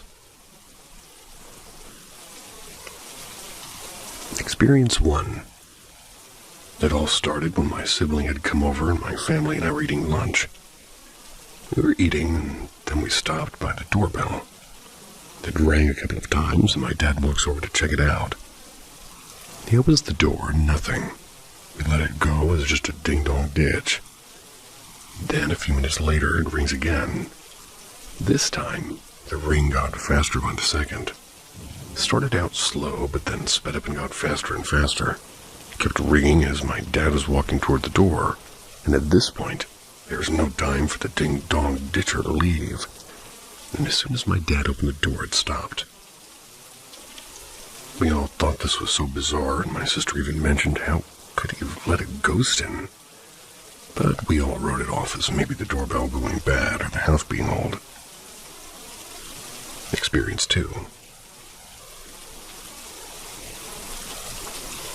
This one happened over a few years, multiple times, and is by far the most explainable, not to be paranormal. But anyways, I lived in a bedroom that was connected to another room via a Jack and Jill bathroom. And on many different occasions, as I would close one door to the bathroom, the other door would open. And as I would open another door, the other one would close. This might be explainable by, wind, maybe created a vacuum. Honestly, not too sure on the science, but if it really was a ghost, this led me to believe it was a kid, maybe, being very playful with me. Absolutely a vacuum. Experience 3. This one is by far the scariest experience of them all, at least for me. So while living in this house, I was constantly tired and was always taking naps throughout the day. One time, falling asleep in my bed, and then I just hear the loudest exhale directly into my ear. Not far away, not close by, but directly into my ear. I immediately jolted up and looked around for my parents or somebody playing a prank on me. No one was there.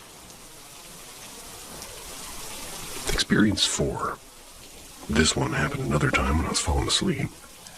But this time it was at night. I'm drifting away, but then I hear my door handle being creaked open.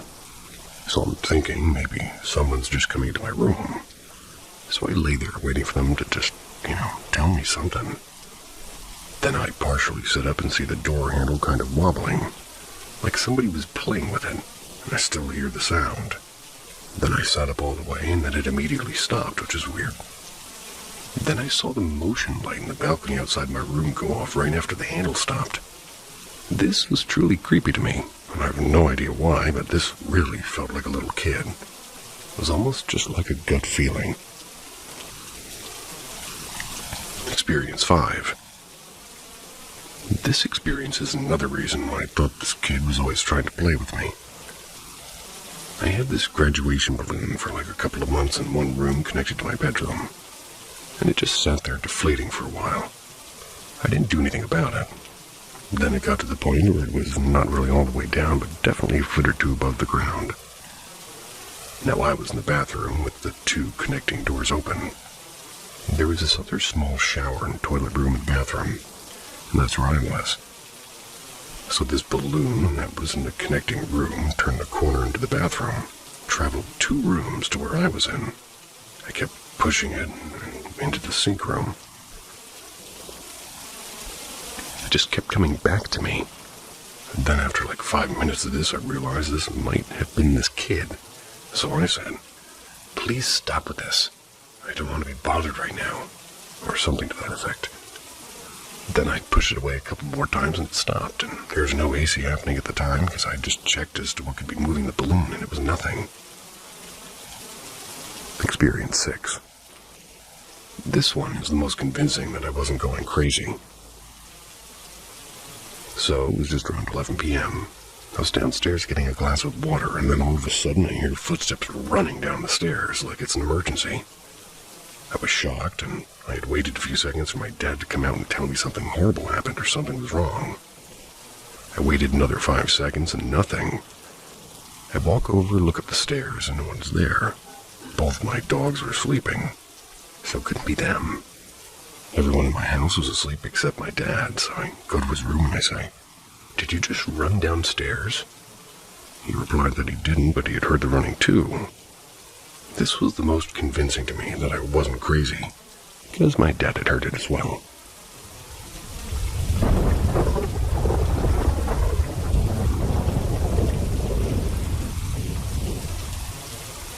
The man in the field. Thankfully, this didn't happen to me, but to my older brother. However, I will be writing from his point of view. This happened a few years ago, when he was around 17 years old. And one thing to know about my brother is that he isn't scared very easily. Or if he is, he does well at hiding it. However, when he was telling me about this experience, he looked pretty shook. Upon asking him earlier today, he told me that he didn't remember the story. A strange detail I thought I should include. He says he vaguely recalls something happening in the forest, but he's not sure about the specifics. For context, we live in the rural part of the English Midlands.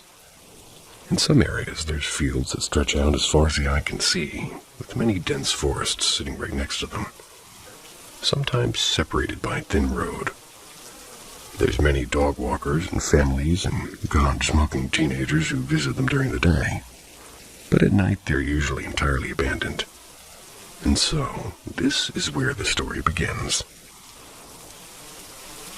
The sun had almost entirely gone down, with just enough light to see. One of my mates had recently gotten his driver's license, so he took me and a few others out for a drive.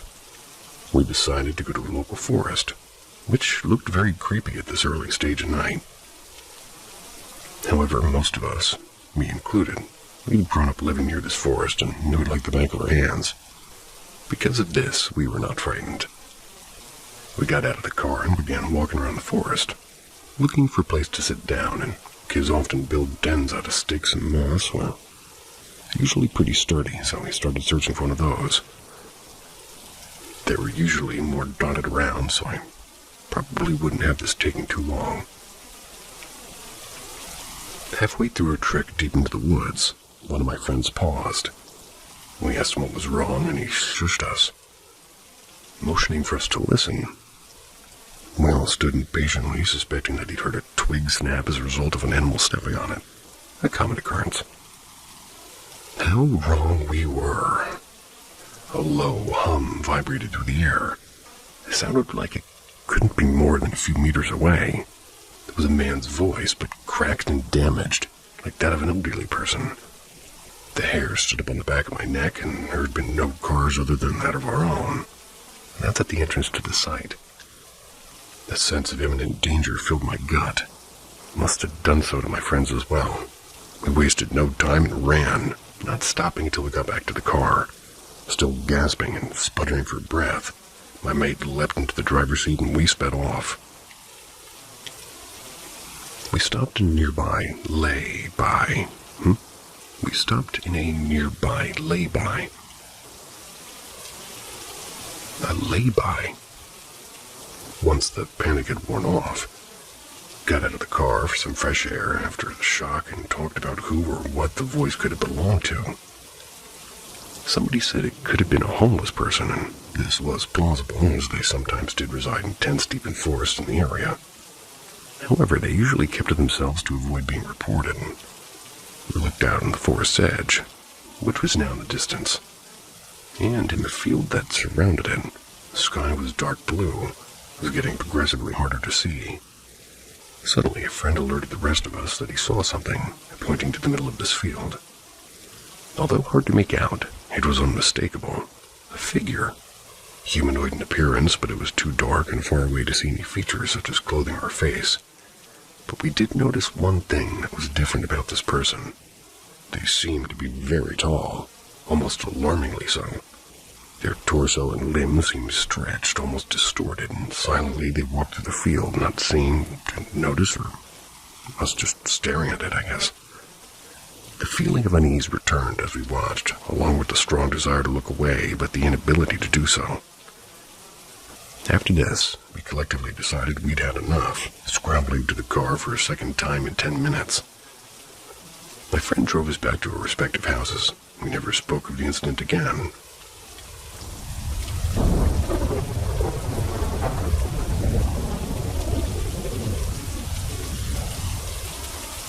Appalachian Night Swim. So for context, me and my boyfriend's family were on vacation. We're at an airbed breakfast in the mountains in North Carolina. And we're from Tennessee, born and raised. So mountains and night adventures are no stranger to us. Tonight, we, being me and my boyfriend and his sister's husband, we're at the hot tub and decided it'd be a good idea to take a trip down to the lake. It's about 10:30 p.m. at this point. It's quite a steep walk down to the dock, so we took our rented UTV down steps through the forest to get there. As we arrived at the dock, we came down from the second floor to the first floor. Only way out is through the second floor, as there's a bridge connected to the land there. We peeped over to look at a fish swimming by the ladder. As we congregated, the dock suddenly shook, accompanied by a large bang.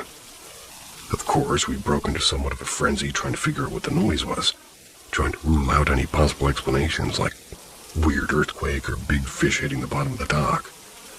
As we did so, we returned to the second floor of the dock, looking around for answers. With the help of our footsteps, we managed to figure out that the only thing able to replicate the sound was us jumping on the second floor. We sort of freaked out after this, quickly made our way back up to the UTV with strange rustling coming from the bushes, sort of like following us. I'm not sure, it was absolutely terrifying, and a little inexplicable to us. I don't think it could have been a deer or a large animal because it's a bit of a tighter squeeze across the bridge with the railing. However, for the sound to be possible, whatever it was had to be at least 100 pounds, and coming to the second floor without footsteps, unless we just didn't hear them.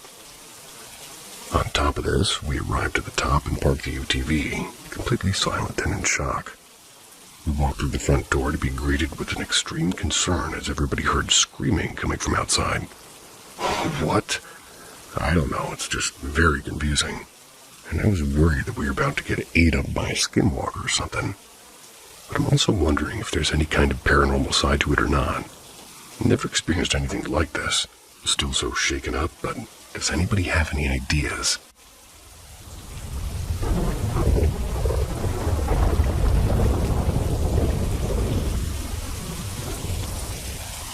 A creepy encounter during a wedding. When I was around 11 or 12, there was a wedding near my house, and I was invited. I went with my mom, and weddings at night are pretty common where I live. At the wedding, I'm hanging out with some neighborhood kids who were older than me. Most of them decided to go to a nearby park, which was right beside a temple.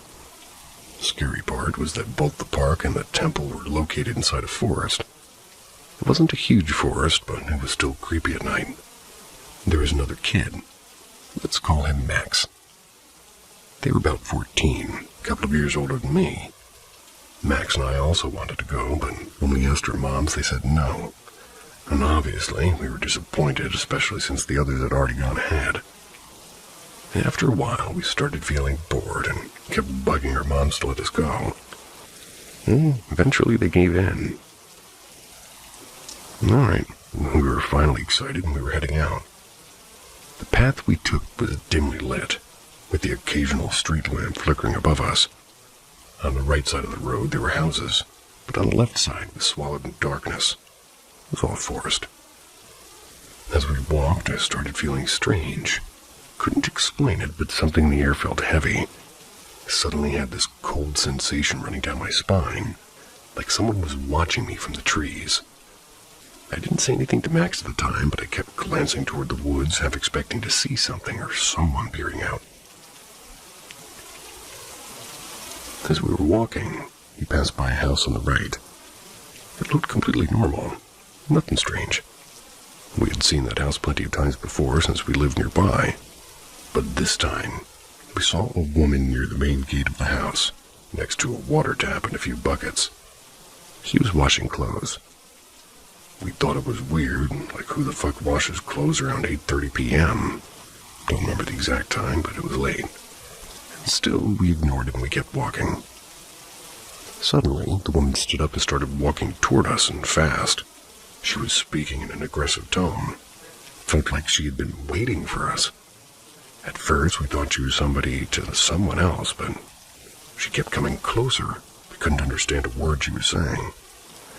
Oh, we were starting to get nervous. We turned around and started walking back toward the wedding. She began following us, and her tone got louder and more aggressive, and she picked up her pace. Max looked behind, and then he tapped me on the shoulder as if telling me to run, so we ran and hard. But then she started running too. We panicked and sprinted as fast as we could, and we didn't stop until we reached the wedding area, right under a street lamp. We turned around, and she was gone, just vanished into thin air. We didn't see where she went, and we never saw her again. Later I asked Max what caused him to signal me to run, and he said, I saw her shadow and it was getting bigger and bigger.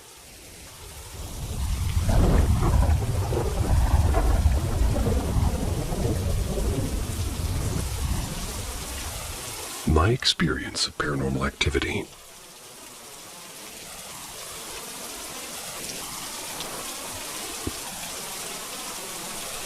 This whole thing started happening exactly 8 days before my 13th birthday. My birthday is on the 28th of September, so this started on the 20th of September. And every night for those 8 days I had nightmares. Nightmares would be sometimes normal and sometimes not. Usually my fears of being chased. Nothing special. But in all of those dreams I'd still be living in my old house, from where we moved away when I was about 10 years old. Plus that in those dreams, sometimes the colors would go from normal colors to bright green, bright purple colors. On my birthday night, there wasn't any nightmare. The nightmares continued for maybe 3 to 4 days and then they stopped. A month later, November, I went to a concert. Nothing special. It really wasn't big and just a regular concert. I got home and I couldn't sleep at all. I thought, okay, like I ate too much and drank too much and, well, it wasn't alcohol. I couldn't sleep. And ever since that night, I would wake up every single night at either 15 minutes before 3 or 2:45 a.m. or 3:21 or 22 a.m. I would wake up with such fear that sometimes I would skip school because I wouldn't be able to go back to sleep. There wasn't anything abnormal in my room. Nothing was happening. But the fear was so strong that those things continued, sometimes during the day. After I got home from school at 2 p.m., there would be 3 knocks at my door, and then it would stop for a few seconds. Start again. 3 knocks each time for 6 times. I think that explains why I instantly thought it was demons. 3 knocks to mock the Holy Trinity, and 6 as if the number 666. I would hear whispers, but I wouldn't remember what they were saying. Then I started forgetting like events that happened, like my birthday parties or anything really, even if it wasn't such a long time ago. The first thing that really scared me off was connected back to my family. My grandmother had her first child at 21 or so, and it was a girl. The girl died after being 21 days old. Mind you, this was in the 60s. She said that she was home alone with her daughter and suddenly heard her best friend's voice from outside calling her. She went to the doors to open it, and there was absolutely nobody. A day later, my great-grandmother came to her, and my grandmother said, "What happened to her?" My great-grandmother said, "Because you answered, somebody will die in your family." Days later, the girl died, and there was absolutely no medical issue with the baby or anything. Now back to my story. My grandmother wasn't feeling well. It was February, I think. She was on the verge of death. Still alive next to me currently.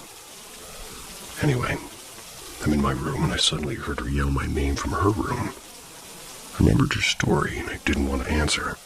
But after a few moments I got up and went to the hallway and she was in the hallway, peeking out of the doors. She came back in and I was like, "What did you want?" She said she heard somebody knock on the doors and call for her. Went back to my room after just sort of putting her to bed and all that. And I'm again sitting on the bed studying something when I hear her call my name again. This time I went instantly to her room and she was asleep. My brother said he didn't hear anything. And later that night, I was going somewhere with my mom, like a long car ride, and I told her what happened. For some reason, She got so scared, she was like, "Do not ever do that again. My grandmother's got better things." Or, excuse me, my grandmother got better, etc. Now it's March and I'm asleep. When suddenly, I got woken up because it felt like something pulled my soul out of my body from under my bed. I felt like I was floating. Didn't open my eyes at first, and then when I did, whatever was there slammed me back down. And I could feel the way my soul jolted back in. A few days later, I get up in the morning and my mom's already up, and we talk like, "How's her work and all that?" Normal talk. When all of a sudden, she said that at night, around midnight, she heard me speak while I was sleeping, and that there was a sound like my closet door being constantly slammed shut the hardest somebody could do it. She said she wanted to check to see what was happening, because sometimes when I'm in a deep sleep, I turn over really harshly in my bed and think she knew it wasn't me. Anyway, then she said, the moment she stopped in front of the door, everything stopped. She went back to bed, and after 15 minutes, she heard me talking in my sleep. She said that I was talking so fast she never believed like it would be humanly possible, and said that she couldn't catch a word of it. This is one of the signs of demonic possession. And that same night, I woke up at 3:22 sharply. And I was in my room, and there was this stench. Sulfur, burning, harsh, rotten smells. There wasn't any smoke or anything, but I did notice my lamp was turned the other way. Again, demonic activity. A month later, I get woken up because something fell on me, like directly onto my legs. I felt the pain so badly, but I don't remember really much because I was still half asleep. But again, I know that the lamp would turn the other way, and the last one that I got happened in May before my school trip. I woke up at 2:45 a.m. sharply again. Something was choking me, like actually. It wasn't sleep paralysis or anything, and I never experienced it because I could move each time. I didn't feel anything other than being watched. I don't know if anybody can hear that crazy sound in my house, but it's happening.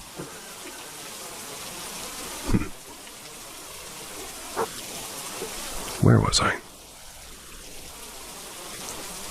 Back to the story. Something was choking me, and I opened my eyes, and I think there was a person that went out of my doors, but I instantly went back to sleep. And in the morning, I asked my mom if she maybe came into my room. She told me she wasn't feeling well that night, and her blood pressure was like 190 over 160. She was up all night with my father. She said no, and nothing happened after that. I asked ChatGPT what that might be, and it told me that I was in extremely deep and hard depression that was basically like days before possession. ChatGPT. I forgot to add, during this time I felt extremely disconnected with God and pretty much everything religious. Couldn't stand anybody who was religious, and I started to get really angry whenever people talked too much about God or whenever I saw something like a crucifix. A lot of people are like that. Anyway, I never wish this on anyone, and it's extremely scary to experience something like this. Heard that some exorcists or whatever say that sometimes oppression is a lot harsher than an actual possession. I don't know for sure. What do you guys think? I want to know what's banging outside, or what is that? See ya.